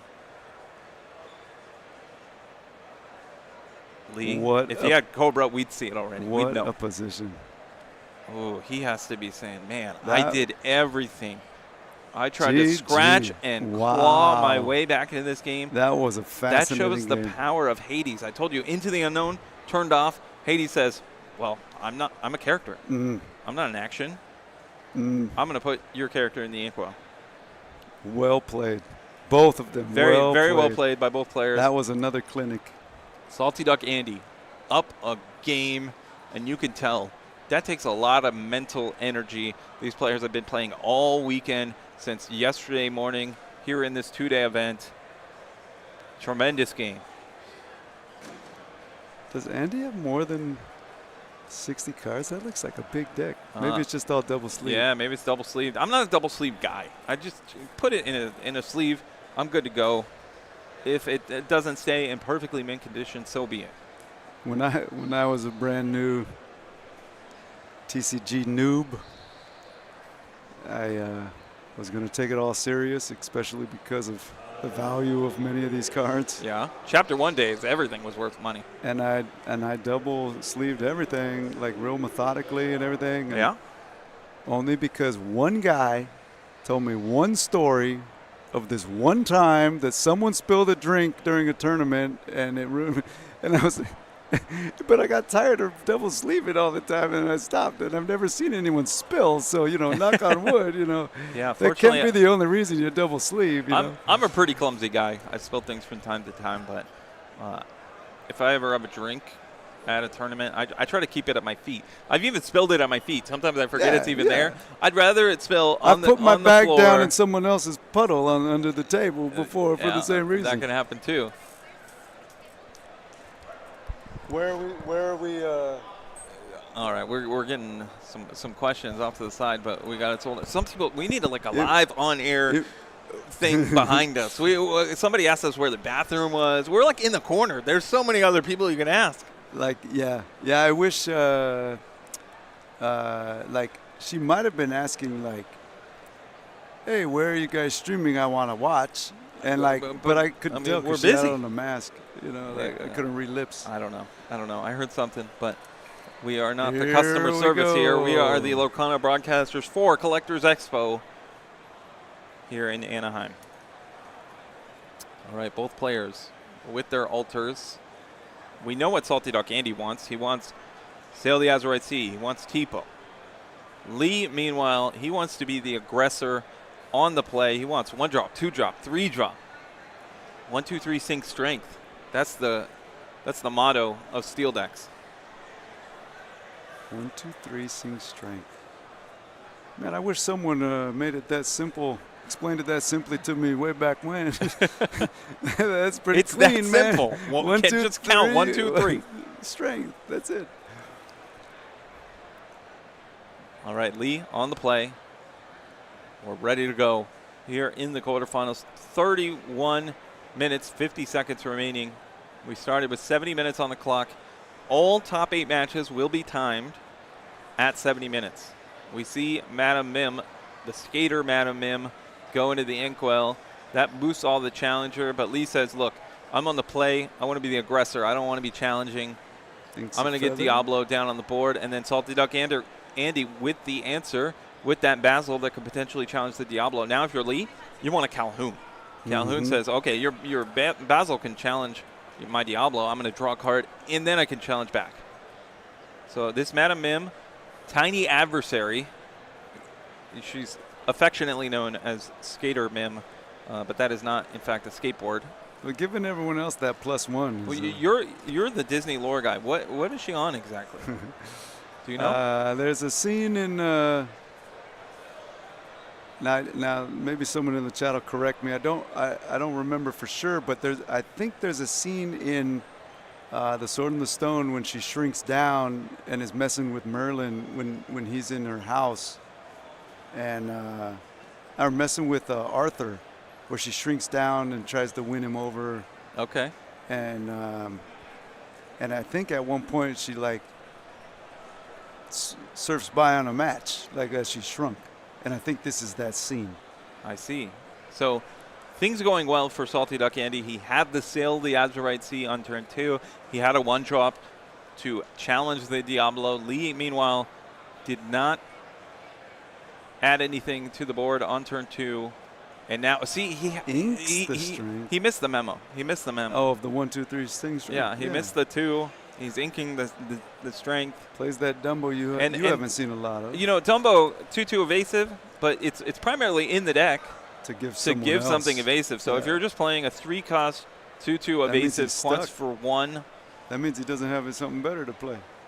You're right on. Look at that analysis from Lorcana Stan. 100%. Pointing out the obvious. That was his best option. He inks a Smash. Smash not very good against Scrooge McDuck.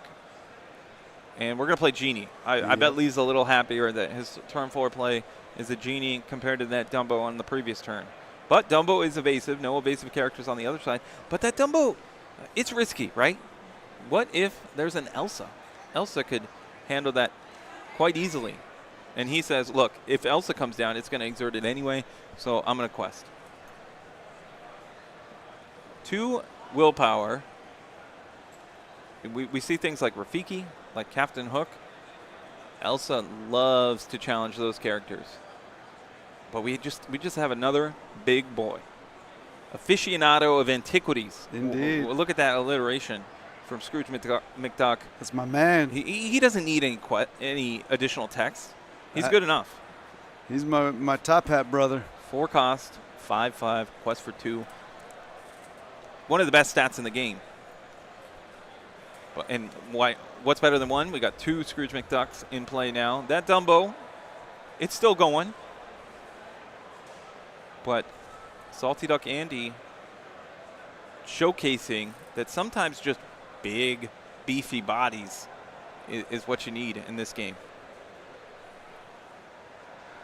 All right, we got another Genie. Lee's trying to draw more cards. He has so many cards, so many options. Does he have something like another Strength of a Raging Fire? We saw one hit the Inkwell, but still, only 3 characters. He's having a tough time to potentially answer these Scrooge McDucks, but he says, look, I got a quest. He is ahead in the lore race. Salty Duck Andy, maybe he has a, you know what we saw last game, a Feather. Mm-hmm. Feather comes down now, gives Scrooge McDuck evasive. See you later, Genie. Well, he inked one, I think, at the beginning.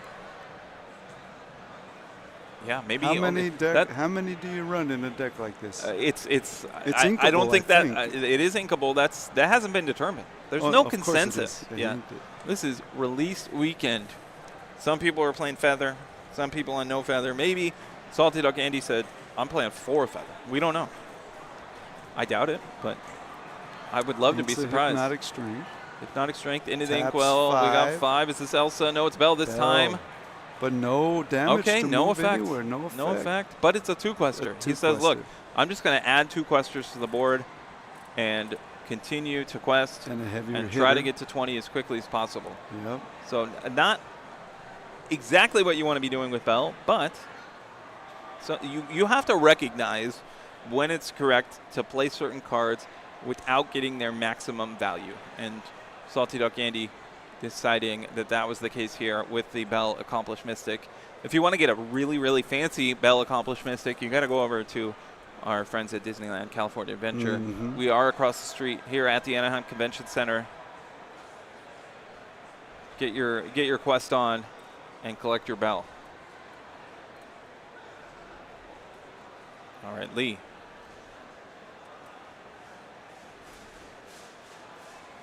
Taking his time with his Steel Amethyst deck.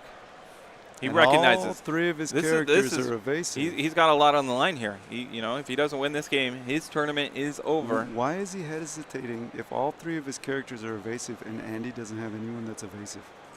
He could be thinking about things like Feather. He could have a Dumbo. there you go. Exactly There that. You want to draw a card. You still the gain a lore. Yep. Why not draw a card and add to that? So Lee is going all evasives all the time, and he's going to try and win the lore race that way. He could have songs to sing, perhaps. He could have a Strength of a Raging Fire. He could have just drawn one off a Dumbo. You want to draw your cards first There's one that's before not making evasive. those quest decisions. Quest We for 4. add the Captain Hook to the board. The Captain Hook can help out against some of this board. It might not be able to do it all by itself to handle something like a Scrooge McDuck. Remains to be seen if he has something like Hypnotic Strength in his deck. And you know what? Every Amethyst Steel deck that I've witnessed in this new format has had a card like Giant Cobra. I'd be surprised, but we haven't seen it yet from Lee. And he's playing the Tinkerbell. Maybe he went that route with the Tinkerbell package.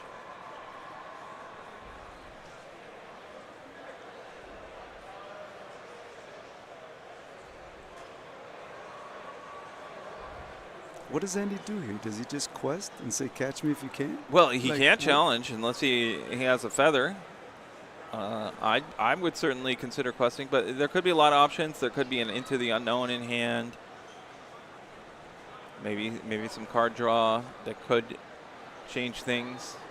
Maybe you have another Belle, although you can't challenge. So, like, he's got 7 on board. Lee's got 7 on board. Andy's got 7 on board. If Andy just quests out, goes to 13, what does he do? Like, all these are heavy hitters, except the Basil. How much does Basil hit for? 1. Oh, Quest for 1. Except Quest for for Basil. 1. All the others are heavy hitters. He would force him to challenge Well, with Lee, all his evasive people. we'll see how it shakes out, because if he quests with everything, Lee is ahead in the lore race. Ooh, For coming now, in, but ooh, Elsa. There's an evasive. What did I Taps say? him. Elsa loves to deal with Captain Hooks, but she asked her friend Belle to do her dirty work, and now we are going to quest with the Basil.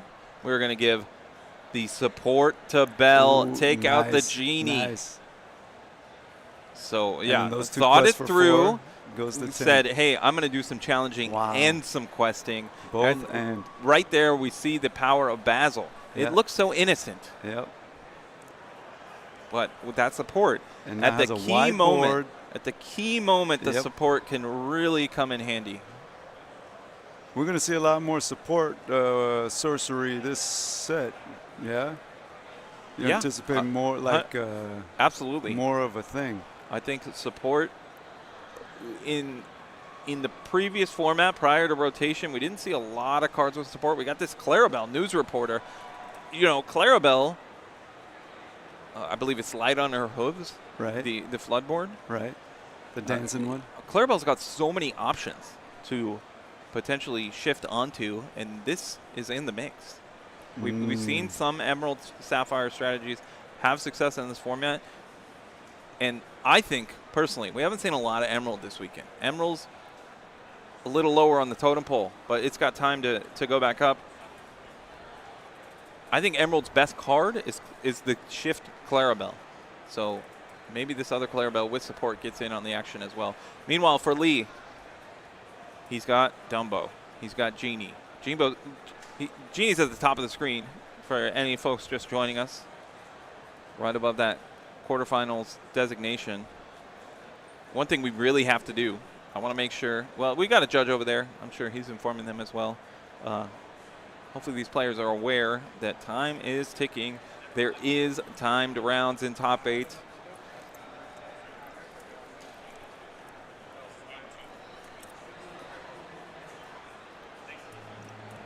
We have our head judge, John, checking in on the situation. I think he is concerned about the same thing I am. Just make sure those players are aware, because they are kind of secluded off into the feature match area here at Collectors Expo. We just want to make sure they have a fair chance at advancing. I've given this area a name. What's that? What's the name? We're kind of in a cave, so I'm calling it the Cave of Wonders. Oh, perfect. Hey, I've seen that movie, okay? Good. That was going to be my follow-up question.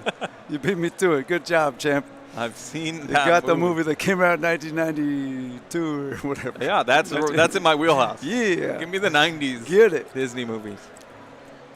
Nah, it's fair when you two were talking about it's kind of hard to go to a Disney movie as a grown man without a kid. Hey, You I know, go to a lot of movies alone. I have no shame. Well, yeah, but not kid movies. That's why you didn't see Frozen. You know what I mean? That's Like, true. I heard that conversation.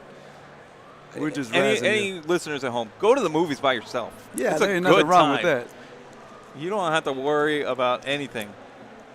Taps- You know what's the worst? If you Ooh, bring someone to the Smash movies, the Elsa. Smash joins the party. I miss Smash.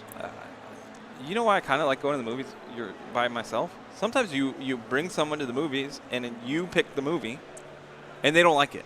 Yeah, and then you feel like you did something wrong. Yeah. And it's like, no, I just wanted to see that. Like, Yeah, just go by yourself. If you don't like it, that's Yeah. on you. You Yeah, chose yeah. the movie. Can't get mad at anybody. All right, we're back to Salty Duck Andy. He's up a game. These games have been very close. If you're just joining us, you got to watch the replay of Game 1.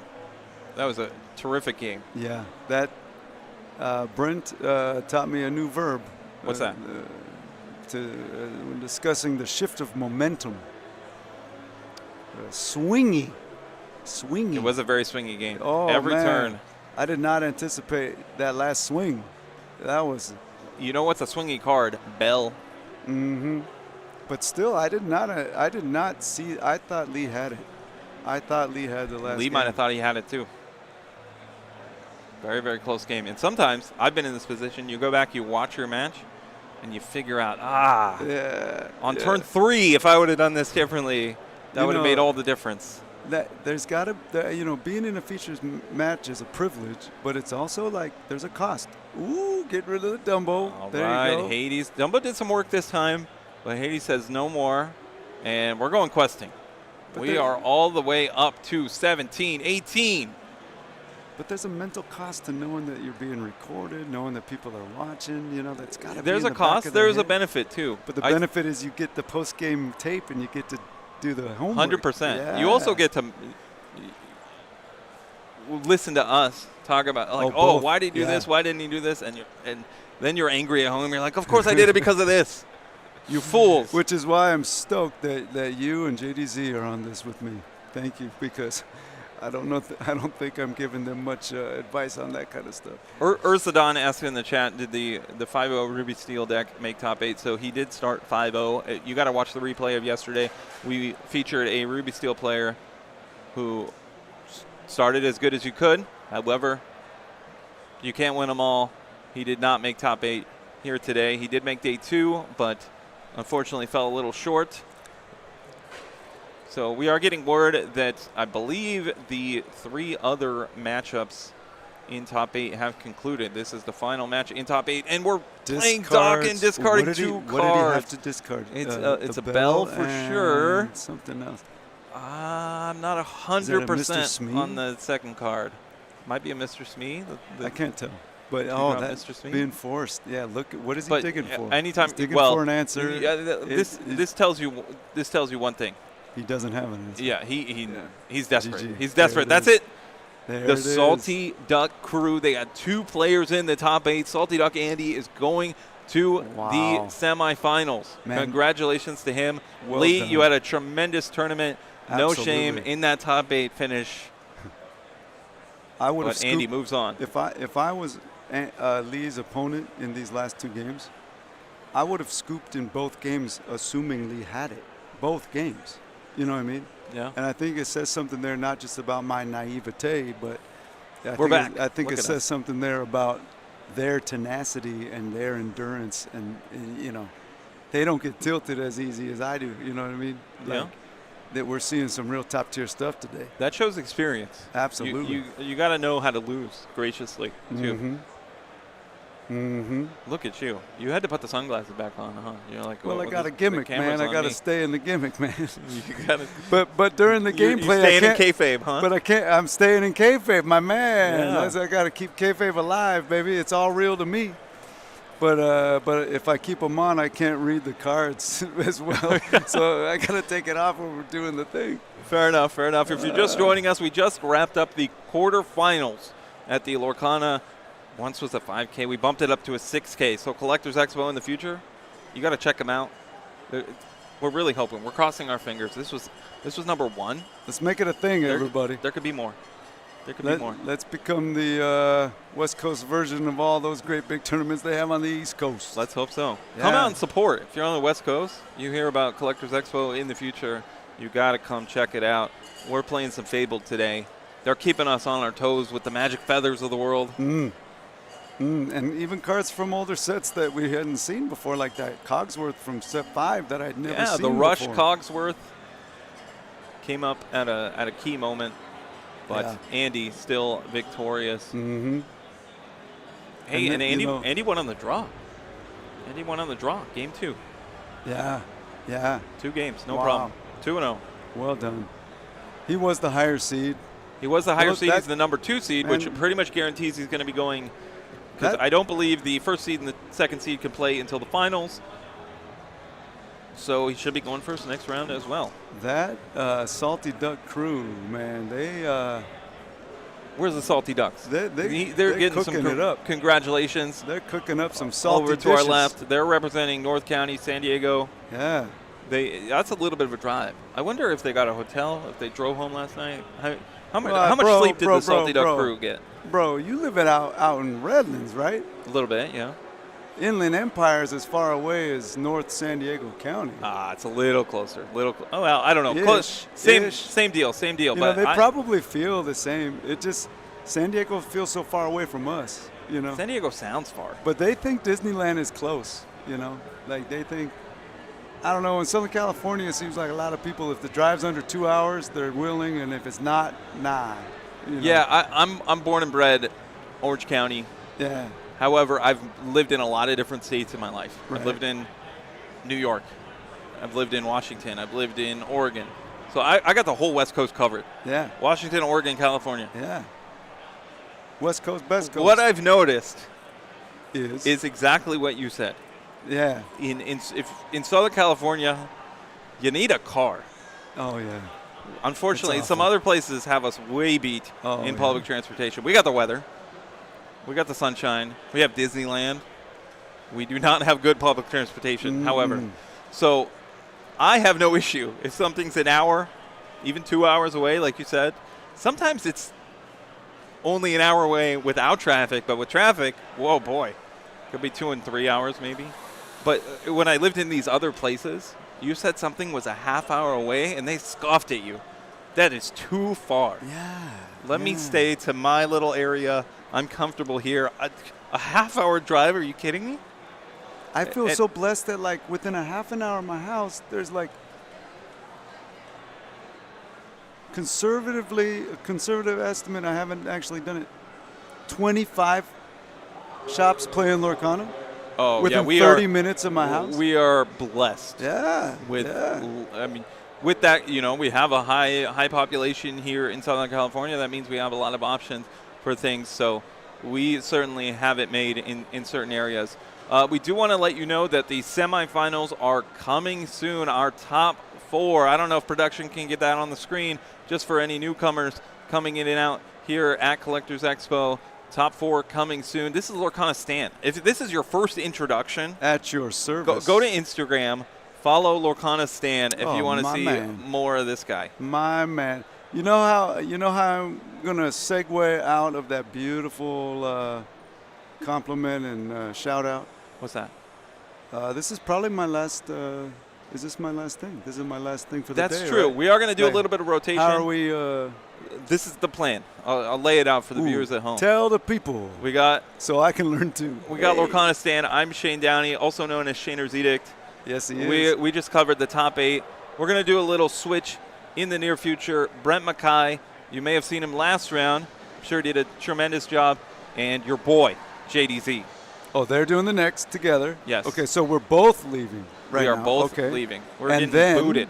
And then the final round will be you and JDZ. Exactly. My man. Yeah. As it should be. I'll be back. I'll be back. As much as I would have been willing and honored and privileged to call the last match today, I personally, selfishly, would prefer to listen to Shane and JDZ call it. I hope. I'm glad that worked out. Everyone who's listening to my voice right now, I hope they are also hearing me and JDZ in just a little bit once we get to those finals.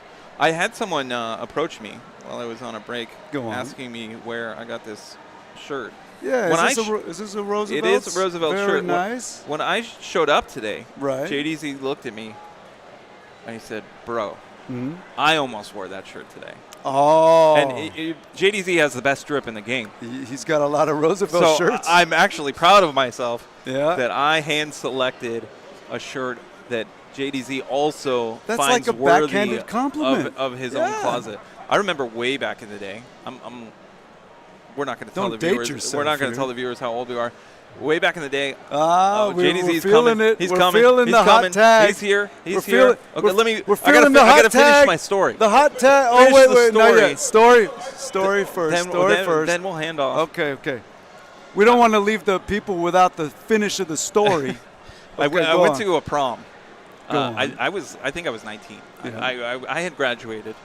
I went with a senior. Mm-hmm. Nothing shady.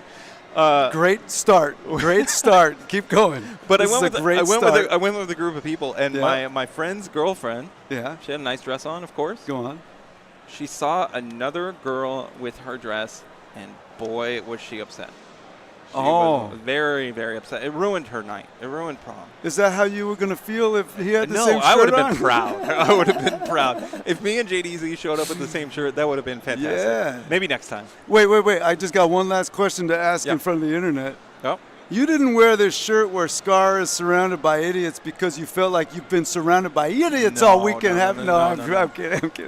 All right. I just love that line. It's been a pleasure. JDZ, thank you, Brent everybody. Mackay coming soon. Semifinals. Give me the hot tag, Stay brother. tuned into that dial. Ooh. Don't go anywhere. We'll be back. I'll be back. Keep it locked. Don't touch that dial. Look at that transition screen.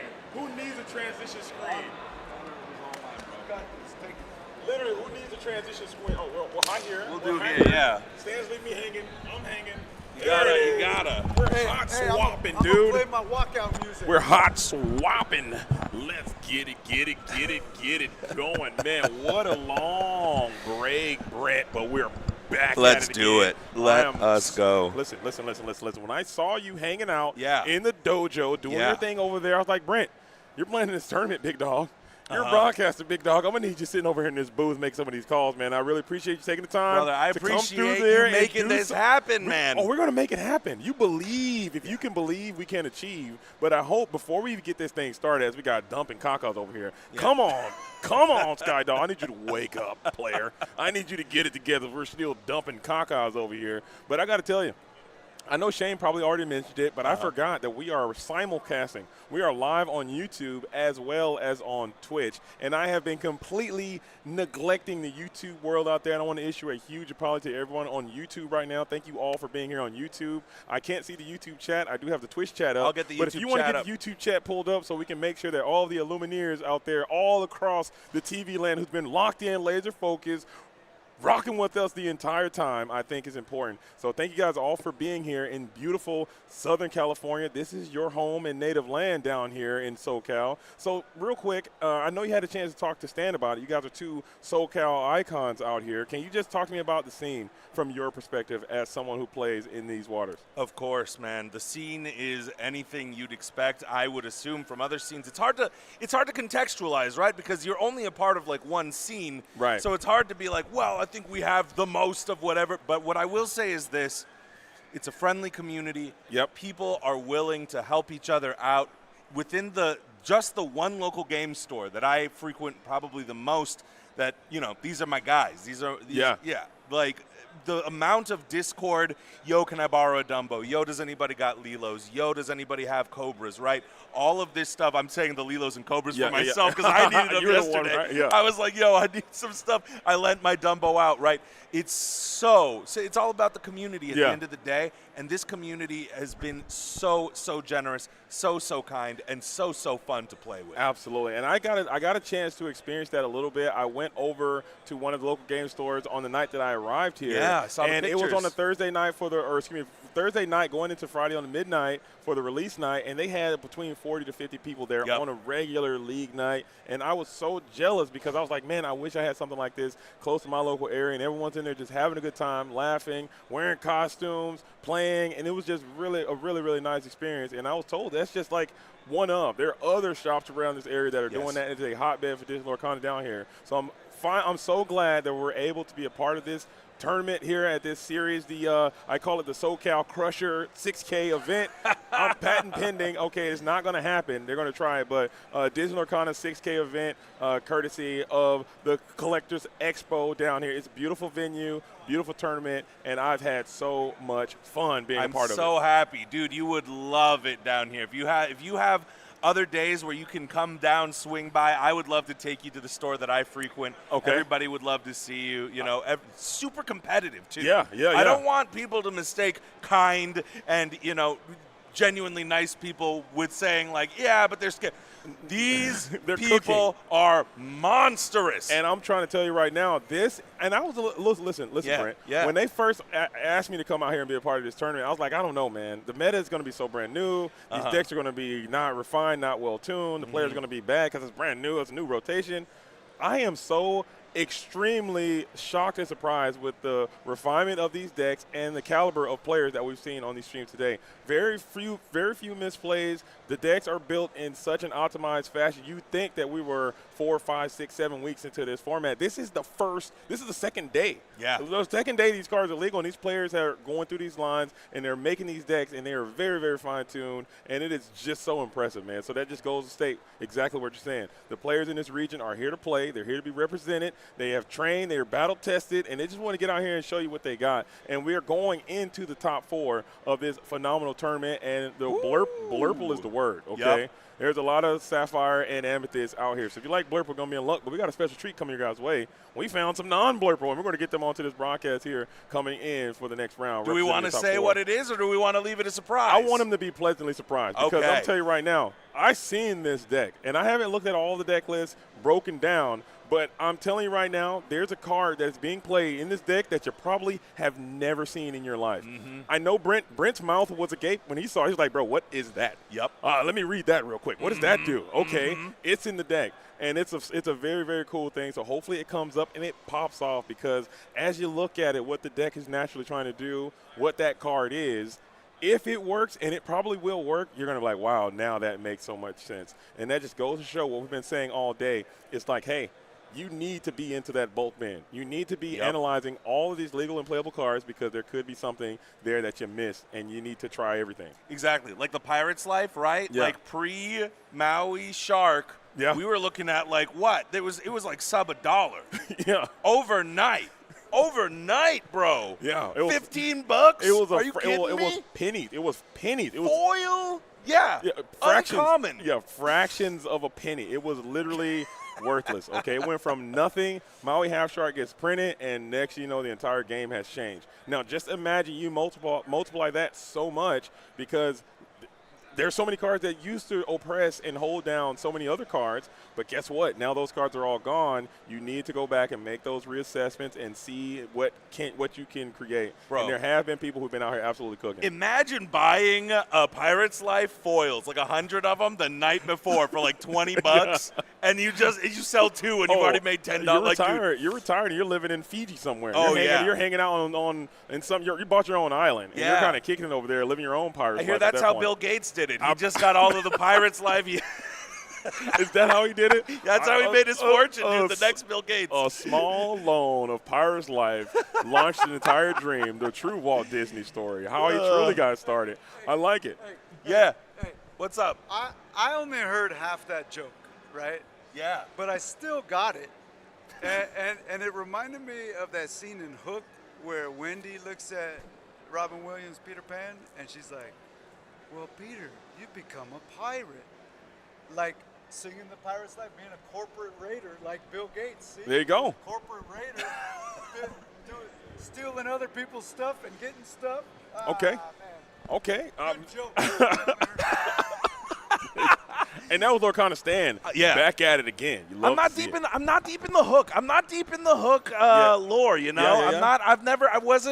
I watched it recently. Again, you know, we were talking a little bit yesterday about like you playing all of these cards, you start looking, you start going, what's this from? What haven't I seen? And my wife has been the hugest. I owe all of my Lorcana love to her, because she was the one who said, there's this Disney trading card game. Let's check it out. She was telling me that story. You wanted to be into another game, talking about Pirates. You want to be into a little bit of One Piece. I was thinking. And you're like, I don't know. I'm glad. I think that was a great decision. I think you guys absolutely nailed it. Yeah. You know when you just pick up a game and you're like, no, this is special. No, I really like this. This is a lot of fun. Yes. And the number of times we played with just our Chapter 1 starter decks, you know, it so fun. Absolutely. Driving to every place we could find product anytime there was. It's hard. It's out.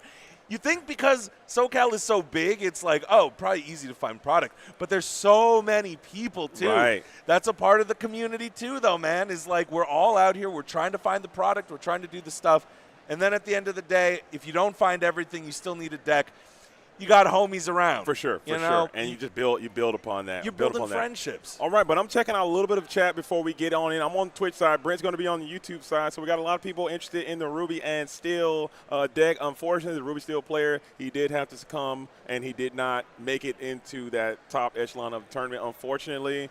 He started off hot, kind of ran out of gas, but the deck is still pure heat, and we absolutely enjoy it. So hopefully he'll continue to build on that and come back better. Also, we're asking how many blurples. I believe, according to my mathematics, I have to look at it again, but in the top 4, we have 1, 2, 3 copies of Sapphire and Amethyst and 1 other deck. And we're going to see what that other deck is just in a moment, as it's going to be locked in and laser focused on this top number 4. But also, with those blurple decks, as it's collectively known, there are some unique things that are in some of those blurple decks. I've seen some helping hands. I've seen some second star to the right. I've seen some big body Radigans in there. The big war baby is going to be a part of this thing. The beefy boy. Even though there are a lot of Sapphire and Amethyst, they are trying to do very similar things. Whose tech is going to be better suited for that mirror and how that thing's going to work out. I think Radix is going to be a great choice, and we'll see how that thing goes. So I believe the players are ready.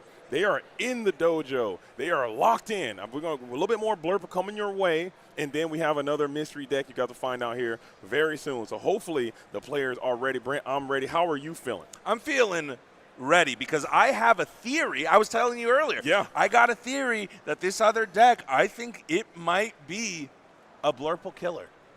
You know what? I don't hate it. I don't hate the call. I think it might be, you might be onto something. And we're going to find out why. And as the rounds go along, you can start to speculate on why you feel that way. Because, again, I'm trying to do this little bit of tantalization here. I'm trying to tease a little bit to make people interested in what we're going to be showing. So I don't want to give too much information away. Exactly. But I think your theory might be correct, and I think that is what. But we're about to see. Yeah. We're about to see how the matchup is. I didn't get a chance to see a lot of the matchup yesterday. So, yeah. Okay. I saw it myself, and I think your theory was pretty sound. I think it was not able to withstand some of the characteristics of that deck. Yep. I might have to start spoiling. High willpower. The high willpower and low strength of that deck.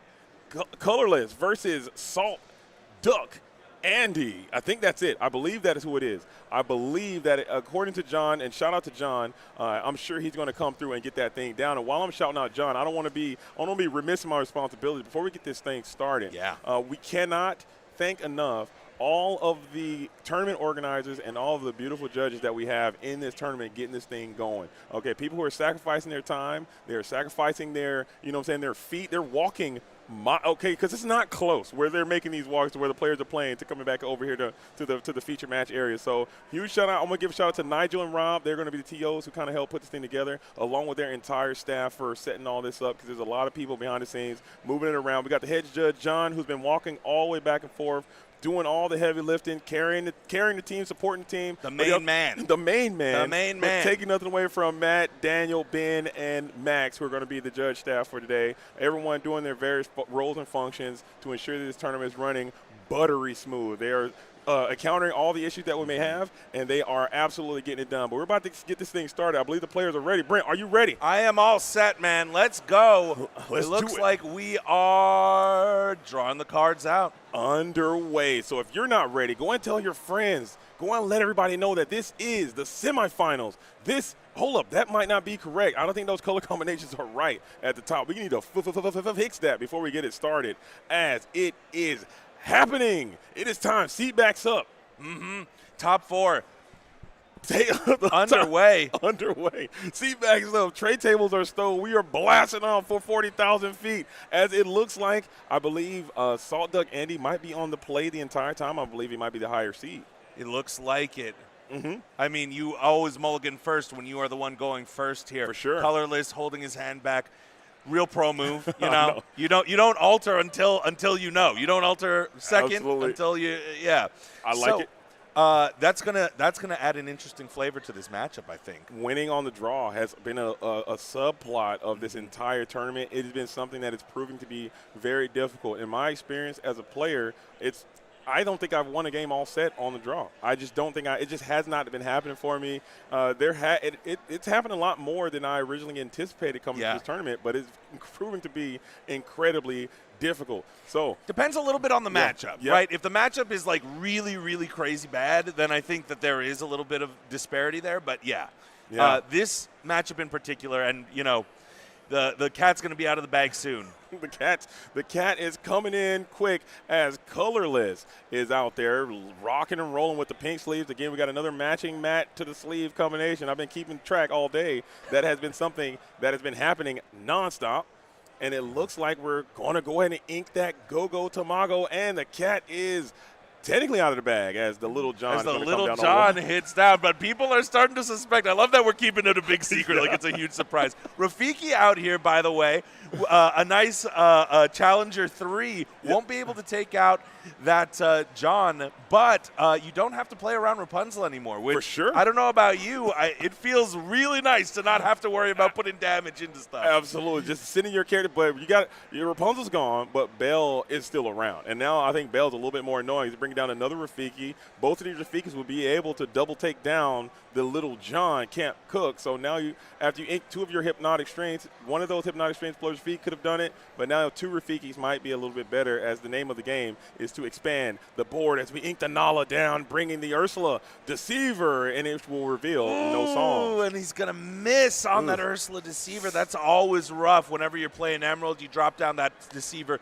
you're hoping against hope that your opponent has something you can rip out. But I don't know. Not feeling as strong this set. Not a lot of great songs. For sure. I mean, they do play Into the Unknown, but no friends on the other side. No Be Prepared to Rip these days. Ursula is kind of decreasing in value. But however, you also get a chance to get a little bit of that information and what your opponent has in their hand, and that might determine how you break down some of your follow-on plays. And things are getting even worse here for Colorless. Andy is starting with like maybe one of the best starts into the Sell the Azurite Sea, and then having the 1-drop Rafiki to be able to contest the Little John. You don't want to turn anything sideways. In this matchup, Colorless needs to go fast. And yet it's Andy who's the one bringing the big board presence and bringing out the big questers in the form of the Genie. For sure. But we did see this deck, and I'm going to tell you right now, there is some hidden spice in this deck. There are some cards that this color combination typically does not play in this Churna Dog version. We're going to call it dogs these days since Churna Dog is no longer I like to call it dogs. The dogs. That's my favorite. The dogs. Dog. Oh, and Colorless throwing down another Ursula right after seeing. I wonder what the strategy is there. I think it's got to be just a fact-finding expedition. I think he's just trying to get the Ursulas down. As that Genie came out, you got some new information. Another Genie comes down as these boards are continuing to expand. So you're just trying to see what your opponent has in their hand, and maybe you can set yourself up. You really just need characters. You need to keep flooding the board with characters so you can get into those tramp plays, set up your discard, do some things like that. Maybe that could be the way. But you just also need singers, because let me tell you what right now, we know what's in this deck. I know what's in this deck. There's a card in this deck, and this board does look daunting. It looks quite fierce and ferocious, but there's a card that Colorless plays in multiple copies that can easily turn the tides of this of battle relatively quickly. You just need the singers to sing it. Some of you have already figured it out, but I mean, look at this. We're ahead on the ink. We're ahead on the lore. We're ahead in the cards here. Like Andy is playing this perfectly to a T. He's getting all of the right cards that he wants here. Colorless looking like he's struggling a bit to figure out what to play down, and that, I mean, Go-Go is not what you want to play. I still feel Colors he's doing exactly what his deck wants to do. He's staying up straight. He's playing kind of around a potential. Elsa right here would be a severe punish, a setback, and a major operation, but I think if you're kind of just waiting, if you go tramp into an Under the Sea, you are super duper back, and Salty Duck Andy has to kind of start to recognize these things. But at the same time, this color combination, or in this configuration of deck, they might not play Under the Sea too terribly much, but I know for a fact that we saw that Colors has that option available in his strategy. Yep. And Andy, I wonder if Andy is even thinking about it. He plays down the Scrooge McDuck, which is a 5/5 body, which will not be affected. So that duck will be able to go to town a little bit, but let's count it out. How much he's singer? at 8. How much singer is that? So that's 2. He's exactly 3, at 8. 4, 5, 6, 7, 8. This could be an Under the Sea. It will cost your entire board, but you're going to take away 4 characters in the process if you want to sing together. This would be a huge symphony of Under the Sea. I haven't seen a scene together with a 5-piece in a long time. Colorless might be able to pull it off with a 5-piece. 5-piece together might be insane. Yeah. That might break the record, but we're going to find out. As you also lose character in the process. We're playing 2. You can get a tramp out for, that's a big tramp, or smaller tramp. And you can go big tramp and find it too now. So that's 1, 2, 3, 4, 5. You can ink potentially, play the big tramp. I think you need at least 1 card in your hand, though, to kind of set up for an Under the Sea as well. So I mean, man, if he goes into big tramp here, and then Under the Seas everything, that's going to be absolutely insane. It's going to be incredibly difficult to recover from that. So let's see if he's got it. I mean, you can. You're checking 1, 2, 3, 4, 5, 6 cards to potentially dig for an Under the Sea if you have the big tramp in your hand right now. But it looks like he might not have it. You just don't. You're going to pass back over. So this is a problem now for Colorless, as there's a lot of lore coming in from the Salty Duck, as the Salty Duck gang is trying to take over this tournament and take that trophy back down south. All Andy has to do is turn sideways this turn, and he's up to 14 with a bunch of big, beefy, will-powered characters who are going to struggle. And it's not like Colorless has a lot to contest with either. Like, look at the strength of his characters. All very low. All Andy has to do is play maybe 2 more threats down, and it's going to go from bad to worse here. This is a problem. Like another Scrooge here, or another 6-cost character. Maybe that big Anna. I think he might have that in the deck. I'm not sure. Finders Keepers goes down to the Inkwell. We're going to pay the full value, bring down the smaller Elsa, and just clear that tramp relatively easily, taking a little bit in the process, and then that's a whole 6-piece coming back your way. So Quest for 6 getting all the way up to 12, and I believe this might be Lorthal damage in play coming back at Colors, who needs to get to this Undersea almost immediately. It would still be very potent if you can find it almost game winning, and you can't get it done. You're going to go right on into Scoopville. You hate to see it. Oh, my goodness. That's brutal. Again, you talking about the curse of going second. Maybe not a curse. Maybe it's not as mystical as all that. Yeah. It's just a tough way to come back, but especially when you are playing an aggro deck, right? Yeah. And you don't find the – I'm sure, like, the Little John, right, is not your favorite turn 1 play into the Ursula, right, into another Ursula. Like, just not being able to find any of the cards that he was looking for on that one. For sure, and not getting to your outs, not getting to see your deck do the thing that you designed it to do. Granted, had he hit a tramp there, found that under the sea, we're telling a whole different story. Exactly. We didn't get a chance to see the deck perform the way he had all the characters that he wanted. You just need to get to that big tramp to kind of push it over the top.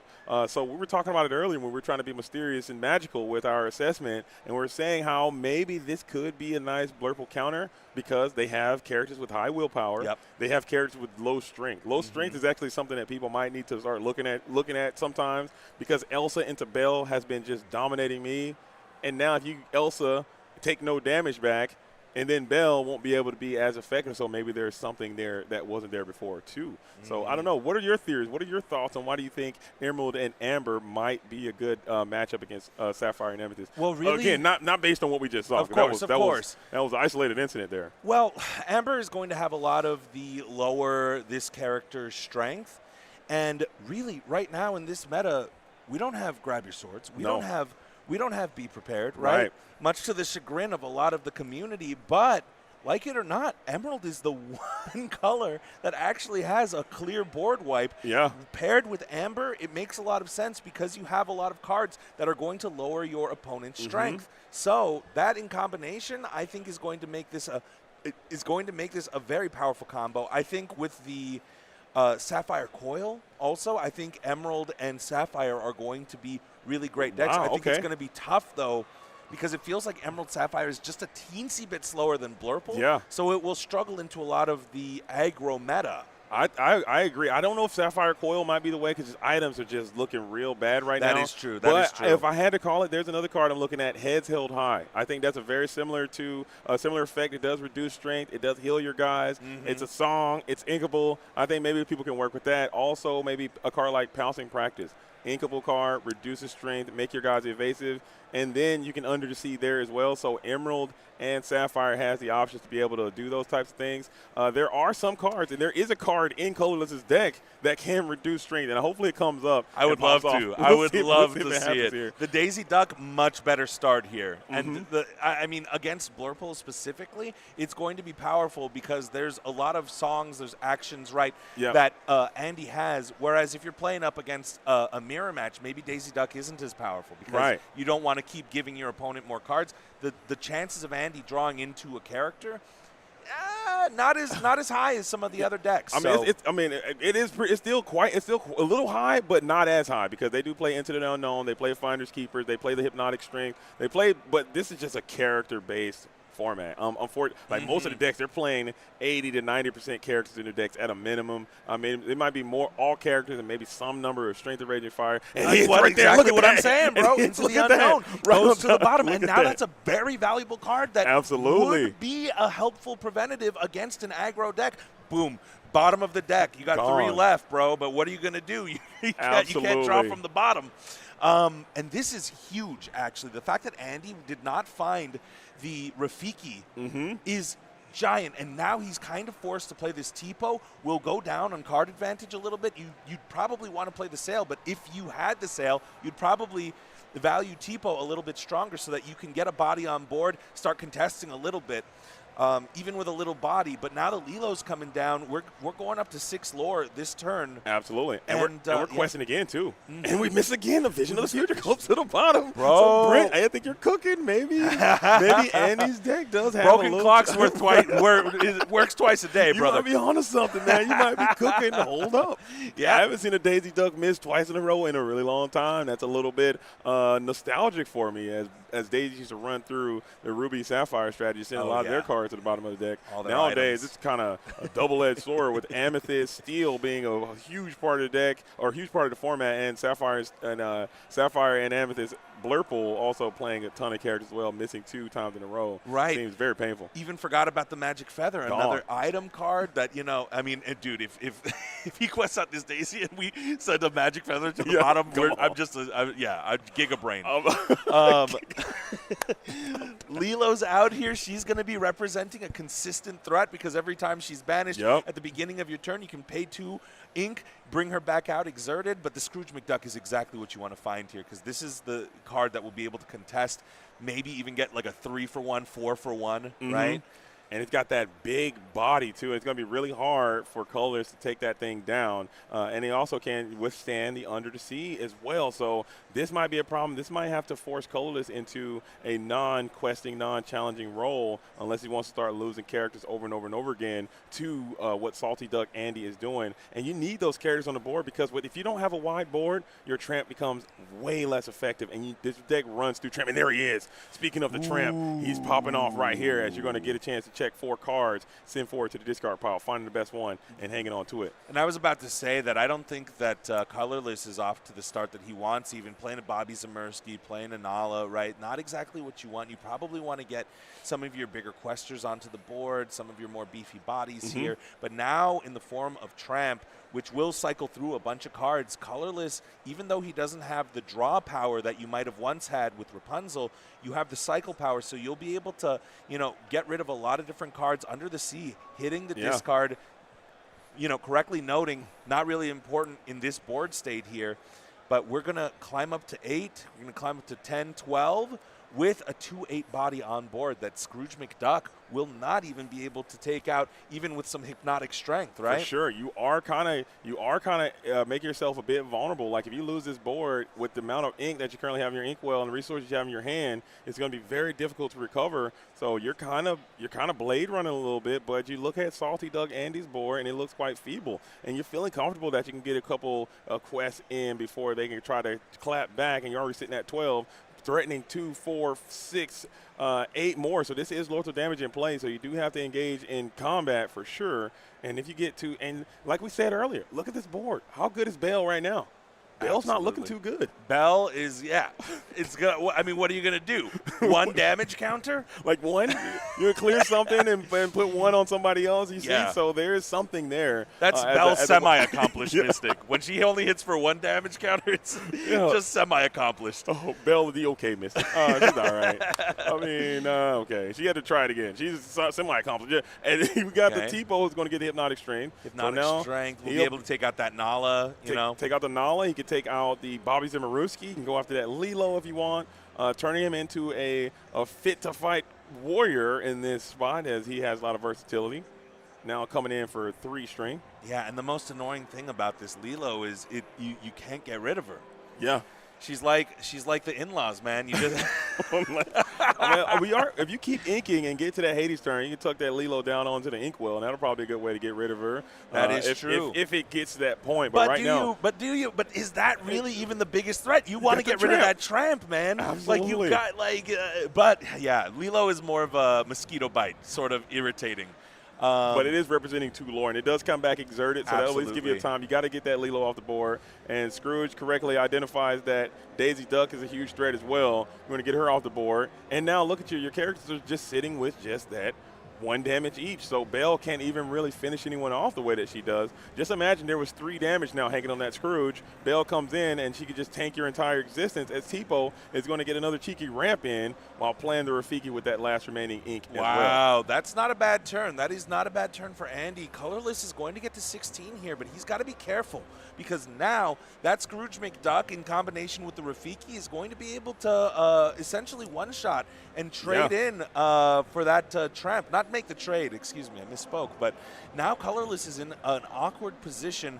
To my knowledge, there is nothing within the Emerald Amber deck that's going to be, on the play lore, right? No, there is. There's a very important card that Colorless does have access to, Gogo Tamago. You got to watch out for absolutely it. right. Gogo Tamago will come off the top rope super fast and blast you all the way back to the Shadow Realm faster than you ever knew what happened to you. So even if a situation comes, like if Colorless were to just quickly exert the character in Quest and go for 4 right now, get up to 16, I'm super hesitant with what I'm doing with this Scrooge. I'm super hesitant because I got to be fearful of stacking damage now because Gogo could come and just finish the game off. Yeah, the thing that's in Andy's favor, though, is that even though that Scrooge McDuck will be racking up some damage, most of the characters on board are very low strength. So let's say in the perfect world, right, he challenges into that Tramp. He does have the Go-Go. Whoa! And now Colorless can look for the Go-Go. I'm looking for the Go-Go. I'm looking for the Go-Go. Specifically. I am specifically searching my deck, looking for Gogo Tamago, and quickly tossing everything to the discard pile with not a care in the world. Or maybe if you want to get really loose with it, you can find, if you can't hit the Go-Go, still maybe even Under the Sea here is not the worst because you're clearing 2 of those T-Pos, you're getting that Rafiki, and then you just leave that Scrooge McDuck who is going to be the main combatant that you have to worry about.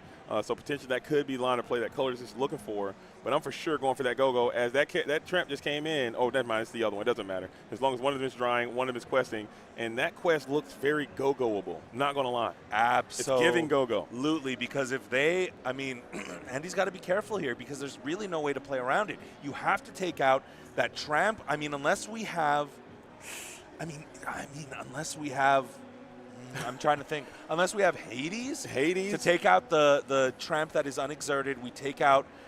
We use the Scrooge McDuck and the Rafiki to take out the other exerted Tramp. Like that will be an awkward position there. But then you can't even neatly take out the Bobby Zamersky, with the T-Po. So that's going to be an issue. It's a You're conundrum. going to get to 17. Then your Scrooge McDuck will have to have 3 damage on it, right? So all the play lines kind of equal up to if Colorless has the Go-Go, I'm pretty sure he wins this match. There's no matter what. Yeah. And he doesn't have a whole bunch of ink like we're used to seeing with Blurple, right? We're only on turn 6? And we did see him do like a hyper T-Po turn last turn, and so he did kind of accelerate a bit. Yeah. But right now you're sitting at, I believe that's 6. You could potentially go up to 7 in the Inkwell. Hades would be great. You can't really get to that Elsa Spirit of Winter. That would be a phenomenal card in this situation. It would potentially help you out there, but going up to 16, being able to quest all these glimmers and then pop a Go-Go, because I just know that card's Go-Go that's in hand. It's got to be. But if it's not, then this is still anybody's game here. Oh, nice. You're still in a huge advantage position. I think you're at 16. Salty Duck. It's not a mistype. And I thought about it. The one thing that you have here is you can challenge in, and if Andy has the Bell Accomplished Mystic is able to transfer that 3 damage over, that's going to be absolutely back-breaking. Yeah. Because now you don't have a target for the Go-Go Tamago, even if Colorless has it in hand. I think you might be correct, but still, you would have to send so many characters into this, and then that's going to be able to. You still got to break up the questing as well, because even if the Bell comes in, and we are going to Rafiki take down the Nala. Yep. Bell comes in. Bell cleans up the Scrooge. Very good. Oh! And you take out. Great turn coming in from Salty Duck Andy. And Colorless is going to get to 18 here, but then. Yeah, and now you're gonna have to bail for the rest of the game. I think you're gonna have to bail for the rest of the game unless you figure out a way to uniquely keep damage off of these characters playing around Go-Go, not even worried about the Go-Go, going for the Lilo here, not setting yourself up for a potential top deck Go-Go. You love to see it. Yep. And we're going to quest almost instantly going up to 18. I think what you also want, if you have one more 1-drop or 2-drop that you can play here, that's going to be critical. That is amazing. Oh, it was never Go-Go. And there was never a never Go-Go. had it. He never had it this entire time. We're talking Go-Go. You got to play around it. I thought you were talking so confidently about it. I thought that you'd seen Go-Go. it. I felt the presence. I felt the presence. Yeah, man. That's just how strong Colorless's aura is, man. He can make you assume that it's something else. Yeah. He's doing some illusions on you, bro. So now you need Elsa. You don't have enough ink to go for a double dynamic Elsa turn. Those are the most painful turns, but you can play one Elsa you got to clear everything except for that Prince John. So you need at least one Elsa to get after the Daisy Duck. You need to send the entire farm into this tramp and then clear that Lilo and hope for no go-go off the top, which you know it's coming. I'm telling you right now it's coming. Is one of the hard. You think that it's coming? You think Yeah, that the for go-go sure is- it's coming. This game will end via go-go. I've seen the script, okay? Yeah. I saw the director's cut. Okay. Go-go will come off the tizzy right now, Yeah. and it's going to win the game. I heard you Take on the it director's straight to the commentary, bank. man. Yeah. It was great. You did a great job. I've seen the script. Yeah. It's going to game number 3. This Go-go is coming off the top. Story is Take it almost closed to the here. bank. But yeah, dude. I mean, I don't know if you've played Blurple a lot. I'm going to tell you straight up one of the reasons I don't like playing Blurple, and it's really, really dumb. Yeah. I just don't like doing the math. I'm sitting there and I'm going, okay, hold on. And then I end up taking so long, and my opponent's just sitting there, and I'm like, I'm so sorry, I'm doing math here. 1, 2, but that 3, is what 4. Andy is doing. There's so much calculation. Andy, I'm sure, plays this, has a much better grasp of the situation right now. Yeah. And would have already scooped if there wasn't any kind of answer. But even It's got to be Elsa, and there it is. Okay. You called it. You called it. Here's the Elsa. We're going to go ahead and exert that Daisy Duck, and now you need to be able to take down that tramp, take down that Daisy Duck, and then I'm telling you right now, take it to the bank. The go-go is inbound 1 billion %. I'm kidding. It might not be. I don't want. It's too much pressure now. But imagine if it is. No, you got to set it up, because the one in like 36 chance that it is, bro. Well, it might have more. It might be like 2. It might be like 2, because I think we've seen one maybe go down to Inkwell early. I think maybe one got discarded or something. There could be a potential for a go-go. I am off telling Tizzy. you, dude, if this is a go-go, if this next card, JDC Quest, is a go-go, then anything is possible. Then the magic has occurred. We are on Disney. We are so close to Disney properties, right? We are at Anaheim Convention Center. We got to see a go-go. We got to see a Game 3, and I'm calling it. We are seeing it, man. It's about to happen. happening. Here it is. It's happening. And we have just enough to pull it off, and then we're going to send those 2 characters going to get into this Daisy Duck, taking her down. And we have this Lil Jon We're going ready to get to quest. 3 here. Scrooge Quest for 3. Here it is. Do you believe in magic off 1, the Tizzy? 2, 3, 4, 5, 6, 7, 8. So we do have 2 turns. We do have a 2-turn clock here, so Colorless actually has the ability to do. Yeah, They're out. has. If he doesn't draw right now, he has 1 more turn to draw it. But dude, he's got 4 There's ink. no chance you're thinking Lilo here. No way that's No! right. No way that's No right. No way. way that's right. Is it the That's a go-go? go-go. If that's a go-go, you're sitting there going, I And don't you're know. sick to your stomach. There's no But again, way. even if Andy quests everything out, challenges in, he's still going to be a turn away. Even if he quests everything out, but he can't quest everything out. So unless he plays another character down, which I'm sure he has. I mean, because Hades it's the Infernal Blurple. Schemer would be quite nice here. Yep. Or you could just challenge both of these characters. You could just challenge down and quest. Wow, I can can't challenge believe down and Colorless quest. did that. Yeah, I'm just trying to think, like, is there any other reason why? But Yeah, I mean, but there's a lot of bricks too. I mean, you do have the big tramp. You do have the small. Any tramp right now is a complete unplayable brick. You do have like some other cards that are just completely unusable. But this could be a 19 stop at 19 loss here. I ain't heard no bell, because you clear this board quest. Hades, the next thing you put down, you're gonna win. you know what? I do actually see that there is a world where if Andy isn't able to drop another something here, then if they have to challenge into both Little John and the Lilo, I think that there is a world mathematically where you get an extra turn to find the go-go. Yeah. So if Andy doesn't drop any other characters down this turn, he challenges in, takes it out, he won't be able to get within lethal range, and then it gives Colorless an extra turn.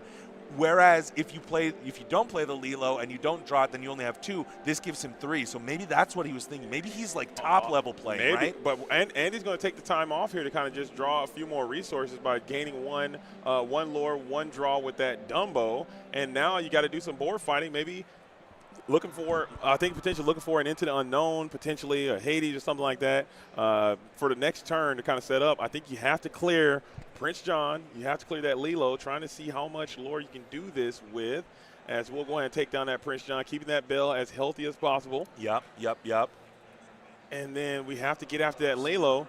We've gotten to 4 here. So we've gotten to 4 lore. So if he quests everything out at this point, I think that's exactly right. I think that he gave himself an extra turn to draw into the go-go. That was the whole strategy. Because if you draw into it this turn, cool, I win next turn anyway. But if you don't, you put out the Lilo, and now, dude, this is like next level play. If he would have had the go-go, though, in his hand, if he gave himself the option to top deck it, then he just wins. I guess he just wins, but you win either way. Yeah, best of both worlds. You win either way. Yeah. This one gives you three turns to draw, potentially. Okay. 1, 2, 3, 4, 5, 6, 7, 8. Let's see if you get it. And we're going to go 2. There it is. Go! Told you. Take it to the bank. Take it to the bank. Let's go. You called it. You called it, dude. Take it straight to the bank, dude. Lorcana, the meta is still alive and well. Take it ladies straight and to the gentlemen. bank, You dude. called it, bro. You knew it. Take it directly to the bank, dude. Are you getting shirts made of it? The shirt says, take it to the bank. Yeah, Okay, that's what and it it's is. you standing at the bank with a go-go in your hand. Let's get it, man. Never didn't have it coming in. It's you and Gogo Tamago. She's the cashier handing you the money at the bank, and you go take it to the bank. I knew it, man. And it's just, I can say you might be onto something, man. Maybe he was on some next level super. I think he was. Ultra Instinct type beats there. I think he was giving himself an extra draw just in case he didn't draw the go-go. Yeah. But as commentators, when we were setting up that moment, if he had top decked the go-go and it was and he had to wait an extra turn to play it from the Lilo instead, that would have been absolutely massive. That would have been a moment for all time. So while I love that Colorless won, we're going to a game 3 here. Excellent top-level play. Colorless, if you had drawn the go-go off the top, man, I'm walking that out would have of been the history. Yeah, we got to ask him afterwards. We got to be like, yo, bro, did you have that? I would take my deck and I would just eat it. And I would just quit the game. I consumed my entire deck, I would just ingest it, and I would literally walk out of the venue. Would you burn it up into ashes, put it on like a pepper? No, I just eat it. I just completely just raw eat it, dude. Just raw chew eat it, sleeves and everything. And all, dude. And I'm walking out of the venue, and I'm done, dude, because I cannot go out like that. See, absolutely hate to see it. Anybody can eat a plain old card. When you eat the sleeve, too, you know you mean business. That's That's exactly correct. I'm consuming the entire thing, as Colors is going to have to do some serious uphill climbing to win this thing on the draw. It's going to be a Herculean effort, man. You saw how that first game went, but that first game, I'm not convinced that we saw a good matchup because Colorless didn't draw a lot. He didn't draw the Daisy. He didn't draw any of his early questers. He didn't draw the ladies, any of the tramps, right? And he had, like I said, he definitely had outs, and he didn't hit him because that tramp. Imagine if he finds that big tramp, draws 6 or 7 cards, finds the under the sea, sings the under the sea. Yep. You can't lose. And I it's think you're only totally a Scrooge fine. McDuck. Right. Yeah. I think you're totally fine from that position. Your opponent was outflanked, outmaneuvered, outresourced, outvalued. Now you got like 7 characters on board, right? They're still not at the ink level that they want to be for sure. Shout outs, by the way, to oh man, I think he only kept 1. Colorless only kept 1 card. He altered for 6 cards. That's a good sign. If I'm Andy, I'm taking a huge sigh of relief. I always look when my opponent's altering, and if they alter, when my opponent goes, I'm just gonna keep it. I'm like, I'm about to get cooked. Mentally, in my mind, I've already lost. You might alter an extra card or 2, right, to be like, okay, well, he's got the nuts. Let's figure it out here. I'm cooked. But when they say I'm gonna send 6, you know what? I'll send 7. The hand stinks. I'm like, I'm about to win. Okay, so being on the play, you see your opponent is altering super heavy. You got to have a little bit of confidence coming in from Salty Duck Andy, but you got to be wired. You got to be weary. That game did go a bit long, so you're able to see a lot of the contents of your opponent's deck. I believe this is open deck list, so they're able to know what their opposition is going to be doing. So they do know what Rafiki. The other has. Cool. I believe so. I could be incorrect. And this right here, even just opening with Rafiki versus not opening with Rafiki, turns the tides here. Daisy Duck, a great grab, but if Salty Duck Andy misses that turn 1, this is a whole different story For here. sure. We saw that Daisy Duck having some great effects. I think that went for maybe 6 to 8 lore last game. But now this Rafiki is going to tell a completely different story, as if you exert that Daisy, you got Hypnotic Streams coming down. A Tipo here is going to be bad. A Tipo here is going to – that's bad. I'll take it. No, I'll take it because now Tipo Rafiki can't clear this Daisy, so Daisy cannot quest. So I'm fine with this. I'm talking about from Colorless's side. Oh, yeah. I'm saying that's true. You're right. Tipo, Absolutely. If it's just Sail, you can still quest your Daisy out. It's only 3 damage, right? We got another Daisy. Do we have the triple Daisy opener? Okay, we got a lady. Close. Okay. And you're just going to continue to build this massive board. This is textbook Turner Dog behavior. They like to put character, big tramp, get the out that you need, Right. and then take over the game from there. So I think this is a very, very good start for Colorless here. As Andy is kind of slowing it down, you're going to need that Elsa here in a few turns. Yeah, I mean, just to harp back on the point, right? The Rafiki, if that Rafiki isn't there, we have 2 lore on board, right? We only have a Tipo on board on the side of Andy, and this game looks completely different. Yeah. Right? That Rafiki is critical. That Holding. Rafiki coming down might be on What- turn 1 already. The decider. the difference maker, as he could just anchor that entire board. But like I said, this dog strategy, much different than other turn of dog strategies we've seen in the past. Yep. It has game. It has another level that it can go to, with the ability to be able to sing Under the Sea. With the ability, we didn't see the card yet, but it might come up. There is an item in this deck called Scrump that is in the deck. Okay. Yep. If you guys know Scrump, that can come up and that can help. Get the Scrooges under the sea. Whoa! Get some of these big characters under the sea. I don't know if you caught that. Andy just missed an ink. Oh, no, he and didn't. only played a Rafiki. No, is that true? So this is. Oh, that's terrible. Meanwhile, Colorless is going to come down, and he knows that there's going to be some songs that. So we missed ink, but we had the missed Hypnotic ink in and hand. Only got a Rafiki down on the board, and now there's only a Hades. We don't want to ink the Hypnotic, not deduction, the Hypnotic Strength. Hypnotic Strength. Or the Bell, which I totally get, but now I'm you're playing only it. I'm drawing a card. I don't. If that is that correct? Because did he miss a draw or something? What happened? How did he get so far behind? Oh, the Tipo with no Genie, I think, feels bad. He played the Tipo down, but this is exactly it. So Yeah. this is Colorless's chance. Colorless, look at him. He's nodding. Yeah. There's a little more life in his eyes. I think he knows that Andy's shaking his head. He's smiling. He knows, but he just drew into something else that he doesn't want here. It's got to be, and he got it. He's trying to hang on to those Hypnotic Strengths because he wants to be able to get the maximum value out of these Rafikis, get a plus, be able to take something down if he elects to exert. But you're walking right on into this Under the Sea. This board is very under the seeable, and with that Ursa, like we talked about, even if it's not nabbing songs,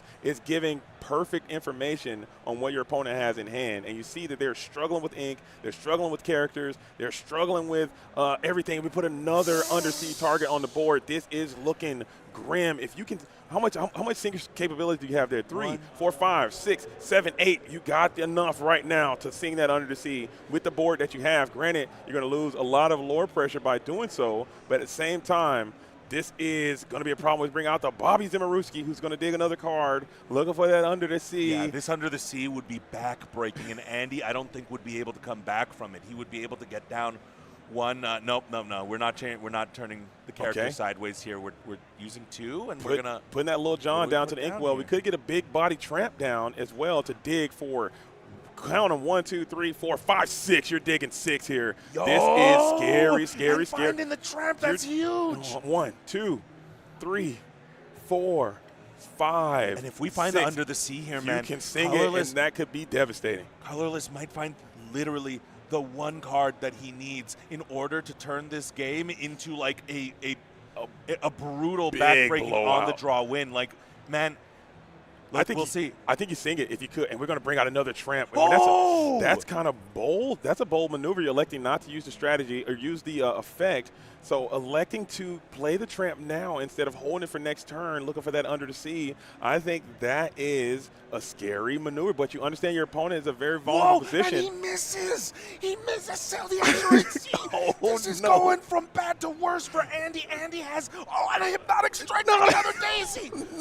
No way, dude. JDZ, we're about to watch the dogs. The dogs We're are about back. to watch the dogs eat it up. The dogs are cooking right now. Do you hear the Baja Men? Because somebody let the dogs out. JDZ, we're about to watch a dogs into Blurple finale. Are you kidding me?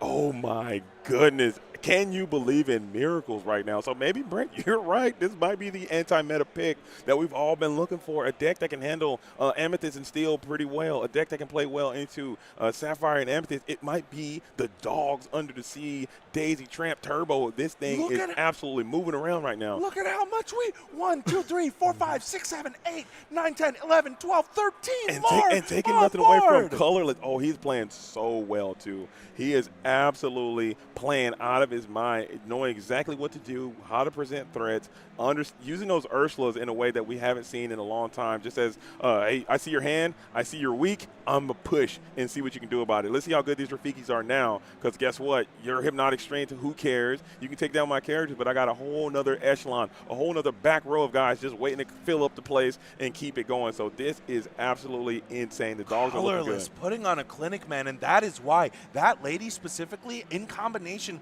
with those tramps that are going to be able to come onto the board, you know, really quickly before Andy has anything to do. That's why I thought that this Emerald Amber Daugs matchup was going to be favorable into the Blurple. It's showcased right here, right now. It's looking really good. Granted, Salty Duck Andy, he kind of had a pretty slow start. You didn't curve it the way you wanted to. You didn't see your genies. You didn't get into your bell. I don't know if you're playing Iago's. I think Iago would be actually very formidable in this exact matchup, but I'm not sure if you're playing it. You didn't see your Scrooge McDucks. We saw how important and impactful the Scrooge McDuck was in that game number 1. You didn't see it. You got a lot of Rafikis, which are cute and cool, but at the same time, when you're staring down the barrel of multiple tramps, multiple daisies, multiple ladies, and they have perfect information from your hand, it doesn't feel as good. After so the this second is turn, man, when Andy did not ink, played down Rafiki and passed, I was like, yo. This game might be over. If Colorless can draw. And I didn't know how monstrous Colorless was about to draw here and put down like 20 characters on board, but man. And that was off of an Alter 6, so maybe he was like, I just need to get to that tramp. I don't care about anything else. You put the tramp in my hand, street smart dog, put him in my hand and give me everything else. I don't care about it, whatever, and it's going to work out. And it definitely worked out for Colorless this time, as this match is getting a bit out of control, as you got 2, 4, 6, 8 lore being represented going up to 17 next turn. You are top decking, which is one good thing that Salty Duck Andy has going for him. Yeah, I mean, for Colorless, though, all he's got to do is turn sideways here. I don't think Andy – I mean, you can ink something, play down the bell that we saw in his hand after the Ursula came down. But he passes. He doesn't have any ink. He has no ink. He can't do anything. He's got Hades and Bell in hand, and he's thinking about inking that Bell. I think he probably would have to do it, but that feels bad because your opponent knows your hand is Hades and Bell, and you just play another lady, exert. You got to get a character this time just for the vibes. And it is going to be that TikTok being added to hand. So it's a little late for TikTok right now, as you are questing super duper heavy. Characters exerted getting all the way up to, I believe, 17 lore being placed on the board with a lot of heavy lifting for a few characters. Yeah, and Andy just the handshake comes out. Wow, man, what a showdown. The dogs are out here barking, man, getting it done.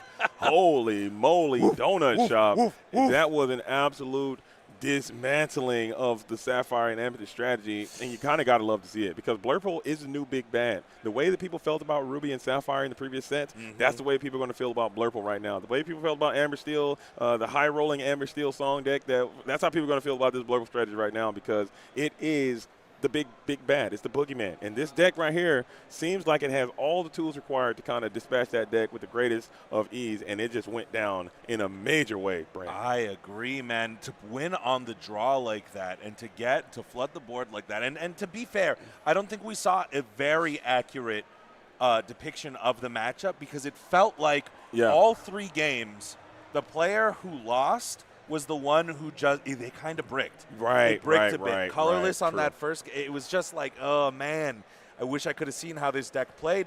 The second one felt like Andy kind of bricked a little bit, didn't have that one drop, didn't have any of the,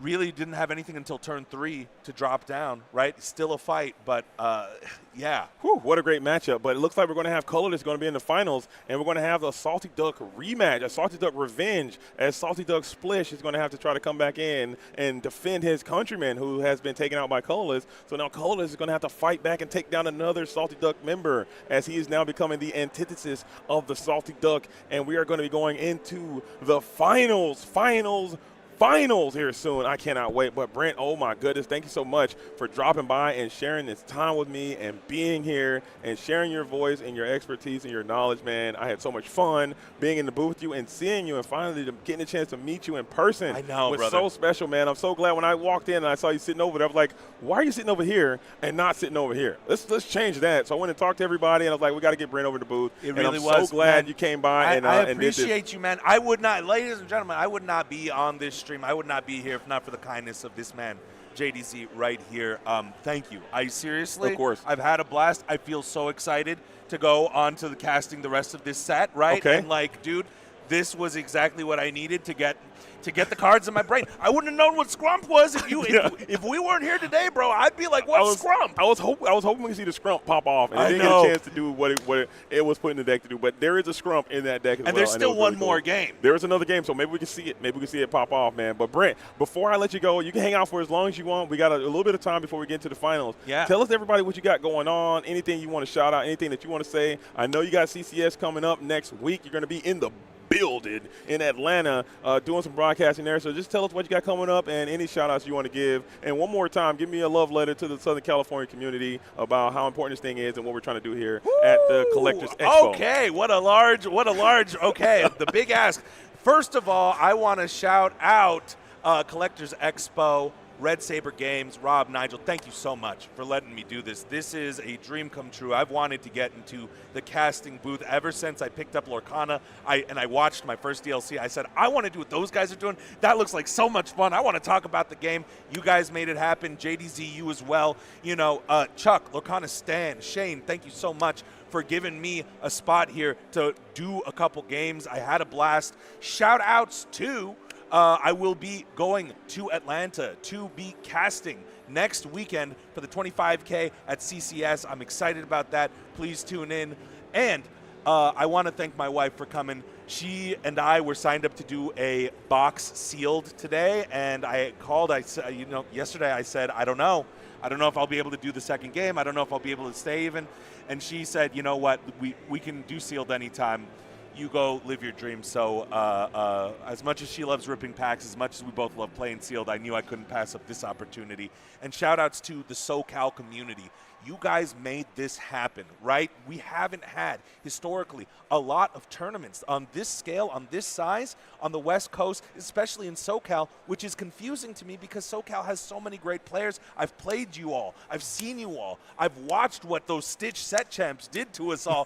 Hundreds of people, right? Coming out, playing. And I was like, if only somebody put on a big event. And when this happened and I saw this 5K turned into a 6K because of how many people showed up and showed support, I could not have been happier to see how many people there were, how many people I was able to dap up. I mean, the SoCal community is truly, truly special, and I hope that everybody gets a chance to experience it. If you're ever in the SoCal area, you're not from around here, pop into a local game store, right? Look up a local game store around, friendly players, great environments. Every time I've gone in, feel free, go play. And as far as I'm concerned, if anybody wants to follow me at Brent Mukai across social media, on YouTube at Brent's Quest, I'm here to quest it out, man. Let's do and it. I appreciate you so much. Is it time to switch out? It might be time to switch out, but I think we got Shane. He's over here doing something else. I'm not sure what Shane's got going on. I think with Shane,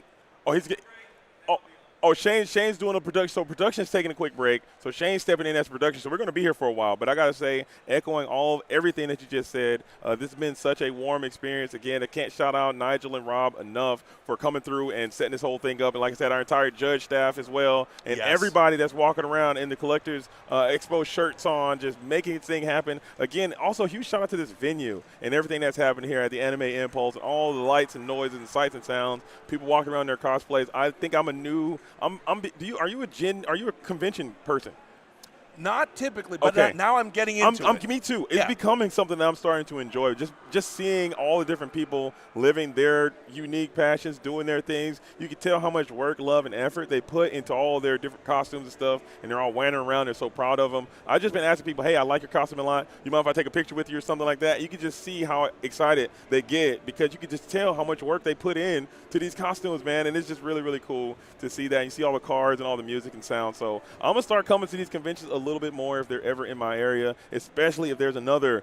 I'm gonna keep saying it. The SoCal Smasher. The 6K. SoCal Smasher. I'm the SoCal Smasher. Have a picture of Smash in the thing. We'll work it out. We're gonna do it around something like that. We're gonna make it happen. Oh, but yeah. I'll be back here again if we can. So it's gonna be I've had a phenomenal time this weekend. It's been a blast going from Disneyland to participate in the Collector's Quest, then coming here, playing in the tournament. I was able to sneak into Disneyland a little bit earlier today, and I was able to get another Bell and Beast combination from another Collector's Quest that I did. So now I have 2 copies, and you guys know what that means. If you follow me on Twitch at JDZ Quest on Twitch, I'm always doing giveaways. So I will be giving away my 2nd copy of Bell and my 2nd copy of Beast at JDZ Quest on Twitch sometime next week. So make sure you tune in if you want to be a part of that giveaway. Maybe you can get a chance to win one. So just share the love for everyone who's put me in this unique position as a broadcaster / content creator. So tune in to Twitch sometime next week. We're going to be doing a giveaway for the Bell and the Beast Disneyland exclusive. Also, I'm going to throw away one of those other bells as well. So the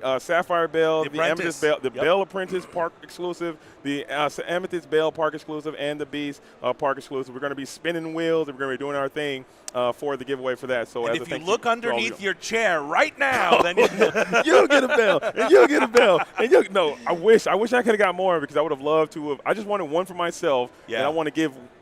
The others would have been given away. I wish I could have got more to give to the rest of the community because that was a very special thing to be a part of that, and I was just fortunate to be here. A lot of people wish they could have been here, but they weren't able to be here. So unfortunately, we're not going to be able to get everybody one, but at least one person or 2 people will be able to have a part of that. And that's incredibly kind of you, man, because you didn't have to wake up that early. You didn't have to go out. You didn't have to I got stand you. You know what? I disagree. I have to do it because I'm able to do it. I'm here, and I'm going to do it because there are so many people who would love to do it but can't. So that'd be so unfair of me if I can do it and I'm able to do it and I don't. That's a disrespect to everyone who wants to be able to do it but can't. So of course I'm gonna be over there and wake up early, and I got to dive in and do what I got to do for people who put me in this spot. And I feel so strongly about that, and I'll do it every single day if it came down to that fact, for sure. So tell me, man, I spouted on a little bit about what's coming up. What's coming up for me? For you. Okay, this is a nice little run of tournaments that we have. We just did one last weekend. We got one this weekend right now at the Southern California Smasher. Okay, and then next weekend we got CCS, and there's another huge tournament happening again as well. It's going to be the Inc. Open, the first open Inc. Usually it's invitational. This time it's going to be open. It's going to be a fantastic weekend with broadcasters from all over the world coming to that tournament as well. So when you're tuned into CCS, make sure you're also tuned into the Inc. We can do a little dual segment there. It's going to be this is probably going to be the most powerful weekend of Disney Lorcana we've had in a while. This is just the beginning, okay? Yep. Next weekend it's going to be an absolute blowout weekend of Disney Lorcana. Probably one of the most high-impact weekends we've had in a while because now the meta is going to be set. The information is going to be out there. People are going to be testing. People are going to be traveling. Those 2 events are going to really, really set the stage for what's going to happen because the weekend after that, we're going into PPG in Denver, and that is going to be the first CCQ we have in North America. I'm going to be in the building for that one as well. It's going to be – now that one's going to be ramped up to 1 million, okay, because now everybody's going to be super locked in. The meta is going to be solved by that point, and everybody's going to be super ready. So that tournament is going to be ultra megatonic, as my boy Earl would say, you know what I'm saying? The Meister. The Meister would say. It's going to be a very, very powerful tournament in PPG in Denver. So don't touch that down. Keep it locked. I'm going to be in the building with that one as well. Again, a huge, beautiful cast of commentators going to be there. And then we're going to dial it back a little bit, take a little break, and get ready, and boom, acceleration again. We're going 4 right weeks later. DLC. 4 weeks later, baby. Then it's going to be time, okay? Yeah. We're going to be back for the first time in forever, the first DLC we've had in what seems like 2 years or something like that. I don't know. I think the energy in that facility is going to be through the freaking roof. Yep. So I want to make sure that everybody's going to be ready, locked in. There's so much Lorcana. If you're not playing, I don't know what the hell you're doing. Right. Get out there, check your pulse first, do some CPR on yourself, fix yourself, get your cards, get out to this store, and it's time to play. Okay, this right now is the time to get out there and get your game on because I don't want to hear all the naysaying and all this and that. Get out there and play. It's time to get it on. It's a new set. It's a new meta. Everything's fresh. Everything feels brand new. We don't have Be Prepared. I'm still sad about that. I'm still sad. Don't worry. We all are. We all are. All the Steel players are rejoicing. And I mentioned this yesterday to Shane last time. I believe that They took Be Prepared away from us as they're trolling. Okay, it's going to be it's a wonderful life type situation. When they bring Be Prepared back, we're all going to rejoice, and they're going to say, okay, never again. This was a huge mistake. Everyone's going to agree, and the game is going to be safe forever. But right now, I think it is interesting to see what it's like without it. So that way, when it comes back, we'll know what we missed, and we'll never say it again. That's the point that I brought up that a lot of people haven't thought about. Just because it's not in this rotation set, it doesn't mean that they're not going to reprint it in other sets. And that might be better because we'll get a new art. We'll get a new Be Prepared art, a new enchanted art. It's going to be an enchanted Be Prep. Are you kidding me, dude? It's going to happen. I'm calling it right now. You called the go-go. Lock it in. Okay, take it to the bank. We're going to get a nice reprinted, enchanted, alternate art. Be Prepared. JDZ guaranteed, take it straight to the bank. Okay, when I say take it to the bank, you need to be in the line at the bank cashing it in because it's guaranteed lock, okay? Gogo's going to be handing you 5s, going, do you need 10s? Because it's locked in. T-shirt incoming soon, JDZ. It's a lock. Take it straight to the bank. It is a lock, okay?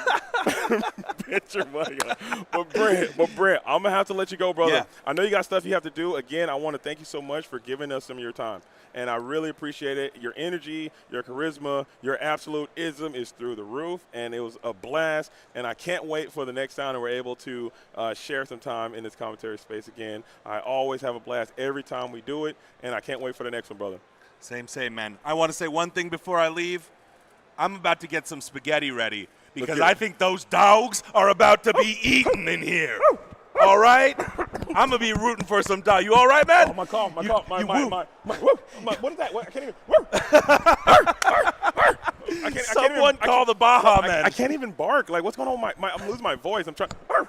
What is that, dude? You got it. There No, okay. He's just a smaller dog. You went Chihuahua instead of Golden. I can't. Where's my dog? That dog's terrible. Okay, we'll fix it. You got some time. Okay. Finals inbound, baby. Okay, Let's go. Let's get it. And we're going to bring the Shaners back at it again. Yo, Shaners. What's happening? Yo, Shaners. I don't know if you had a chance to catch. I caught a couple things, but go ahead. I don't know if you had a Let chance me to catch what happened. We got the dogs in the final. Was that on your punch card? Was that on your bingo card? Where's your bingo card at? No. Was that on your bingo card? It's missing. Whose bingo card had the dogs coming in there into the finals? Wasn't mine. I am telling you right now. Sapphire, amethyst, steel. Those are the top 3 colors. Yeah. In my mind. Not emerald. Definitely not amber. We got emerald amber in the finals. Emerald and amber is in the finals, and it is under the sea dogs. What? Who called that? Who called under the sea dogs? The finals should be taking place very, very soon. How much time is left in the round there, production? We should be starting very soon. The other top 4, I can tell you. Yeah. Salty Duck Splish. Yep, we saw that. He is going to be in the finals. And that was another Salty Duck agent that we just had. He gets to have some revenge. The Salty Duck crew, I talked to them a little bit. They were really hoping for a Salty Duck finals. Yeah. But the dogs had something to say about that. And I want them to have like a nice little revenge situation, like, I will avenge you, my friend, kind of thing. Yeah. I'll take them down for me kind of beat. And thanks, Brent. Thank you so much. I want to get like a avenge me, my brother kind of situation because he kind of ran through him there. That game number 1, I was like, this is going to be a terrible match. I was starting to grit my teeth a little bit because it's going to be a quick little 2-minute 2-0, and I'm going to be looking dumb. But at the same time, he came back in, and he just absolutely dominated those 2 and 3. Won 2 games on the draw. I've lost a lot of games to Gogo Tamago in my day. Absolutely. And, that's the card. You just don't want it to come off the top. Just stay somewhere buried in that deck. Do not draw the Gogo, but he drew it. You guys called it. We called it off the top. Gogo Tamago is a card that I think when rotations come back around again for the next time and Gogo gets taken out of the game, I'm not going to be too mad, okay? Gogo, because it just gives me trauma every time. I'm always thinking Gogo. Of course it's going to Gogo me. Yep. It was always Gogo, and it's always Fox. Those 2 cards used to haunt my dreams. Fox is no longer with us. Maui's no longer with us. Go-Go now is going to be the one that I'm always going to be doing. And the Sapphire decks no longer have Popsicle to kind of insulate yourself from the Go-Go, Yeah. protect yourself a little bit. You got to start They no longer have that you option. got to start just tributing your guys or sacrificing your guys in order to keep. If you have a character sitting there with 3 or 4 damage on them, that is now a lethal threat that you have to consider every single turn that you make, and it's just something that I just do not want to deal with. Okay, all the time. A go-go win, getting off the top, and it's always top deck go-go for the win. Yeah, it's never just sitting there. They never have it. They draw it at the right time. They never have it, and it's so sad. And they're like, oh, I ain't go-go. I'll tramp, discard a go-go, top deck go-go for the win. You hate to see it every single time. You gotta run hot to get to the finals. Right? Absolutely. Gotta run hot to get to the finals. But what he did just that. What is Salty Duck Splish? He was on stream. Is he on the Amethyst and Steel, or is he up playing Blood as well? Amethyst Steel. Okay. And let me tell you, I watched a little bit of the other semifinals matchup. He is running hot. I saw a situation. He is top decking. Okay. Draws Genie. Off the Genie draw, draws Doc. Love it. Off the Doc draw, draws an Inkable and a Genie. Knock it off. He had ink for everything. Perfect ink. Knock it off. And that's, I mean, sometimes, and we talked about this a bit yesterday as well, sometimes it's better to be lucky than good. All the time. It's better to be lucky than good, I would say, is that when stuff like that happens, you feel like it's your day. I'm sure you run hot in tournaments sometimes. You're like, hey, man, I felt like I just couldn't lose. I was in the zone. Things are falling my way, and it just worked out. I knew I was going to win because I was just feeling really, really good at that tournament. And sometimes it's the other way. So sometimes it's definitely not your day. We've all had those. Sometimes you go into a tournament, you're super confident. I'm going to win this thing, and all of a sudden you're 0-2. What happened? You got a good deck. You got a good night's sleep. You wake up, have a good breakfast. That's how I know I'm about to lose. Okay. When you have a good breakfast. When I get a good night's sleep and I feel confident about my deck, I wake up, have a good breakfast. I'm feeling good. I don't lose my keys. I don't lose my wallet. I don't lose my phone. I got all my dice, my mats there. Everything is perfect. I'm about to get cooked in that tournament.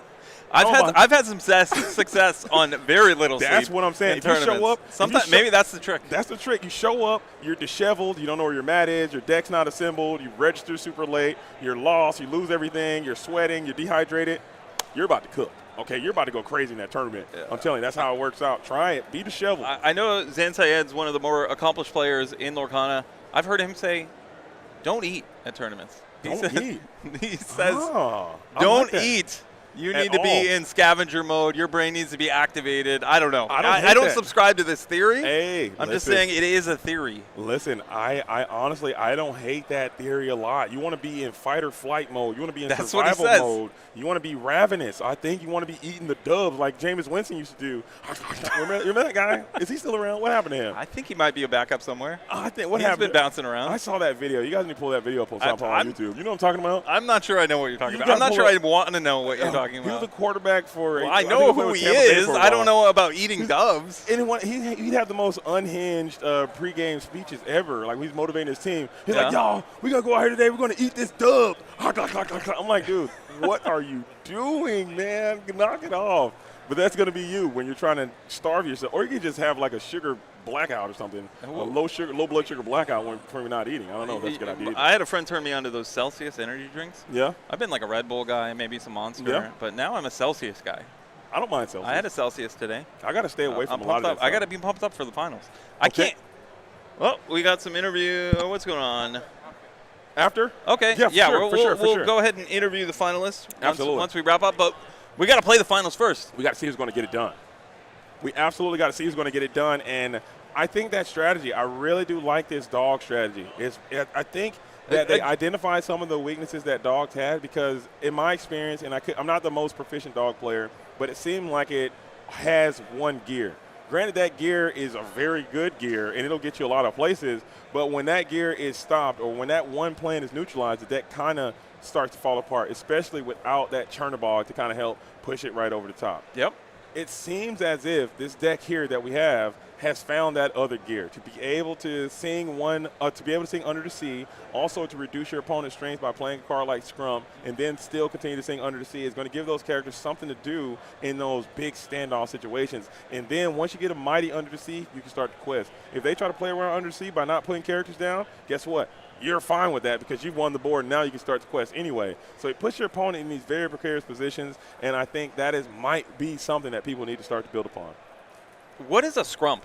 Can you tell me? We got scrump. If you want to pull up scrump on the thing, scrump is, I know what scrump does, but what is a scrump? Oh, scrump is you ever seen Lilo and Stitch? I'm going to throw you out of here. If you say you haven't seen Lilo and Stitch, you're out of here. I'm having a hard time with the chat. I need you to wake up, man.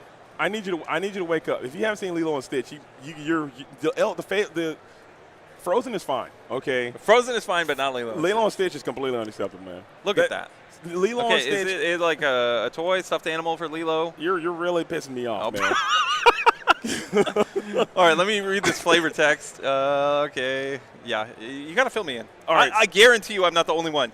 If there is someone in the chat that hasn't seen Lilo, they want to know what scrump is. I was trying to. It's just a doll. That was an underhand toss to tell the viewers what a scrump is. It's basically a doll that she makes for herself, and she plays with it. And she's trying to get like a pet. She's kind of a isolated, you know what I'm saying? She's kind of a quirky kid. She doesn't have many friends. So she makes this doll for herself to kind of be her friend until Stitch comes in, who's also kind of an outcast, and they become friends together through their journey. That's the whole movie. I'm not about to sit here and explain the whole plot to Lilo and Stitch have you right seen now, because every word I'm saying, I'm getting madder and madder and madder and madder because you haven't seen this movie. Have you seen live action Lilo and Stitch? I have.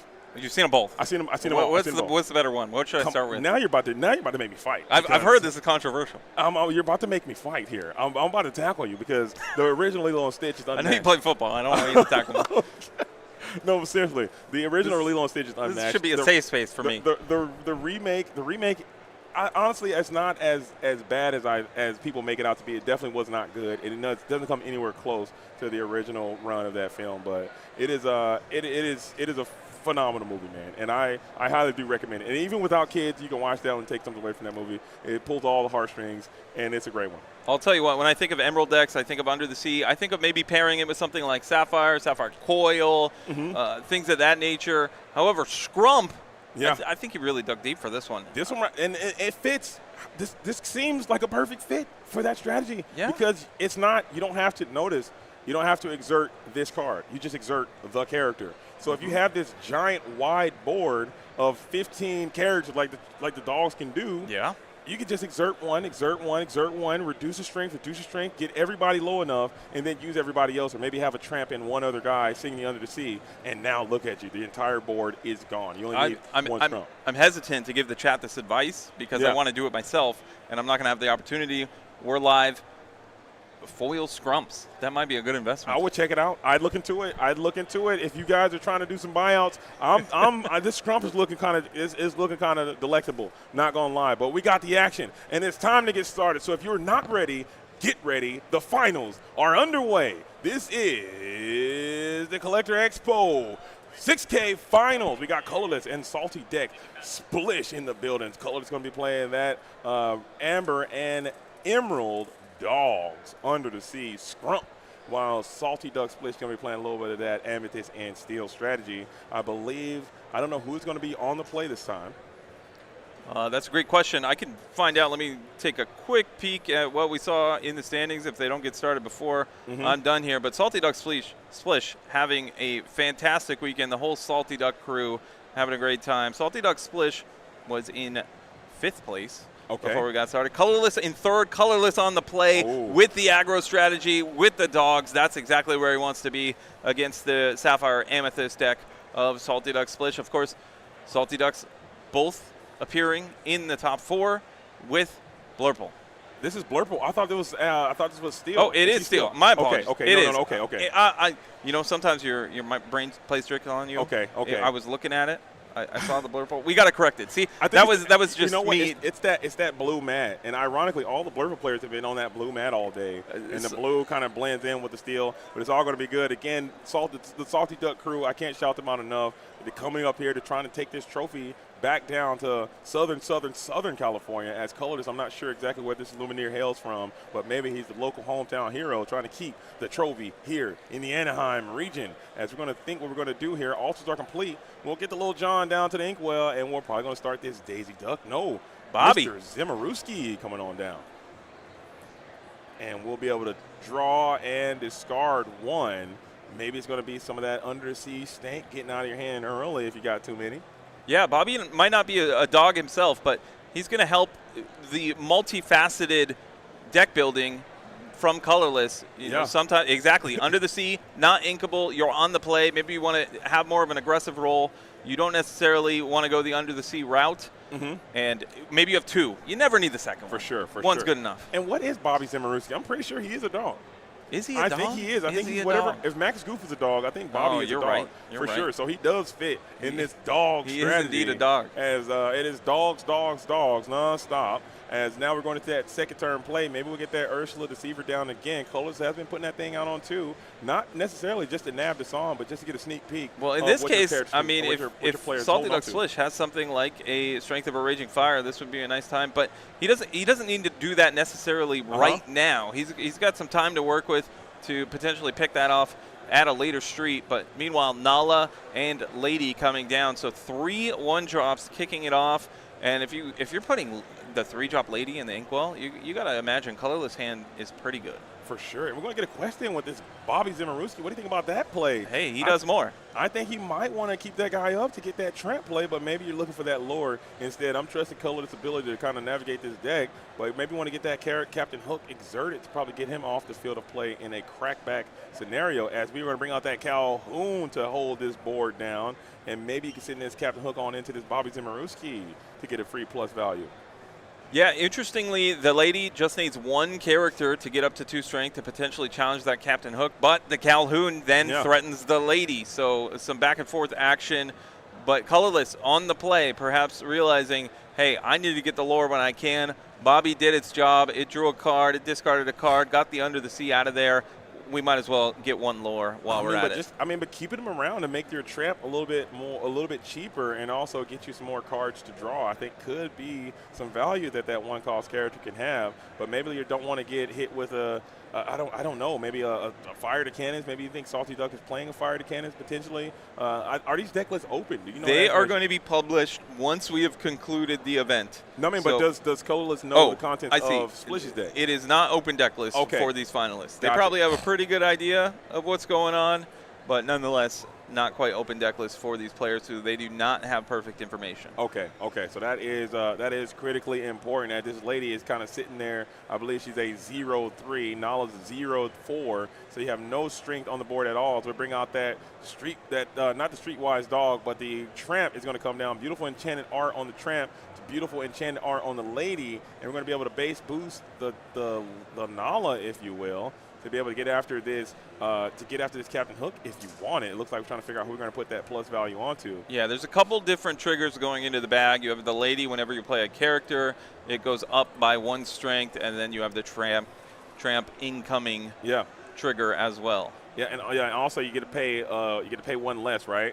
For the tramps that you have a Lady in play. Yes, exactly. Right. So of course, the Lady and the tramp, they have to work well together. I like that synergy. I like the fact that they're both enchanted as well. I think that's a pretty good little sign. We'll send that Ursula Deceiver down into the Inkwell, electing not to go after that Strength of Raging Fire, probably indicating there's not a lot of characters on board, so you're not too concerned with it. As we're going to just go ahead and you can get after that Nala pretty easily if you wanted to gain some lore, but you will exert that Calhoun. And what's the punish? With that 1 damage on it, of course, Calhoun, I'd be shocked if it didn't challenge. It goes in for the challenge. So all these back and forth, it has a cost, right? Yeah. I challenge your character. Okay, my character's exerted. You're going to challenge back. But in Salty Duck Splish's case, he gets to gain 2 lore while making the challenge. And he's coming out in a better exchange of these trades because he's keeping the initiative. He's not losing the body. He's keeping the body around, and he's gaining that plus value through that challenge. So if Colors continues to make these unfavorable exchanges, he's going to eventually run out of cards, and then that is how you're going to end up losing these games because you won't have the resources to be able to fight back. So we're going to play that 1 Lady, and we're going to bring out another tramp, give the boost to the other Lady, send Lady to Calhoun. This will be a trade. You don't have any resist here. Yeah, just resist 1 for Calhoun. I believe the Lady. Okay, we're getting in there with the tramp. Yeah, so it looks like the tramp trigger went on the other tramp, and then choosing to stay back for the rest. Right on. And That is pretty cool. So you do kind of continue to win the board, but at the same time, at what cost? Because you have such feeble characters left in play. You don't have cards like Cricky anymore. You do have those tramps that are able to base boost and fight for the board that way. But this Genie is going to be able to hold down, and then back-to-back Genie, another Genie coming in on 4. Evasive, drawing 2. You don't really have a lot of answers to the evasive threats either, as Salty Duck Splish might be turning the corner earlier than anticipated. Yeah, Genie, one of the best cards in the game right now, in core constructed. I told you, I watched Salty Duck Splish draw Genie into Dock, into Genie, into Strength. Like, you could chain these cards together in Amethyst Steel and really take over a game. Meanwhile, Colorless did not ink the last turn. He's operating on just 3 ink. That is not a place where I'm normally comfortable. Of course, the dogs can do a lot. And here's the Shift Tramp making an appearance. That's the first time we've seen this guy on the field of play this entire tournament. 2-8. If you don't know what the character does, shift 4. If a character is banished, you get to draw a card for every character banished. I love that. During your opponent's turn only, though, so keep that in mind, as you're going to be able to quest this lady, and now your opponent is going to have to think about it. And notably, that 2-8 stat line, we talked about that earlier when we were mentioning Vincenzo. That goes a long way against Steel. Yeah, that goes a long way. 8 willpower is so much as Salty Duck Splish, and I don't blame him. Take a good look at that one here in the finals. I mean, you got lines. I mean, you have that Elsa maybe into a Hypnotic Strength or something like that, but that's going to use your entire turn, so you're going to have to wait a few turns before you can pull that play off. And in the meantime, in between time, you're going to have to really make decisions if you want to continue to challenge into these dogs, because those cards are just going to replace themselves, essentially. Yeah, this Tramp really has a huge effect on the board, a huge effect on combat and combat decisions, as you do not want to be giving your opponent extra cards, especially, like I said, they did get to ink that turn up to 4, but they're operating on low resources currently, and questing with that lady to lore, thanks to the Tramp, of course. Yeah. All of these ladies in the Tramp cards working well together, so good. Representing the dogs. So good. I like, for me, I know some people don't really like, archetypes or theming or things like that, and having, the game designers pick how the decks should kind of be played together. I know people like to be independent, build your own kind of decks. Me personally, I love a nice little archetypal themed strategy where all the things kind of work together. I think that is so cool, and this deck is probably one of the best ones to showcase that. Yeah, we got the Jafar stuff and the Scarabs and the Illusions. That's kind of cool, but this one is a very cool thematic deck where everything is kind of the same colors and they all kind of work together. We got the Mulan stuff as a Ruby and Steel, which is kind of very thematic as well. But I personally, I love that. So Splish here, he adds 7 Dwarfs Mine. He does not have any Knights in play. Moves the Genie over. Just 1 damage to the Tramp. He's got a lot of work to do to take care of that 8 willpower Tramp. It's so much. And if you don't exert this Tramp, I think you might have to quest the Tramp, I would say. But if you do, you got to really be cognizant of the hypnotic strength, which Splish does have access to. And notably, the Tramp is cool. He does have that 8. We spoke so highly on that 8. I can speak just as negatively on that 2. That 2 is absolutely absurd. And you can just take him down at hypnotic strength on either one of those Genies, and I think that'll be able to get through that 8 after you move the other Genie into the 7 Dwarfs Mine. So these are things that you got to continue to think about. I'm sure Colorless is kind of running through all the permutations right now. 1 card in hand, what will it be, and will you play it right now?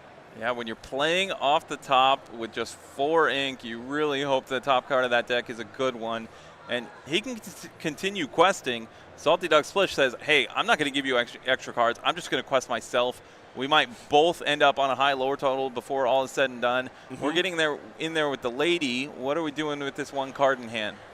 I think you might be able to, if you have a character, you might have to play it. Or also, I think if you're hoping for a Tramp, if you have a Tramp, and that card is not very valuable that's in your hand, it might be beneficial to just kind of hold on to it. So if you do top deck a bigger Tramp, you'll at least have the opportunity to play it and then get some type of exchange, to get something to put into the discard pile instead of just discarding your entire hand.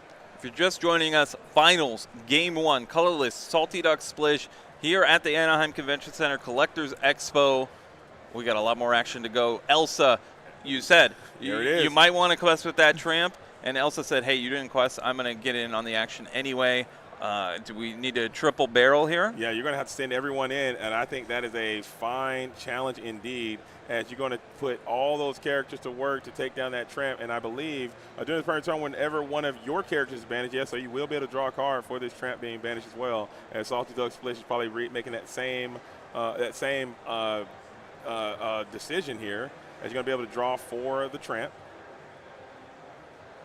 I'm trying to make sure. Yeah, let's make sure they get that right. But yeah, it doesn't say other characters. Just yeah.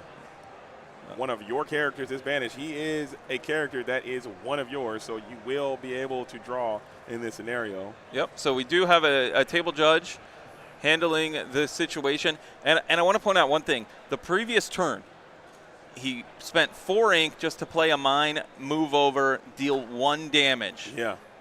That 1 damage was important. And it worked out. Because we only had 7 strength available to challenge. This turn, we needed that extra damage, of course. So I have a feeling Salty Duck Splish had that in the plans the whole time. Absolutely, absolutely. So we're getting another read in just to make sure. But I think we just gotta. I'm pretty sure it's pretty clear that that is a character that you control, and he is banished. So you should be able to add that effect to the bag and be able to draw a card here. Let's see if that's what Colorless is going to do. I'm not sure if he already drew already or what has happened, but we're kind of just standing by. I think that is going to be what is taking place. And I'm curious what that card is in Colorless hands because he thought about it for a while. He thought he didn't just quest and pass. Maybe he's Hollywooding a little bit to make Salty Duck Splish about it, make us think about it. But it could be another tramp. I'm not sure. I'm not sure. I think the judge is still talking it out, and they're trying to make sure that everything is good. They just want to make sure they're doing their duest of diligence. So of course, nothing wrong with that. Everyone, if you feel concerned, make sure you just take the time to call the judge. This is the finals. I'm not sure exactly what is happening, but it looks like they are just kind of figuring out the rest of the situation, and I think it is. You know, I'm not sure. We're not at the judge table. We can't quite hear what they're saying, but we're going to stop the play here, give a little pause, and throw it back over to us in the booth here while we wait for this thing to be resolved. We'll keep an eye on what's happening there. Shout out to production as we are just trying to figure out exactly what's happening. I believe that we're just waiting on the result of that. Again, I can't hear. We're wildly speculating on what we think the situation is, but I'm fairly confident it's a does tramp draw, can't draw. The Dapper Rascal out there looking fly coming in from Arcasia's Island. Oh, excuse me, Ranger Jafar. The only other thing I can think of is maybe there was a passing of the turn and some acceptance that maybe the trigger had been missed. That's the only thing, but it all seemed to happen so fast that seems unlikely. It clearly was it indicated like he wanted to go ahead and draw. But if he comes in and says, "Oh, I'm gonna trigger my tramp," and like, "Oh, you missed a window," I don't think that's where we want to be. Me personally, I think back to what happened in Australia, and I really don't. That was one of the low moments of our entire game, and I don't like that type of attitude in our format at all. I'm not saying that that's what's happening, or I'm just speculating wildly. But if there's some type of rule shark, rule manipulating, scumming type situation, I don't want any part of that in Disney Lorcana. I think we need to take that to somewhere else. But I'm fairly confident that just trying to make sure that you can indeed draw with the character that you have in this certain situation. So the judges are being thorough. Everyone is being thorough. And you guys are all being thorough. Tell your friends that we're out here in beautiful Southern California. We're in Anaheim. Okay, we are in the shadow of Disneyland at the Anaheim Convention Center for the Collector Expo. This is a 5K. Check that, 6K tournament, and we are in the finals. This is game number 1. We have Churner Dogs, a.k.a. Under the Seat Dogs, a.k.a. Scrump Dogs, a.k.a. the Dogs in the building versus Amethyst Steel, 2 of the powerhouses. Or Amethyst Steel really is the powerhouse. Churner Dogs, I think, is a rogue pick, I'd say.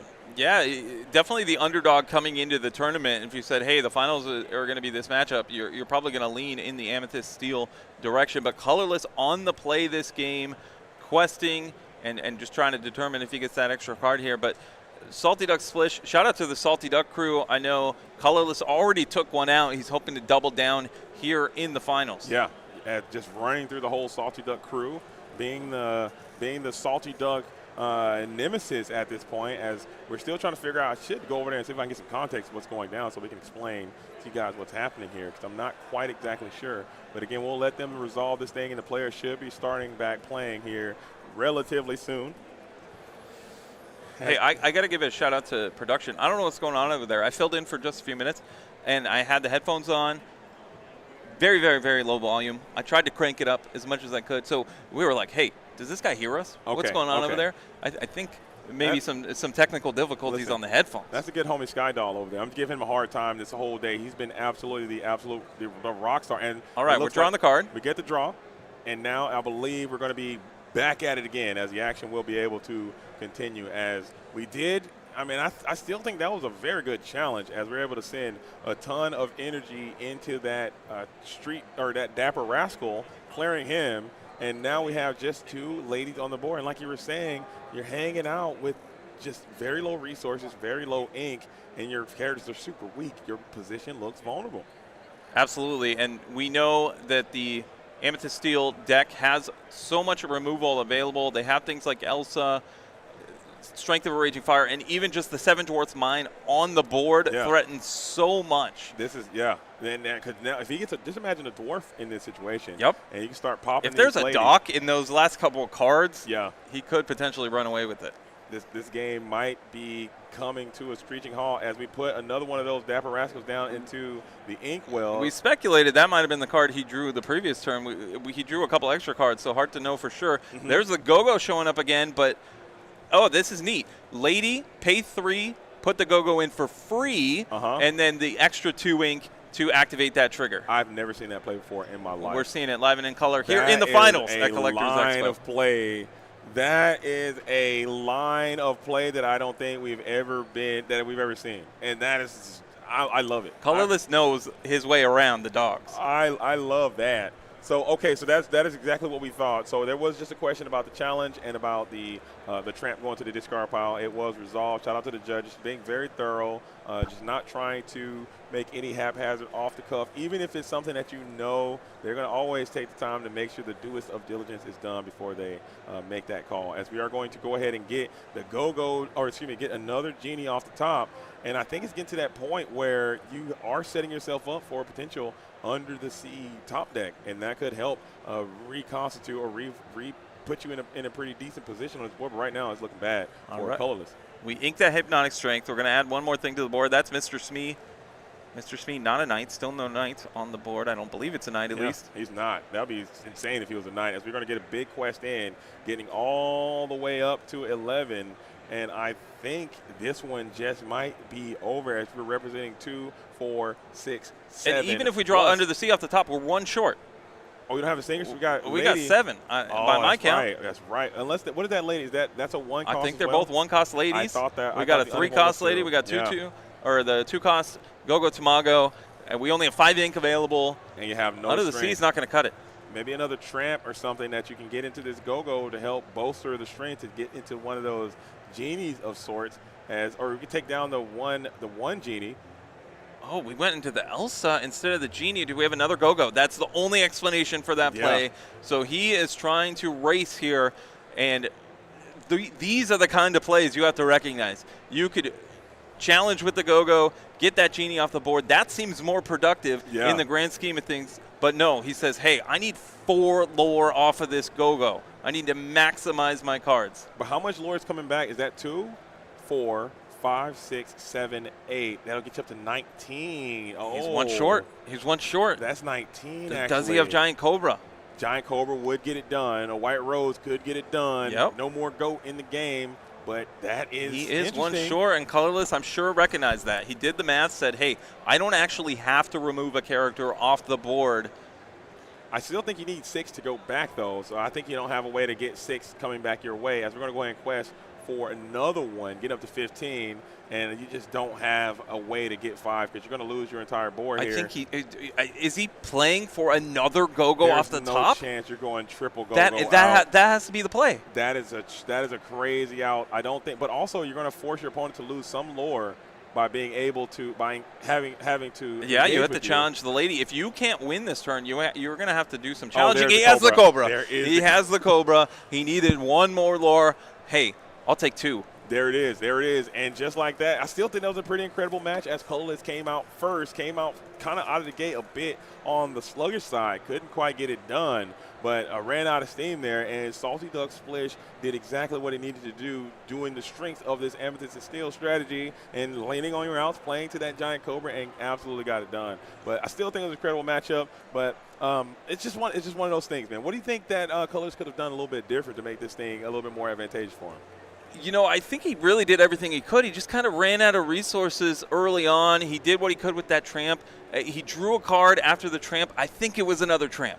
I Yeah. think it was another tramp, and he really needed that to be a character that he could add to the board that turn. Yeah. That simple draw could have been the difference.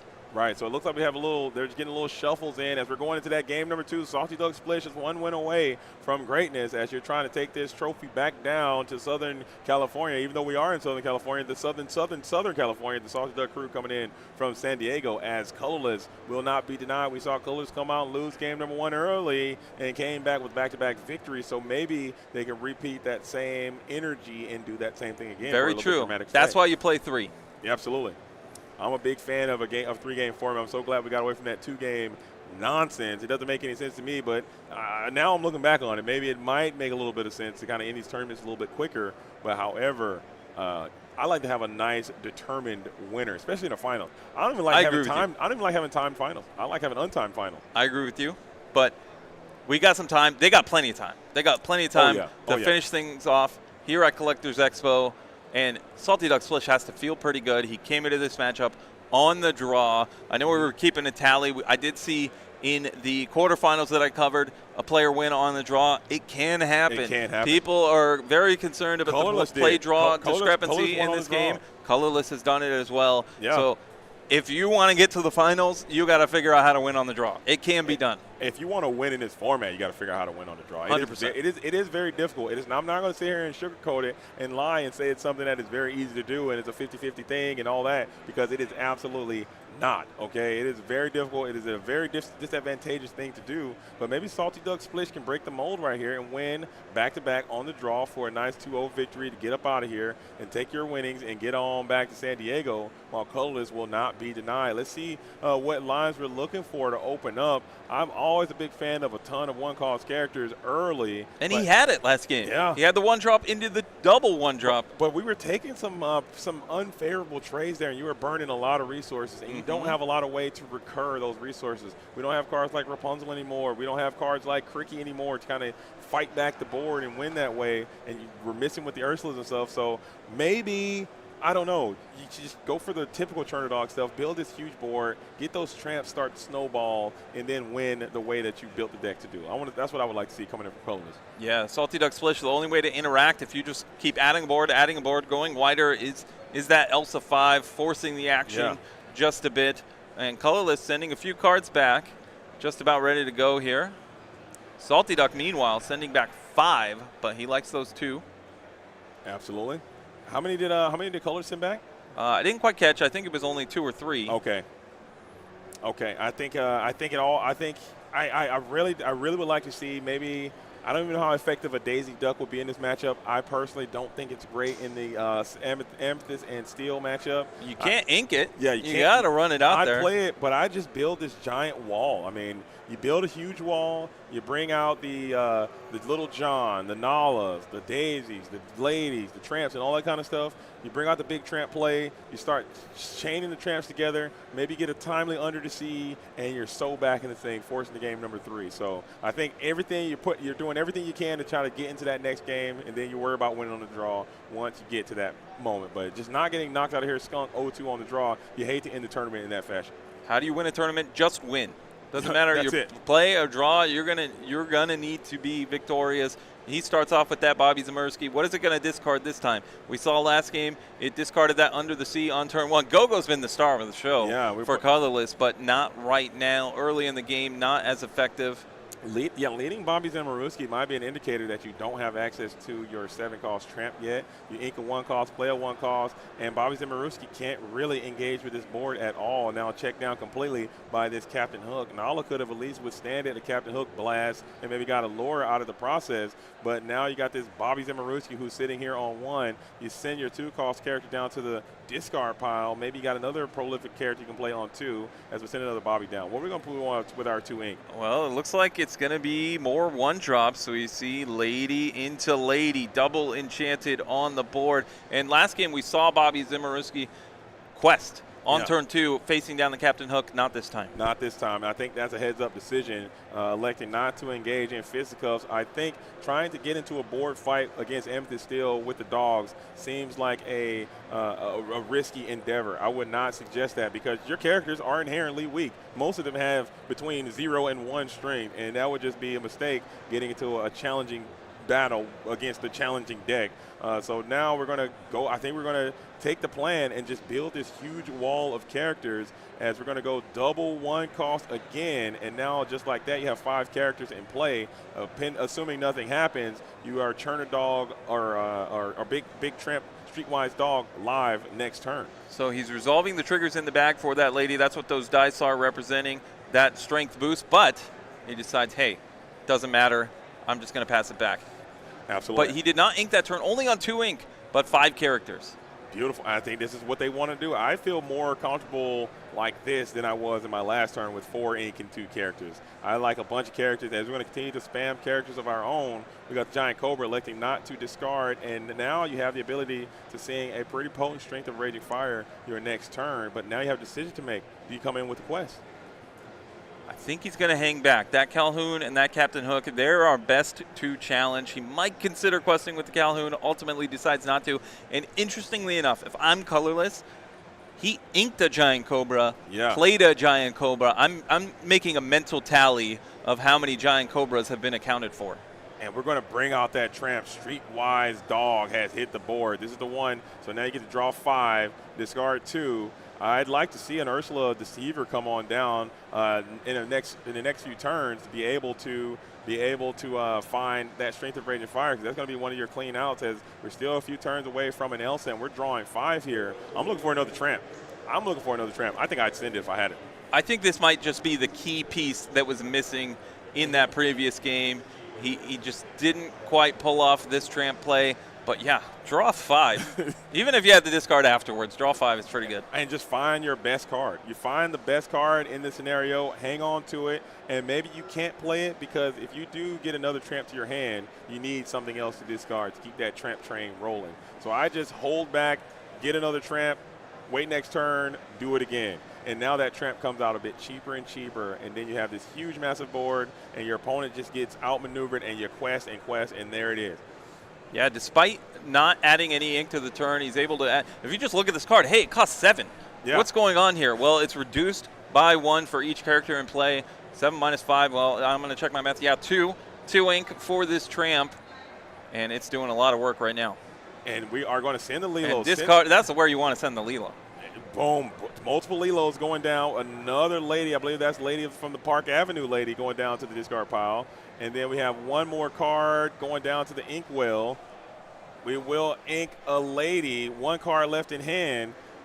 If this is going to be, now this is the perfect opportunity for a scrumping. You're talking about a scrump under the sea, and we are cooking with fish grease. This is the perfect opportunity to play scrump right now, as you could be able to clear this entire board. Genie is going to be involved as well. We have not seen the under the sea do what you put it in the deck to do, but right here, right now, this could be the turn, depending on what comes off the top of that deck, as you're able to find a very good card. You dug pretty deep to do so. Yeah, that under the sea scrump combo is a 2-card combo. Requires both for it to work out how you want it to, even though there are a couple characters on the other side of the board that just naturally have 2 or less strength. Right.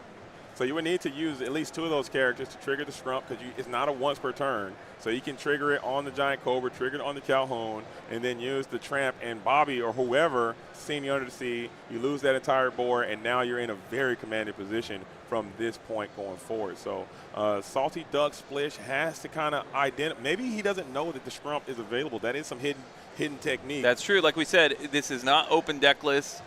I don't know. Maybe he did. Maybe he has the tech. But if I was playing in this tournament, I would not be playing around scrump.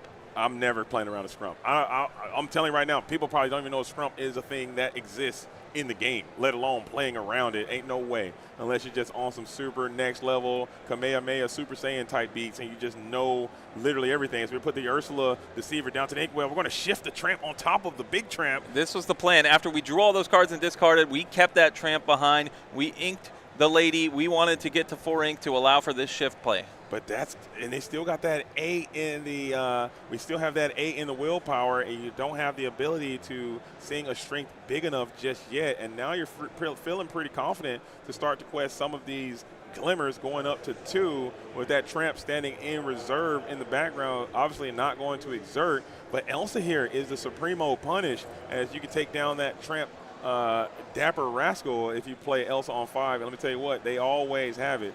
But it will cost you nothing as well, as that Tramp actually will cost you the Captain Hook. Yeah, lots of opportunity for Elsa to ruin Colorless's day right now, as he's thinking, hey, this lady, this Bobby Zimmerowski, it's not doing too much. I'm going to get in there. If they take it out, I'm going to draw a card, except Elsa is going to make that Tramp available for a challenge. And you just got to sequence this right. Yeah, Go into the Tramp first, remove that from the board, and then see what you can do. If you have any remaining characters, you can challenge the rest. You will give up a card draw, though, in the process, and that's not we thing. learned something. Yeah. Salty Duck Splish learned. If you take out that Tramp, it is going to draw a card, but he's going to happily make that exchange right now.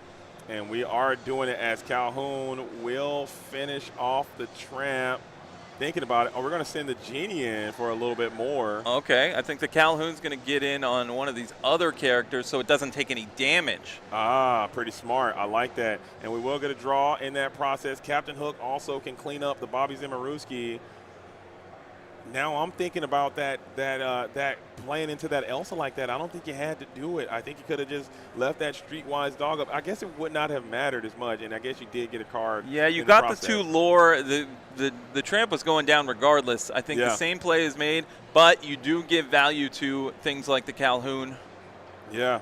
Or you could have just sent everybody. I think you just quest all the other glimmers maybe, and it wouldn't have hurt as bad, but still I think that might be one of those plays that you're going to look back at, because I think this game might be unrecoverable from this spot. You needed that under the sea line, you needed the under the sea play, and you needed the singer to be able to sing it, and Elsa just came down and did what Elsa does. I think Elsa is probably the second best card in this entire format, right behind Genie Wish Fulfilled, as it's just super problematic as we go Lady into Nala, and you're just not at that point where you have the lore required. We got that's 2 characters. It so is you 2 can't characters. Go for a 6 right here. No, you need the 3. We learned that early on. You need the 3. He only has the 2. Yeah. And we do want to point out Salty Duck Split should at least have 2 lore based on the Calhoun, so hopefully we can get that corrected.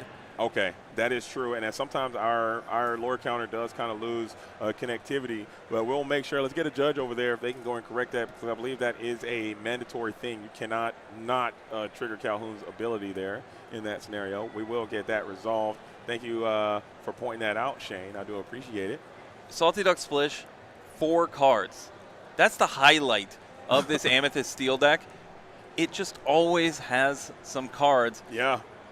And bodies too, cards, bodies, and stats, and we're putting more stats on the board. More body comes on down as this thing is beginning to expand a bit more. I think. I don't even think the Under the Sea play is even available to you anymore. What was that last card? A Lilo. We could see a sliver. Yeah. Sliver. Oh, there it is. That board is completely massive, and now we're starting to enter into the exert portion of the show, where we're starting to quest all of our glimmers, getting when active. Calhoun is questing, you're feeling good. Yeah. If Calhoun is questing, you're like, okay, I'm in a good position. I am the offense in this game. Okay. That is very, very, very true. So we are staring down, and we still need to get that lore total updated. It has not been updated. Calhoun did challenge and banish the Bobby Zimmerowski after the Tramp was removed with that Genie. We're rating all of our characters. That was a quick turn. That was a quick turn for Colorless. That is not what he wants to be doing. That's clearly an Under the Sea or a Tramp or something like that, a card that you just literally could not play. Maybe it's a Tramp and you just want to keep it going as we're going to Strength of Raging Fire, getting rid of one of those ladies. If it's Under the Sea, he was exactly 1 short to sing together. Brutal. And now we're questing aggressively. I think this one is going to be over soon. This is Raps. This is Rap Central. Unless we need a miracle here, as we don't know what the lore is being presented on board, but it's got to be quite high from Salty Duck Splish. Look at that face. Look at that face. He's smiling. He knows. He knows he is on the verge of victory and taking the imaginary Collectors Expo trophy back home to San Diego. I've been saying trophy all day. There is no literal trophy. There is these mats. People have been asking about these beautiful mats. Top 8 gets to take one of these mats home. Man, I want one of these stinking mats, man. These mats look great, dude. They look so nice. I don't think that they are – I think Disney might be sending a lawyer here or there at some point, I would say, because that is a little close, but I might be wrong. I'm not a copyright guy, but shout out to those mats. They do look beautiful, and I love me a nice little cloth mat. We've seen Tramp be quite good earlier. Is it enough to get out of this scenario? I'm not quite sure. Yeah. I think maybe you need one more turn. Maybe he's hoping to draw into Scrump, into Under the Sea, but does he have the time? It's actually a mystery. And I think that I really do think that this game really just turned on its head when that Elsa hit the board. I think that Elsa exerting that Tramp as we send the Under the Sea down to the discard pile, I think that was pretty much the end of this match. And then we'll bring out the Tramp to go ahead and base boost the Lady. And then now Lady we get to quest for 3. We're questing. That's something. As we're going to throw that's it. He's like, hey, I can't challenge and take anything off the board. I might as well get 3 lore before I go out. I respect it. And go out swinging. And Salty Duck Splish is going to take down the Dogs in pretty convincing fashion and gets it done, taking the title back to San Diego as the Salty Duck crew is celebrating mightily, taking nothing away from Colas, who I love what you did here with this deck. It just did not work out for you this time, obviously, but I'm sure you're going to come back. And I think there's a lot to build upon here because your strategy is quite unique. Absolutely. For any of the folks at home that were thinking, hey, I don't want to play Amethyst. I don't want to play Steel. You have options. You can play this Emerald Amber Dogs deck. No shame in getting the finals. Second place is pretty dang good. But we're talking about our winner, our champion, Salty Duck Splish, representing the Salty Duck crew, coming all the way in, getting vengeance on your teammate who got taken down by this dog strategy. Now you're going to be able to avenge him on the draw multiple times. We're talking about how difficult it could be on the draw. Coming in on the draw, getting the decisive 2-0, and taking the victory in expeditious fashion, I think is quite remarkable, and that's something that we have not seen all day. So Amethyst Steel might be the best deck in the format, question, because let me tell you something. I've been tuning into that CCS. Amethyst Steel won that one too. Amethyst Steel won this one. Amethyst Steel won that one. 2 of the biggest doubling down. Listen. Amethyst Steel might be the meta busting, meta destroying, meta defining strategy. If you asked me before this tournament started, what are the 2 best colors in core constructed Lorcana right now?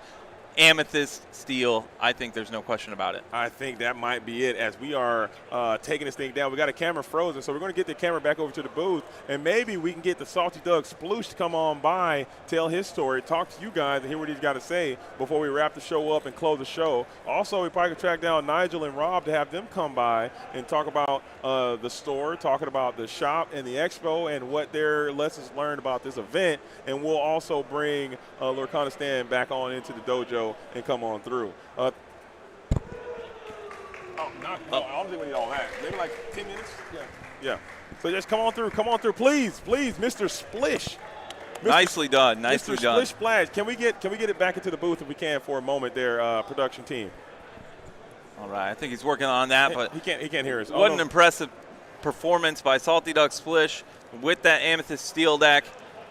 You know, they say it's as easy as 1, 2, 3. 1, 2, 3 strength. We didn't quite see that. He didn't need all that. I don't think he needed any of that. Oh, we got a flash. There it is. All right, we're back. All right, Let's go. But please, if you got time, champ, congratulations. Get on in here.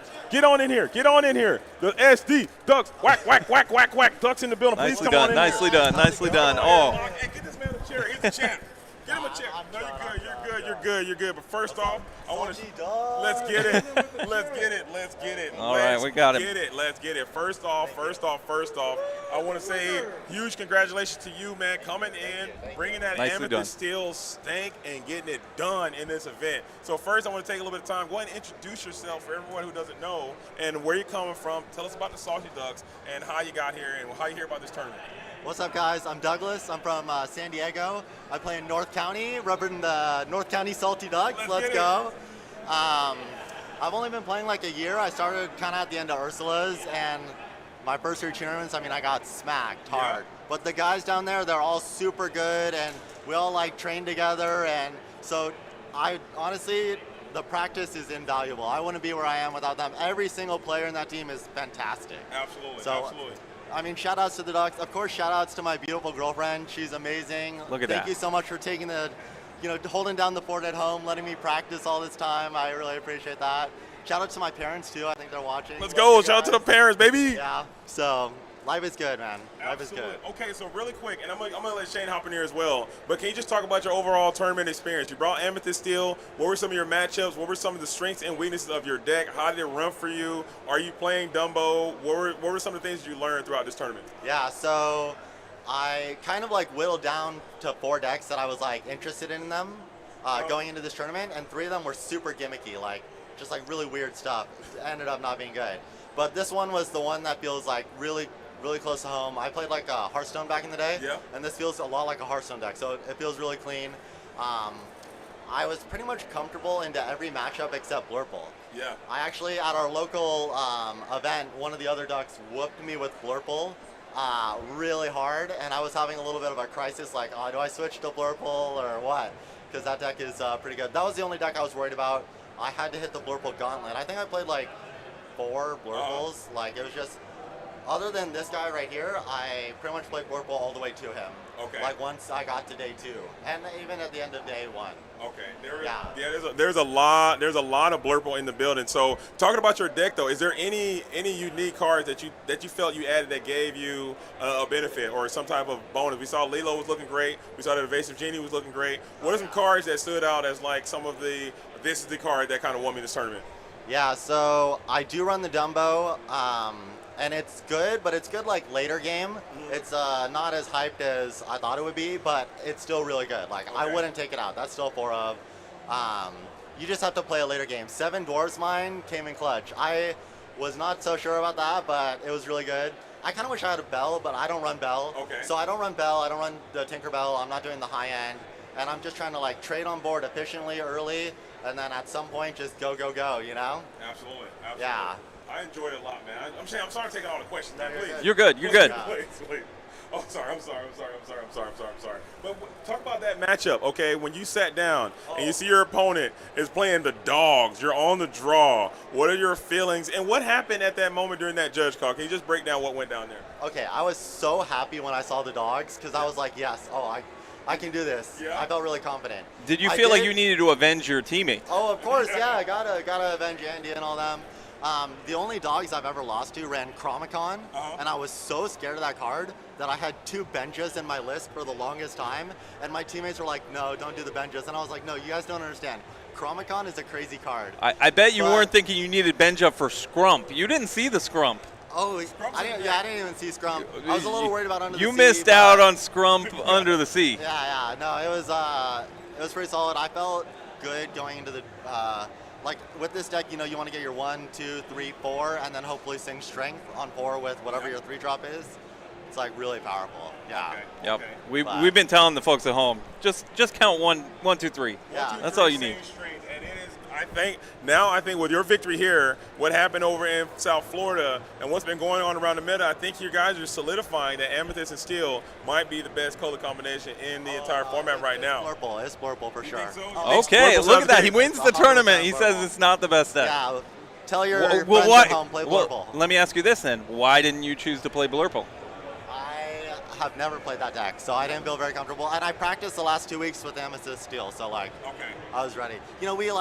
We had like proxies and we were like pretending. I was using actually like a bunch of random blue cards to represent like Dumbos and stuff. Yeah. And so sometimes like it's weird seeing the Dumbo and not seeing the blue card. You gotta train yourself to be playing with the product. Yeah. So talk about the challenges of preparing for this tournament.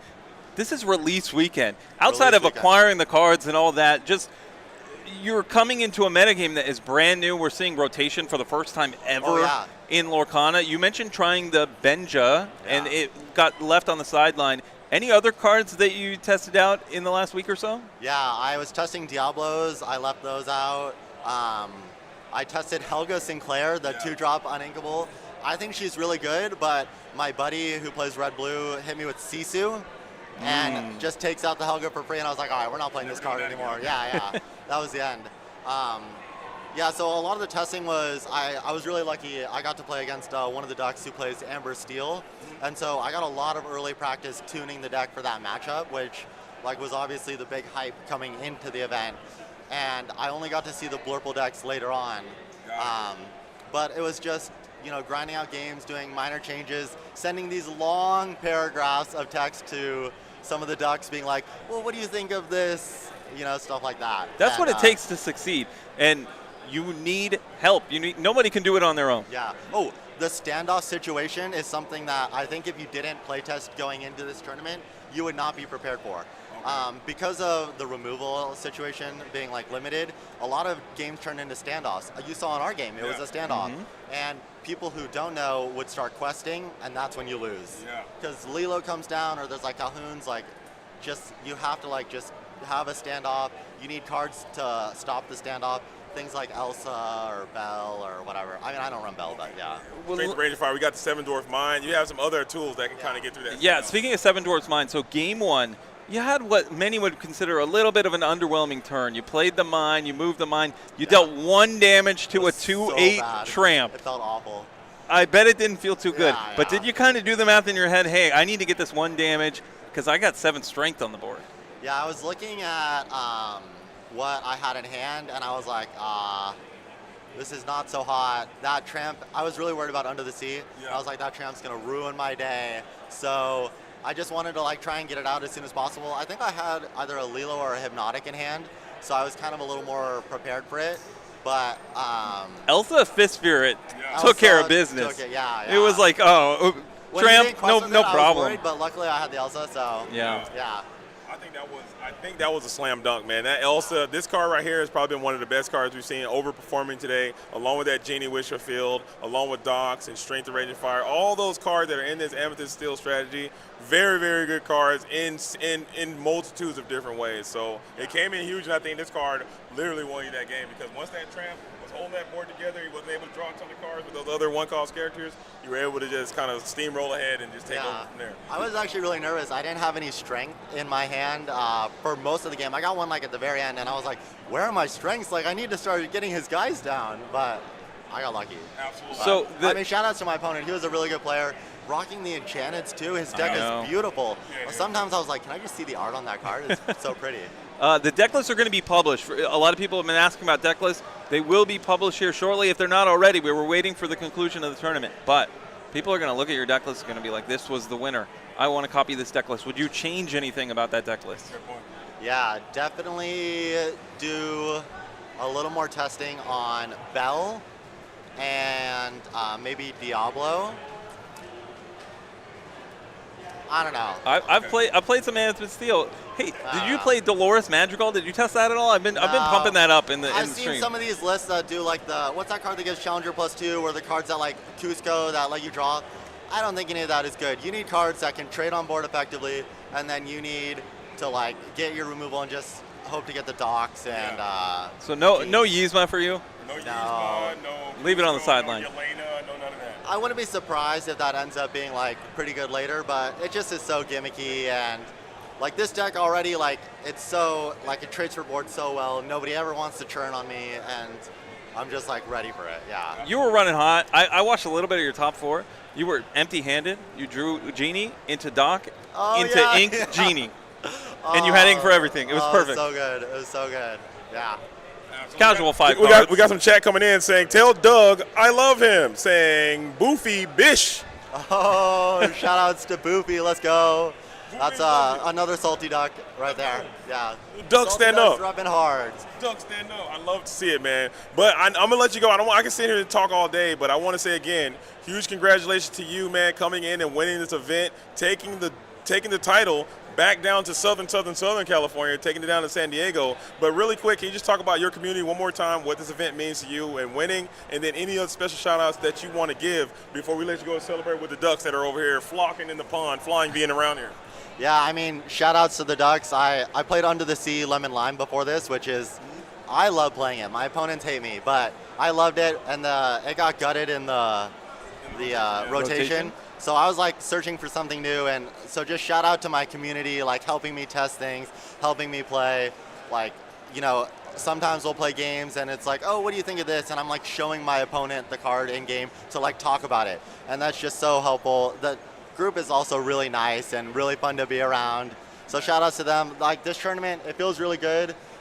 This is my first big tournament I've ever been to. Wow, and you're the winner. Taking it home. Look at that. Feels good. And I mean, just, I can't give any more love to my parents and my girlfriend and everyone at home.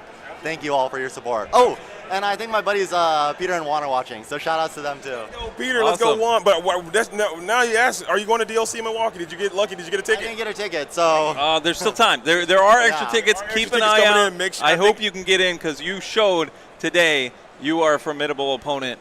And I'll be there. JDZ will be there. I'll be there. You're going to be there. And hopefully you get a ticket and get it done. But again, huge congratulations, Doug. Congrats. Salty Doug Splish is in the building, holding it down, representing Southern California. The Ducks are here to stay. And it's the home of the Anaheim Ducks.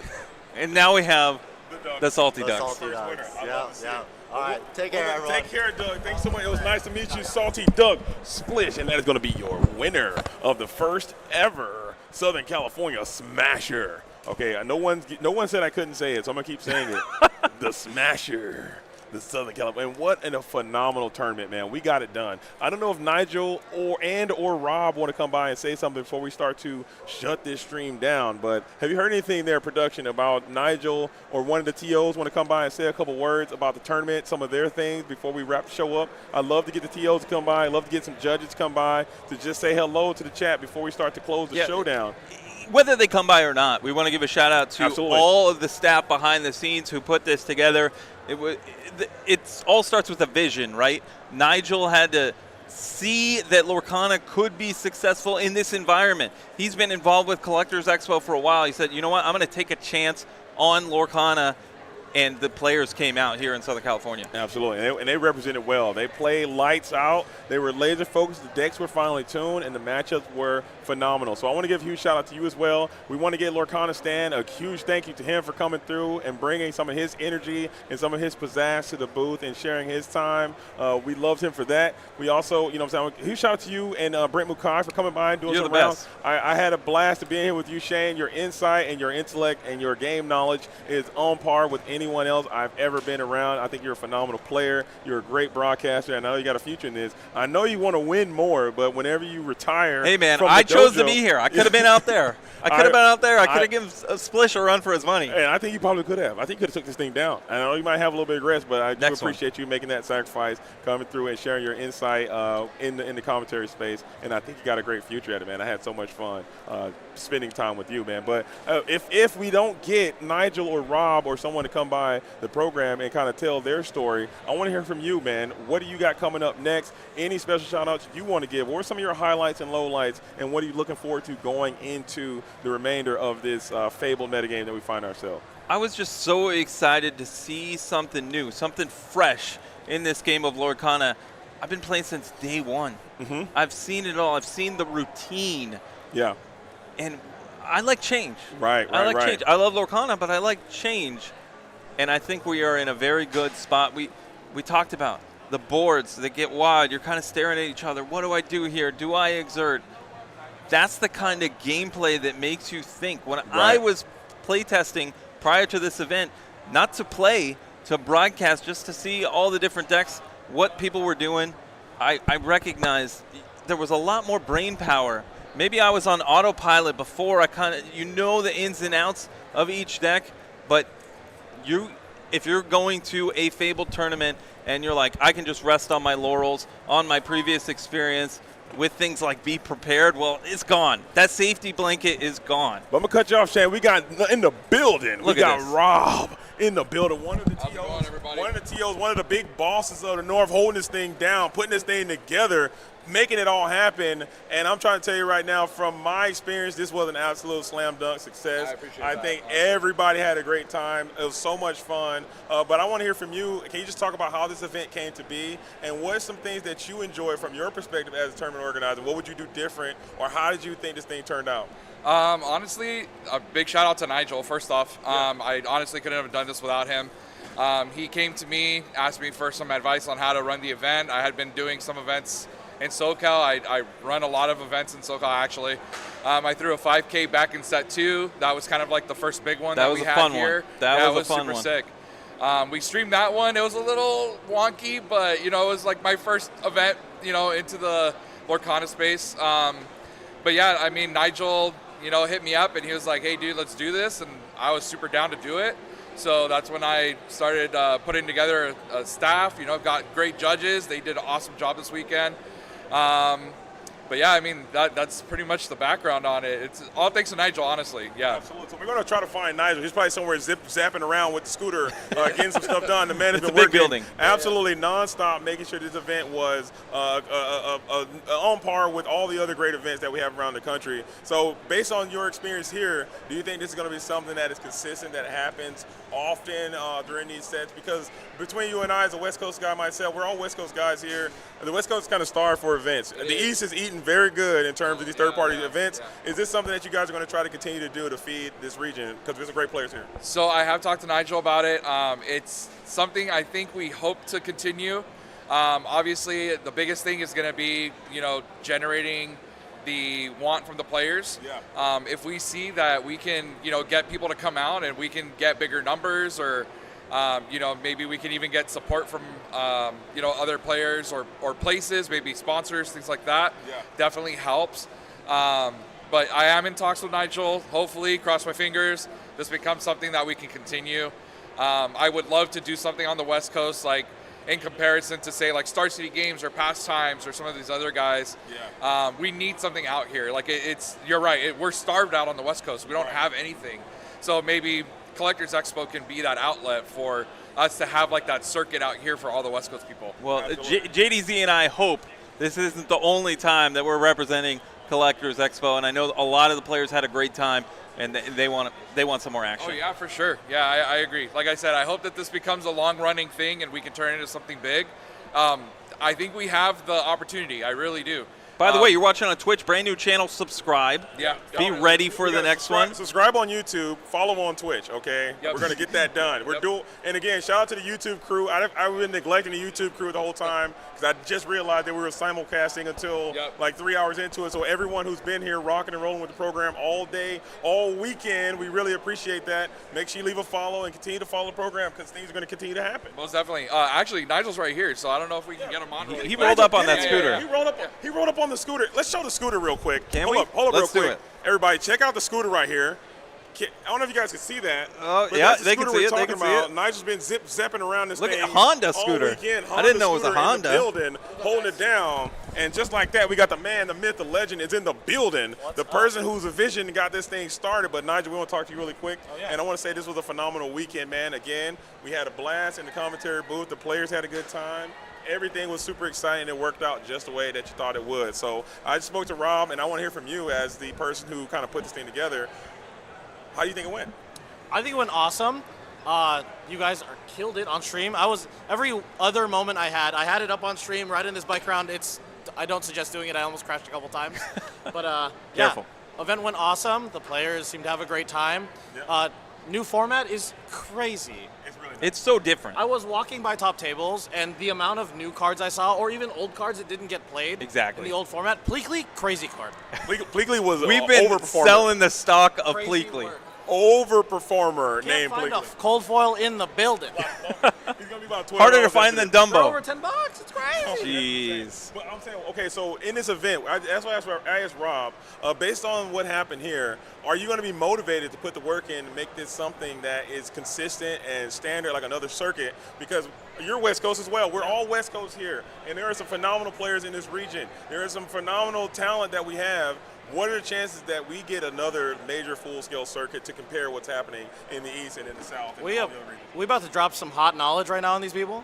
Oh, what do you got breaking news? If you guys didn't already know, Collectors Expo, Anime Impulse, K-Play Fest, we do a number of events every year, 4 or 5 events here on the West Coast. The idea is, after the success of this tournament, to start firing more Lorcana organized play at all of our events. That being said, I will formally announce our Dallas event, which is going to be happening the week after the release of Set 10. Okay.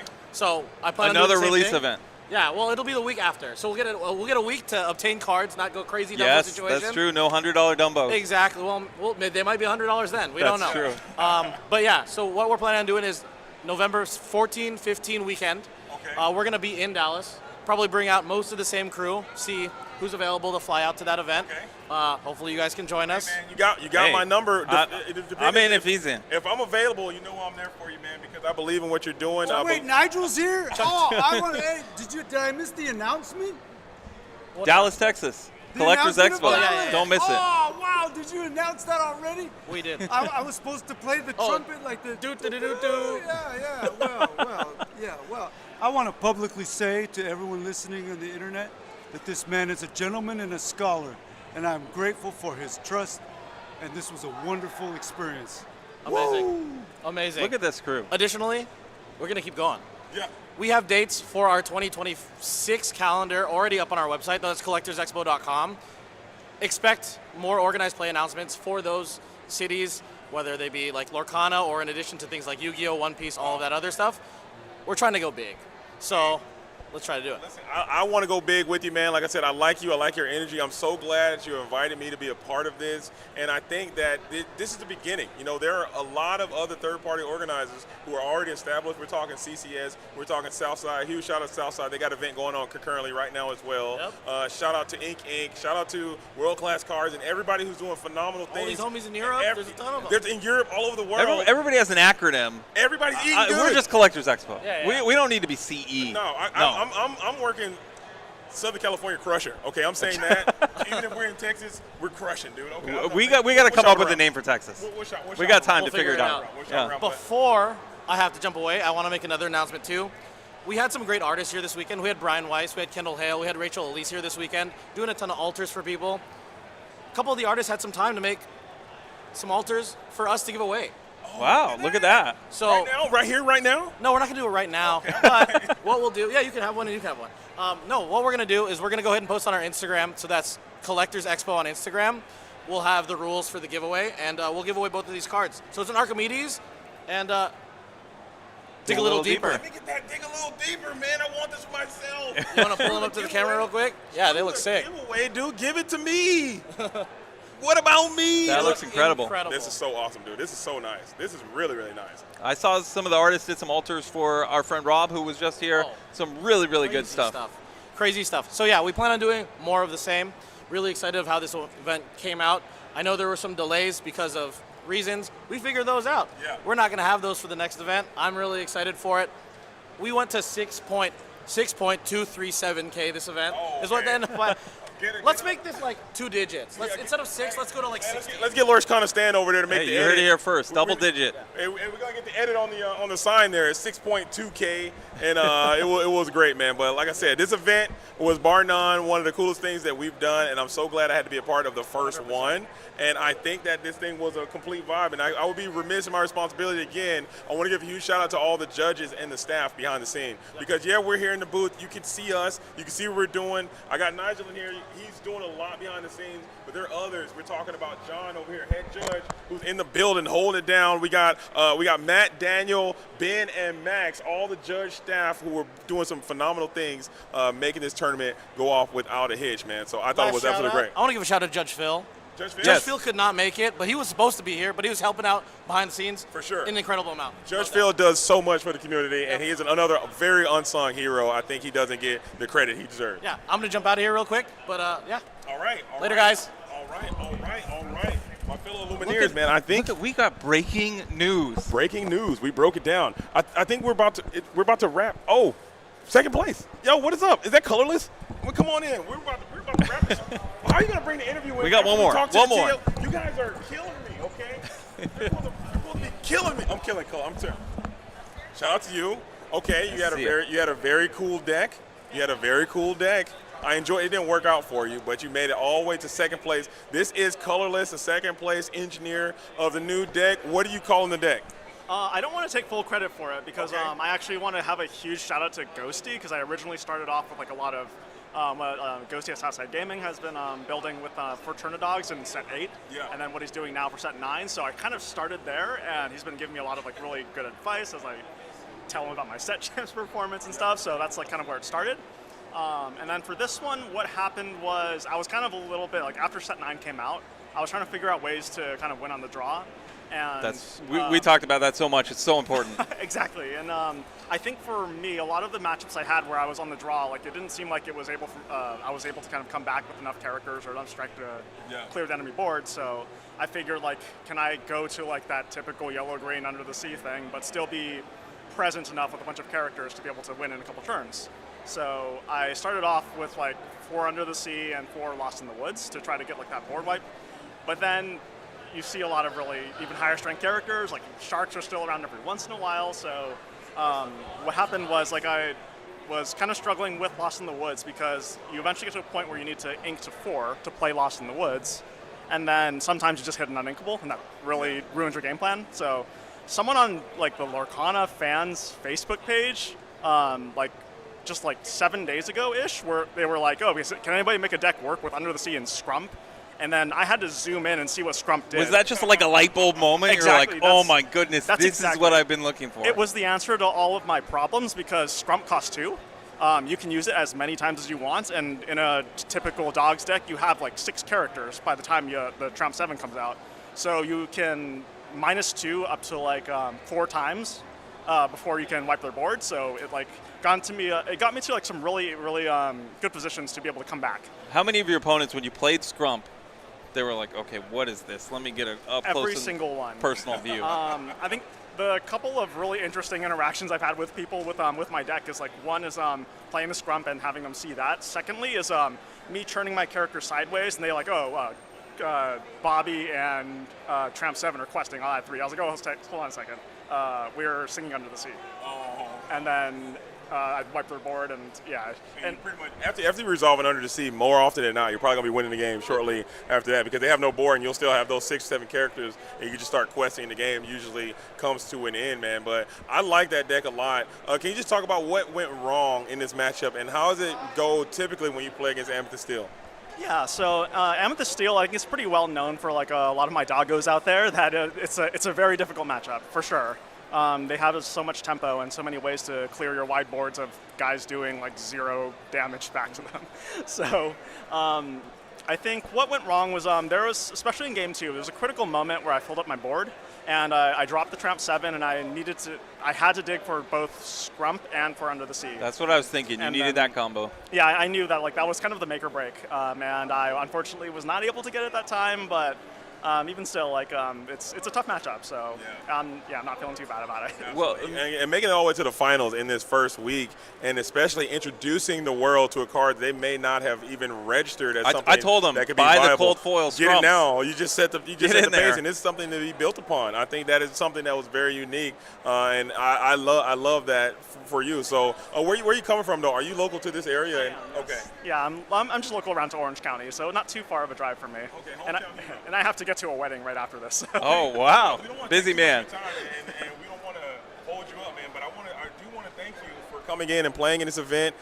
We loved your deck. You had a lot of fans in there rooting for you. A lot of dog emotes were coming through. So we really appreciate you coming through. But before we let you go to get to that wedding, any other special shout outs that you want to give and anything else you want to say about your local game store or how did you get to this tournament or anybody that helped you get here? Yeah, definitely. Really, like everybody I've ever met in any of my game stores. I don't get the chance to go very often. Shout out to my wife, who was like, she was starting to build the Dogs deck. I've been an Amber Steel player since set 4 to like set 7, and at the end of set 7, she built Dogs and kind of stopped playing a little bit after that. So set 8, I was like, I'll try this out, and then it just ended up working for me. Like I actually achieved a bunch of cool set champs goals that I had. So shout out to my wife. Shout out to Ghosty again, just because like it really. Did you pass along the Scrump knowledge to anyone, or did you keep it to yourself before this weekend? There was some testing, some folks I've been testing with, but it's been pretty quiet, and then it was really cool having everybody ask me about after all my games here, so that was neat.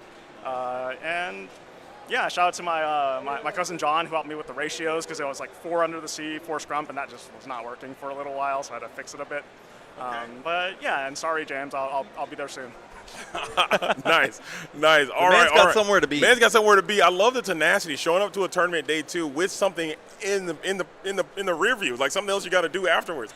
That's a little bit bold. I love that for you. But good luck, and hopefully you make it to the wedding on time. It was so nice to meet you, and congratulations on your placement, getting second place and your share of the prize. I think that is still going to be nothing to sniff at, man. So congratulations to you, and well done. And I'll be interested to see. Are you going to DLC coming up? Did you get a ticket? Unfortunately, I'm not going to be able to. My wife and I are expecting a baby. Oh, congratulations. That's huge news. That takes precedent. Hey, get the baby on the carrier and get in there and lock in. No excuses. All right? No excuses. Put that baby carrier on and lock in for 12 rounds. Have a good one. But it was so nice to meet you, Mr. Colorless. And that's going to get it done. Man, oh, man, oh, man. What a day. We made it. What a day. We got it done. Shane, we got it done. What a good weekend. It was such a good time. And I'm going to be super sad to say goodbye.